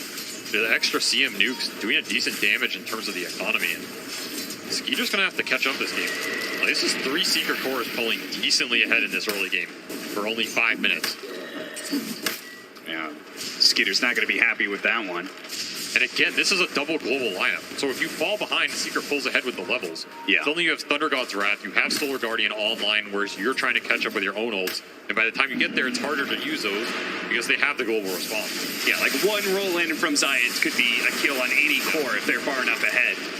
This would be an all-important kill. They're going to have to snowball and do manage to keep up with Nisha as he tries to hop over the cliff. They do have the roll-in, though. They need a little bit more damage. Nisha delivers a bunch before he goes down. Maybe Secret can collect some kills in return. 9 is so low. Puppy's going to throw it out. Frostbite's going to be game. And Sox left the DD for his mid laner and may regret that choice. Nope, they're not going to go for the dive. He's thinking about it. Roll in from behind, Zion's blind, trying to find Sox. It does get him now, slows him down with that double damage, puts it to work. The toss over is not good enough. Puppy will secure the last hit. 2,000 net worth lead now for Team Secret, 3-2. Nice response from Secret to turn that mid-fight around. I thought Nisha was just gone for sure, but they get the double cut out of it, they get the rune. Extra levels for these supports. Puppy's up to level 5. A lot of early damage going to come out from the CM Earth Spirit combo. And Tusk is also not a hero who wants to be losing these river fights. Like, this is where his spells are pretty strong. He's pretty tanky. You can abuse the stat gain. Zeus is a hard hero to man up on. I respect that go attempt play. These are the types of things Tundra, they need to start looking for in this game. Get the tiny Mirana going, finding these little kills and pickoffs. You have CK stun, you have Malphus. 3 stunning cores from Tundra here to set up some of these kills. Yeah, and some of this may just come down to the fact that they lost the lanes, right? If this Chaos Knight, who's usually a hero that has so much sustain, you could chill out by yourself, but you could see the pressure continue. He's not able to stay alone in this lane, so Snaking kind of always has to be here, ready to go with the arrow. Thunder God's Wrath isn't enough, the Frostbite isn't in range, so he turns around and uses it on the Mirana instead. A Puppy will be able to walk it off, but the fact that Snaking can't rotate out of this lane, I think, is debilitating to all of that aggression that Tusk wants to be able to put down. Yeah, normally they want to be able to leave Skeeter alone at this point. Get that double support rotation cooking around their mid.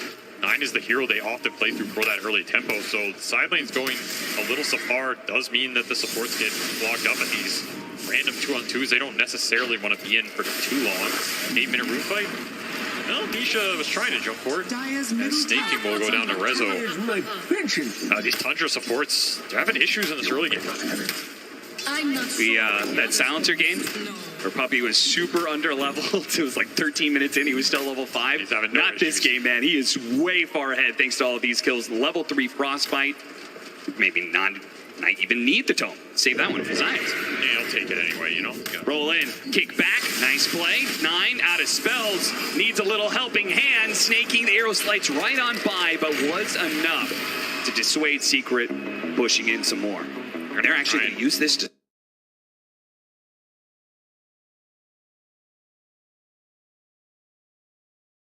smoke. This is a cool play. Yeah, they're going to try and activate this Tusk heading towards top. Good. CK is one of the easier carries to smoke to because you can just stun the guy and sets up for you easily. See if Rezo seals this one coming.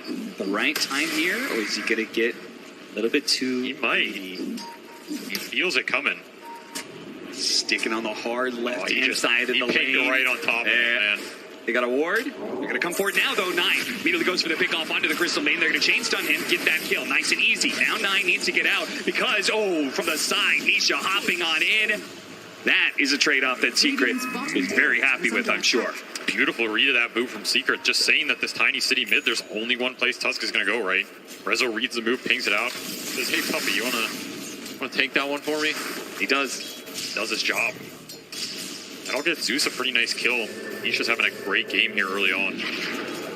This is a pretty nasty Zeus game. Like, you're counteracting the Mirana ulti with the vision. You're screwing with the multiple stun initiators from Tundra. You're forcing them to have to gap close you through all of this secret AoE. So the stronger the Zeus is, the faster he gets to that shard, the Kaya, all this extra damage. There it is. The combination we talked about, the roll-in into the global possibilities for Secret. That early level 6 from Rezo puts it to good use. Get a core kill.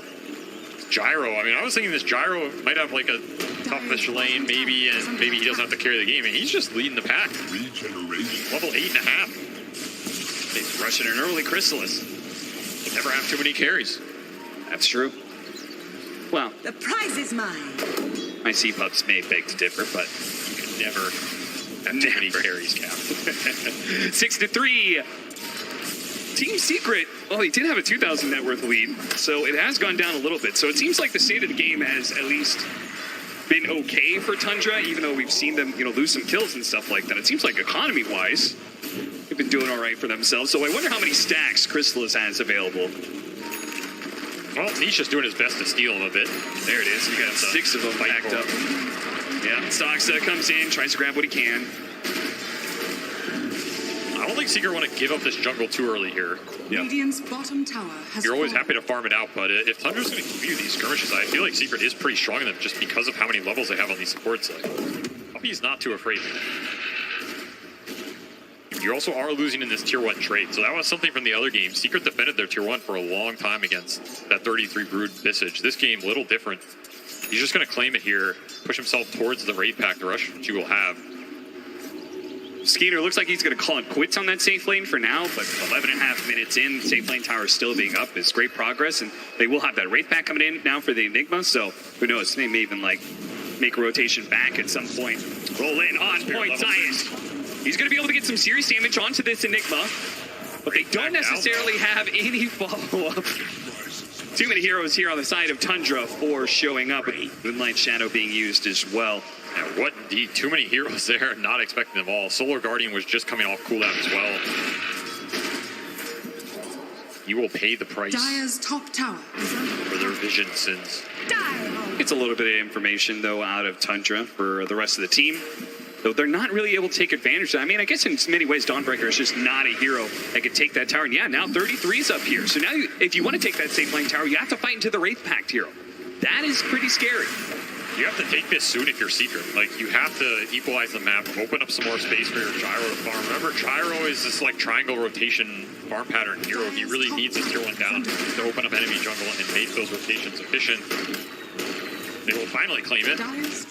Be very happy with that. Now it just comes down to these mid fights. How much does Tundra want to push this mid tower or smoke to the triangle?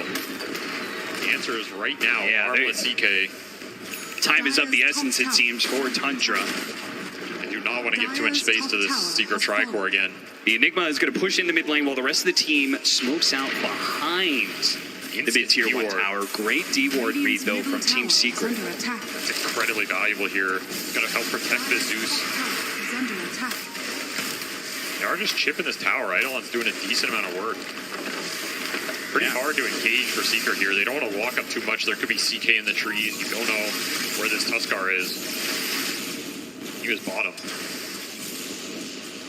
You don't get the tier 1, but about as close as you're going to get. Yeah, certainly. All right, so an early Chrysalis and a straight-up BKB, so really delaying the Aghanim Scepter a lot for Chrysalis. Feeling like he's going to need that early team fight item. I think this build is fine. Like, the Ags is a farm accelerator, but you got to remember what he's playing with, right? He's playing with 2 other cores that are going to take a lot. Sure. He's playing with a Crystal Maiden who can soak up some farm as well. Like, so don't be greedy. I mean, there's just a limit to how many creeps you can eat on the map. Yeah, that's fair. I think early BKB is strong in this game with that Crystalist just going in, soaking up some spells, dealing some decent physical, making the fight happen for your other 2 cores. Because Zeus does not want to go in. And this Dawnbreaker doesn't really just want to run in first either. Right? He wants to ult on top, either an Earth Sphere roll, Gyro going in. So if Gyro can frontline, it's nice. And on the flip side, this Tundra teamfight is a lot about using this Mirana ult to find the targets they want between Tiny and Tusk. Searching for it now. Tried this before. They're going to have to lead off with the Avalanche. Tumbler Toy over the side to make sure they get the toss. And a very nice pickoff for Tundra. He kind of needed it too, but Secret, they're going to chase after these guys. 9. He's got a haste rune, so he may not be able to outrun that rocket, but he can get some serious distance. They're going to try and chase. Oh, what an interception! What a play from Ron, and now in turn they're going to save each other with the Snowball Side with a beautiful avalanche. Hello, Black Hole. Goodbye, Secret. Beautiful interception there to just turn the fight around. Oh, and one more. Wrap it up. That'll be a team wipe for Tundra. Whoever you want. What 5-man wipe. A setup. That was just beautiful, baiting the overextension. That roll is just too deep, and of course, no Solar Guardian to come out of that fight. Like, that spell might have turned that fight around right there. Yeah, super clump, super slow, all in the Earth Spirit gun, but your Dawnbreaker sitting in the fountain. Just don't have that big spell to sustain you through the damage. And, I mean, this chase, he has a haste rune. 9 just baiting it out the whole time. Not even sure he dies on this rolling. But either way, nice Staking play. Does his best Secret Service impression there. Protects the president. 33 comes in with the cleanup. Snake King's a sacrificial guy, you know? Yeah, he's happy to jump in there, take the bullet, as long as he gets the dub. That means Tundra gotta be feeling really good about that momentum shift, especially after how hard that laning phase was for them. So the fact that they are now solidly back in control of this game, if they can get to a point where they've got the pipe completed on the Enigma, then we're full team fight ready to go. Wraith Pack pipe, just like the Broodmother. And that Wraith Pack pipe is deadly this game, right? There's only the Dawn, Starbreaker, and the Gyro Black to really clear into the physical area. Everything else is just AoE magic. Yep. So that EHP from Pipe Wraith Pack just it's going to be deadly in this mid game. Now, what do you think of this pickup from Nisha? He's rushing the E-Blade. Do you think that is trying to protect people from Tusk Chaos Knight? Do you think it's trying to cut through this Wraith Pack pipe and just like really nail that single target damage? Mixture of both, maybe? Definitely a bit of both, right? Like, if he gets gap close, he can E-Blade the Tusk, who's not going to go BKB first. He's going to Deso build. So if you E-Blade him, leap away, bolt him back, Nine just gets debilitated in that type of engagement. At the same time, you can E-Blade yourself before one of those jumps. It's very nice. There's also a lot of chain stun potential from Tundra. Like, you get Malefice, you get Avalanche, there's an arrow coming through. If they commit on a chain stun target off the arrow and you E-Blade that guy and it saves him from a lot of that physical burst, you can turn the fight around. Puppy flirting with danger. Yeah, it really was. I don't think Skeeter thought it was just him. And it was. It really was. The rest is secret. They were a bit of distance away, Snaky. They're going to try and pop him here. They're going to throw the Dawnbreaker ultimate on top of this to ensure they fast kill, but they're on the wrong side of this cliff. Nisha's going to try and use it to his advantage, though. They do have the shard out. There's no black hole to fear, so they can just kind of run headlong into Tundra, perhaps. A freezing field. Keep it going. Just managed to get that one kill. Resolution trying to finish it off, but Dawnbreaker Hammer can't go to 3. Now Chaos Knight Skeeter trying to get the armlet toggling, but Nisha delivers the damage. Not quite enough. The toggles keep going. Frostbite going out. Now Crystal is low. Flat cannon shots, one after the other, but Skeeter stays alive through it all. He toggles through everything. Nisha got stuck on that high ground cliff too, trying to position to just stay out of range, but it's not enough to finish off that CK. Skeeter lives through it all. We saw the type of fight Skeeter wanted to take, taking the Wraith Pack down early. These Tundra heroes are tanky, man. Like, the damage is done, right? You have 2,000 HP to cut through on this Tusk, 2,000 on this CK. A nice way to start out killing the support for free. Then you're like stuck in this clump engagement. You're getting multi-avalanched. That shard ended up slowing down the gyro as well. Just can't commit it instantly. Turns into a very awkward engagement. You also have to think about these midnight pulses just getting thrown down and burning you for the whole time. Oh, yeah, absolutely. This kiting, I mean, Skeeter, it draws him in so deep. With this armlet toggling, that now Chrysalis is heavily overextended. His lifesteal is not enough sustain to deal with all this bits of damage being thrown at him. And Tundra, now they want those long fights. Yes. If they get multiple Tuskar spells off, it's a perfect scenario for them. Trying to hammer away, but here comes the snowball. 9 knocks him out. And it looks for a little bit more, too. The shard locking in Puppy. May have gotten the D-ward, but he won't make it out alive. Nisha barely able to jump away before the Tiny could grab him. Toss him to his allies. 5,000 net worth lead for Tundra. They continue to grow and continue to take more and more of the map away from Secret. This is the Tundra, like, 5-man skirmish that they use this Tiny and Mirana combo so well for. Like, no cooldowns they really have to wait for. They don't really care about Black Hole this game. They're ready to fight off the stuns, get their carry involved. Skeeter having a way more impactful game this time around. Level 13, topping the charts. He's just been involved in everything. And between him and this Tuskar tag team, there's not enough armor or survivability to deal with the physical burst right now. Pushing Secret to the back, but it's going to give a lot of space to this Tundra lineup to soak up the map. And if there's one thing we've seen this series, is these two supports between Soxa and Snake King. They find farm and they find it very fast. Yes, they do. I don't even know where they find this much farm, to be honest. I mean, Soxa's pushing up close to Rezo, right? Very different from last game. Yeah, certainly. It's not the same kind of game where Rezo was just able to hang out in side lanes and farm nonstop and enjoy the occasional team fight. Tundra is actually putting an effort in shutting him down first, smoking him at the start of any of these rotations. That's the best way to do it. You take the Dawn or Zeus out, you remove a lot of that counter initiation. Yeah. And if you hit a nice BKB timing here, that is one of the downsides of the Secret line. Right? The pipe for Tundra is super powerful. The BKBs, next is powerful. Like, there is not a lot to interfere with those durations, and they can get a lot done because the physical burst is just so high. Maybe catching Snake King here. We had that smoke. Don't need to use Thunder God's Wrath. Nisha will hold on to it for now. That was a smoke rotation. They didn't find anything, the triangle like they wanted. They end up, well, they'll have to be content with a Priest of the Moon kill because that's all they got. Meanwhile, the BKB timing everything to hit the pipe. That already feels bad enough for Secret. You hit this BKB timing on Skeeter, I don't know what Secret does. It's going to be rough. I mean, at that point, these Wraith Pack lineups can always just go into the pit and force the Roche. Yeah. Right, you have Deso on Tusk with Tag Team as well. Even has Brigand's Blade on top. Feels like it's going to be a long time before the Gyrocopter's damage becomes relevant enough to carry through against BKB Wraith Pack pipes. That's just not doing enough right now. No. Too much magic AoE, not enough cleave to clear through this. And again, Tundra just spamming out the map, right? Their supports are so obnoxious and just running down these side lanes, forcing you to react. You see the idol on top, making people show, making you split up while they get slightly more out of the map every minute that ticks by. The team is just crazy efficient in terms of getting farm on everybody. And they make it pay off too. Their itemizations are very good.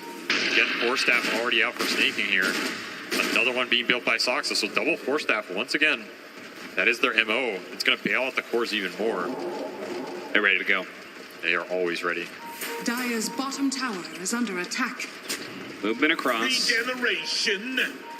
Trying to tackle that area of the map that Radiant uses to farm up so much. That Radiant Triangle, where we typically have a Gyrocopter who's going to be farming of Ancient. They couldn't actually catch anybody there, but it did clear out enough space where they feel comfortable going back to do Roshan, right? Because Secret is just... I mean, if they're not going to challenge them immediately, Roshan just dies too damn quickly. So an Aegis pick up for Skeeter. Ooh, accidental BKB pop, I believe. Haste. He doesn't need it, you know, sending a message here. Yeah, Roshan cannot dodge the smoking. That's that Wraith Pack force fight that Secret just can't take right now. They just need more farm. They need it on the Sawbreaker, and he's just not getting the space, man. He really is not. 9 might just be able to 1v1 him here. Rezo, not going to be able to TP out in time. Soxa is there for the cleanup. And this Tusk has just been incredibly annoying for the Stormbreakers. Yes. The amount of interrupts he has, the physical burst versus a hero that does not build armor for a long time. And he has racked up some serious Deso charges, too. He's at 12 already. Try and find this tiny nice instant kickback. A lot of magic damage. There's that E-Blade being put to use. If they can catch somebody out of the way of the Enigma, Radiant's top tower no Wraith Pack, no pipe, they do get bursted very quickly. It's very true. It's like the Veil from last game. When you have this much magic damage, it makes all of your stuns count for just that much more. It'll push Gyro almost to the top of the charts here. So Stallis is still going for that Axe. He's just going to try and scale it up in a late game Gyro with Axe Satanic. It's one way to try and deal with the burst blink without a save behind you. There's one save in this game, you know, it is a very long way away, but the Earth Spirit Axe, that's true. Shan't run. You turn someone to stone, kick them away. Might be something to play for super far down the line, but of course, Tundra's going to have a field day before that. Yeah, certainly. Especially given the fact you said, you know, they have 3 cores that all want to farm up on the side of Secret. They've only got a quarter of the map that they own, so really nothing is left for Zayat to complete his BKB, let alone that Aghanim Scepter. So it's going to have to be through fighting. And a fight is immediately going to be forced onto Chrysalis. Maybe forced. Has to use the BKB. He cannot get caught into a team fight against a Chaos Knight with its Aegis and a BKB. Definitely not. Even the Mage Slayer on top of the CK going to give him the extra resist and tankiness in these engagements. Not to mention, if he ever lands hit on Zeus, just reduce the damage. Look at this. Tundra's saying, okay, that side of the map, they can't play. Let's go to the other side of the map immediately. Yeah, Moonlight Shadow in one as well. Found the Smoke is gyro. going to break. They did find the Gyrocopter and an opportunity to be able to burst him out almost instantly, and there he goes. The response from Secret, they tried to do some damage to the Tiny, only got him to half health. They fully give up now, leaving Puppy behind. Everybody else is going to be able to get out. Yep, we're good. These AoE spells just do nothing into the auras, man. Yeah, seriously. You have to keep your cores alive here. Tundra are just accumulating more and more net worth, lead up to 10k here, using this Aegis to perfection, closing out the map. Suddenly Secret's stuck in a corner again. I feel like that's been the story this whole series. Yeah, kind of. At that game 2, we heard about how they felt like it was just one team fight away from Team Secret being able to crack open the game. And they eventually did do that. I'm not convinced that there's that same kind of win condition here in this third game. I mean, that game had Rezo at top of the charts with like 9-1. This game, he has just been destroyed by this Tuskar and Enigma on the map. It just doesn't have the same physical impact as it did last game, and now you're getting tossed back on. Oh, they can't afford to lose 9.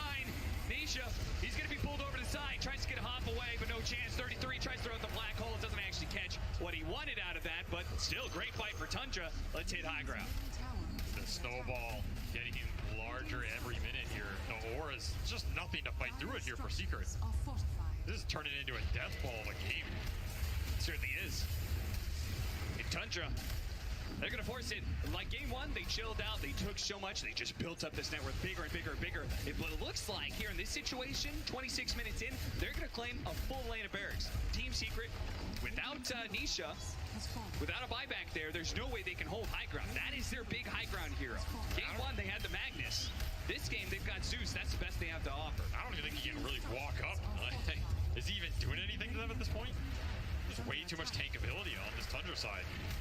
The Glyph is down. The tier 3 is almost falling. Tundra's going to force this for 2. Why back? Puppy put themselves in the front lines. They immediately do get the kickback onto the Enigma. Is that who they really want to go for, though? They've lost their 2 supports for it. They're going to buy back. But are they going to get anything for this? Even with the extra life, Puppy TP's in. Instant dieback.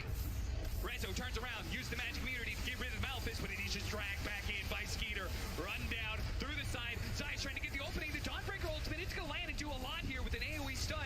But all of these heroes on a bit of HP. They do not have enough to be able to cut them down. They need more damage. Crystal is trying to deliver. They finally do get it. They bring down the Chaos Knight, run over the Enigma. Trying to chase for more. Snake King gets out, completes his TP. Tundra, they just did a serious economic blow, and maybe a very real blow as 9 takes down Resolution. After that fight, Nisha, you cannot let him get away with this one. He's going to E-play, but he already used the lightning bolt. He's going to TP out. Oh no, Secret. 9 playing with his food in this game, man. Putting the BKB to great use here. This Tuskar is going in and out of the fight. It's just way too annoying for Secret. They don't have the hard stuns to lock these heroes down. Double force staff as well.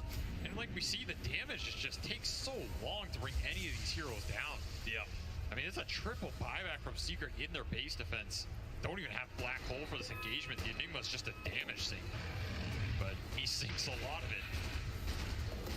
And it's only because of this buyback here. Just a beautiful ult from Resolution that ultimately sets them up to be able to clean up the fight and just not lose the game outright. Also, Skeeter losing the Aegis midway through that one. Nisha's been caught though. Nisha E-blade. Oh, he doesn't have a hop, but he does have a blink dagger. He blinks away. That was as close as you can get. Still blink on CK1. That was the game ender right there, and they might still get it, and they do. One more buyback left for Secrets.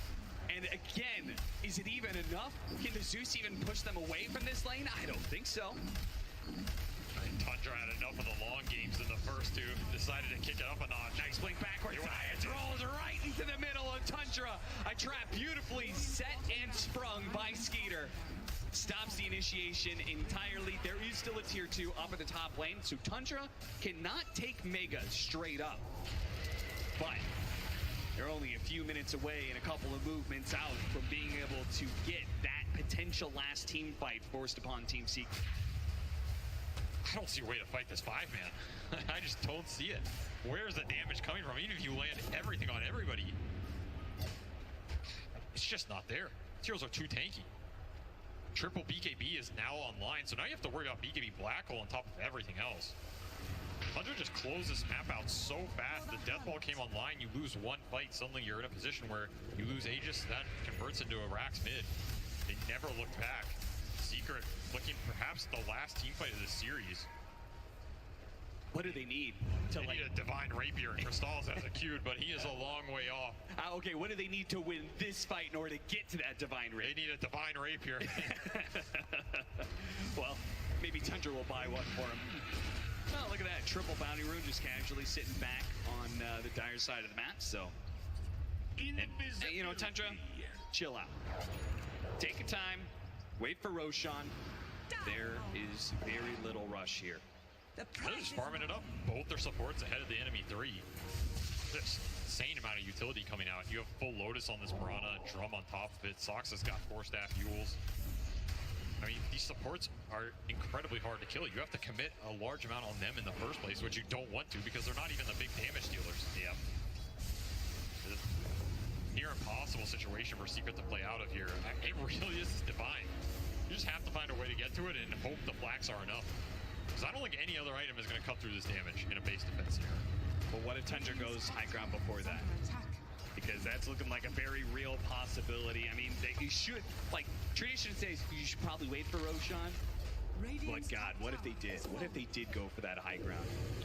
Could they just end the game right there? Could they just potentially seal their grand finals appearance? You gotta wait, though. Wait for the Roshan. Puppy knows he's here. Doxa. I don't know how he knew, but he's gonna find him. You're not getting away from this one, Puppy. All that farm. So it's gonna get taken away by 9. Stalls out the game a little bit. True. I think Soxa was just predicting that this is where Gyro's going to go. Like, where else is he going to go to farm? I think. And then he found a Crystal Maiden farming the ancient. Take that too, but that was a beautiful read. I mean, the way these guys are reading the map and the movements. Absolute perfection here. It really does feel like they've cut it down to the science. It's process of elimination. They just can't farm these areas of the map. Go to the few parts that they can. I mean, just look at what Crystallis has to do in this. He's been hugging the side lane of the trees. He pops out, tries to get a little bit of farm in this bottom lane where he can. He could buy a relic, but the Divine, the full-out Divine is so far away. Relic ain't doing it. No. They need something much bigger, much grander to be able to cut through Tundra, who smoked up around the Roshan spawning here.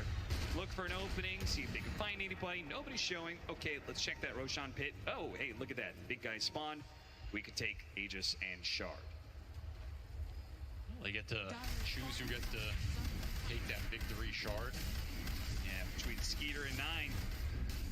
The potential 2 Royal Roaders, as they're both looking their first time TI appearance. Get into that grand finals. And even the nullifier done for this Tuskar, so any sort of save mechanic that would have come out is no longer there, which Secret aren't even getting there. It's pretty much just the E-Blade. He's kind of just itemizing ahead at this point. Yeah. I mean, it is all on this Gyro Reaper, which, like you said, I don't know if we're getting there. Tundra can just walk down top, cement the death ball. And even if he does get it, he's got no sustain whatsoever. He doesn't have lifesteal. Yeah, it's no guarantee you. He might just get one shot. But Nine might just show up, punch him in the face. Glass jaw gets knocked out. And there goes the Divine Rapier. That is Dota. Sometimes punching someone in the face is stronger than divinity. 13-31, 33 minutes in. Feels like this game 3 has just been a slow, constant progression of Tundra building up that snowball bowl. Realistically, Team Secret are left in just one crazy good hold. And if they do manage to succeed, they could get themselves back into the game. We could have this windfall of net worth going their way. But as it stands, there it is right there. Well, Gabe has decided. No shot. Honestly, from a theoretical perspective, I think it might be true. But of course, everything Dota breaks down on the TI main stage, yes, right? Dota is not played in the theoretical round. It is played in the Coliseum, where mistakes can be made. So there is still a glimmer of hope here. However, faint Ags on Nisha give them some extra damage and stun here. Okay. Of course, we are still a little bit off that Divine. And even when he has the gold for it, how do they get out there to buy it? That is a bigger problem. Yeah, because you can't just rely on the courier. That might get courier is already in the trees, so he's prepping for it. That is so scary. That is a risky courier to run, man. Yeah. Meanwhile, you might not even get there. Tundra's just near your base. They're setting up. They got the initiation. They're going to bring down the Dawnbreaker first. The arrow comes out. He's dead. No buyback there. Zion's trying to disrupt whatever he can. The snowball on back end is going to be able to finish up Zion. The puppy falls as well. 3 dead. No buyback. Tundra maybe don't even need the Megas. Maybe they just delivered the final blow to Team Secret, knocking the lower bracket. You'll have to fly it through here on the side. The last hope. Now, is he going to be able to sneak it through? Will anybody notice his courier? It's going to slip on by for now, but Megas is going to be claimed. Team Secret. Oh no, he's been grabbed. BKB does go off. Divine Rapier starts going to work, but you can see they're actually decently tanky. Chrysalis has got to get back to it, but he's just going to get blacked out immediately. Divine Rapier picked up. Divine Rapier dropped, and that is it. Tundra are going to the grand finals. In an absolute dominating fashion for this game 3. Those first 2 games, pretty rough and tumble, but this just cemented their dominance in this tournament. They are definitely the favorites going into that grand finals. Just no one can break the way these guys play the map, out-farm you, out-efficiency you. They find the picks, your lanes collapse, your jungle disappears. It is clinical, man. There are just no mistakes that come out on this side when they're functioning on all cylinders. Games look like this. You get deathballed out of nowhere from that 20-minute mark to the 30-minute mark. All downhill. It's just going to come down to that best of 5 grand finals. Then we'll see whether or not it's going to be Secret or Liquid who will challenge Tundra there. See if they can break Tundra in a best of 5, because in these best of 3s, Tundra has seemed untouchable. Crazy strong performance by them, and we're going to see more of them tomorrow, but that actually is going to be closing out the day. A 2-1 for Tundra takes him to the grand finals. And we have now locked our very first grand finalist here at the International 2022 Tundra Esports, an organization that you wouldn't have heard of at prior TIs. They were very, very close to qualifying to TI10, fell to OG, and now they're back in a very strong form. I don't really think many people would have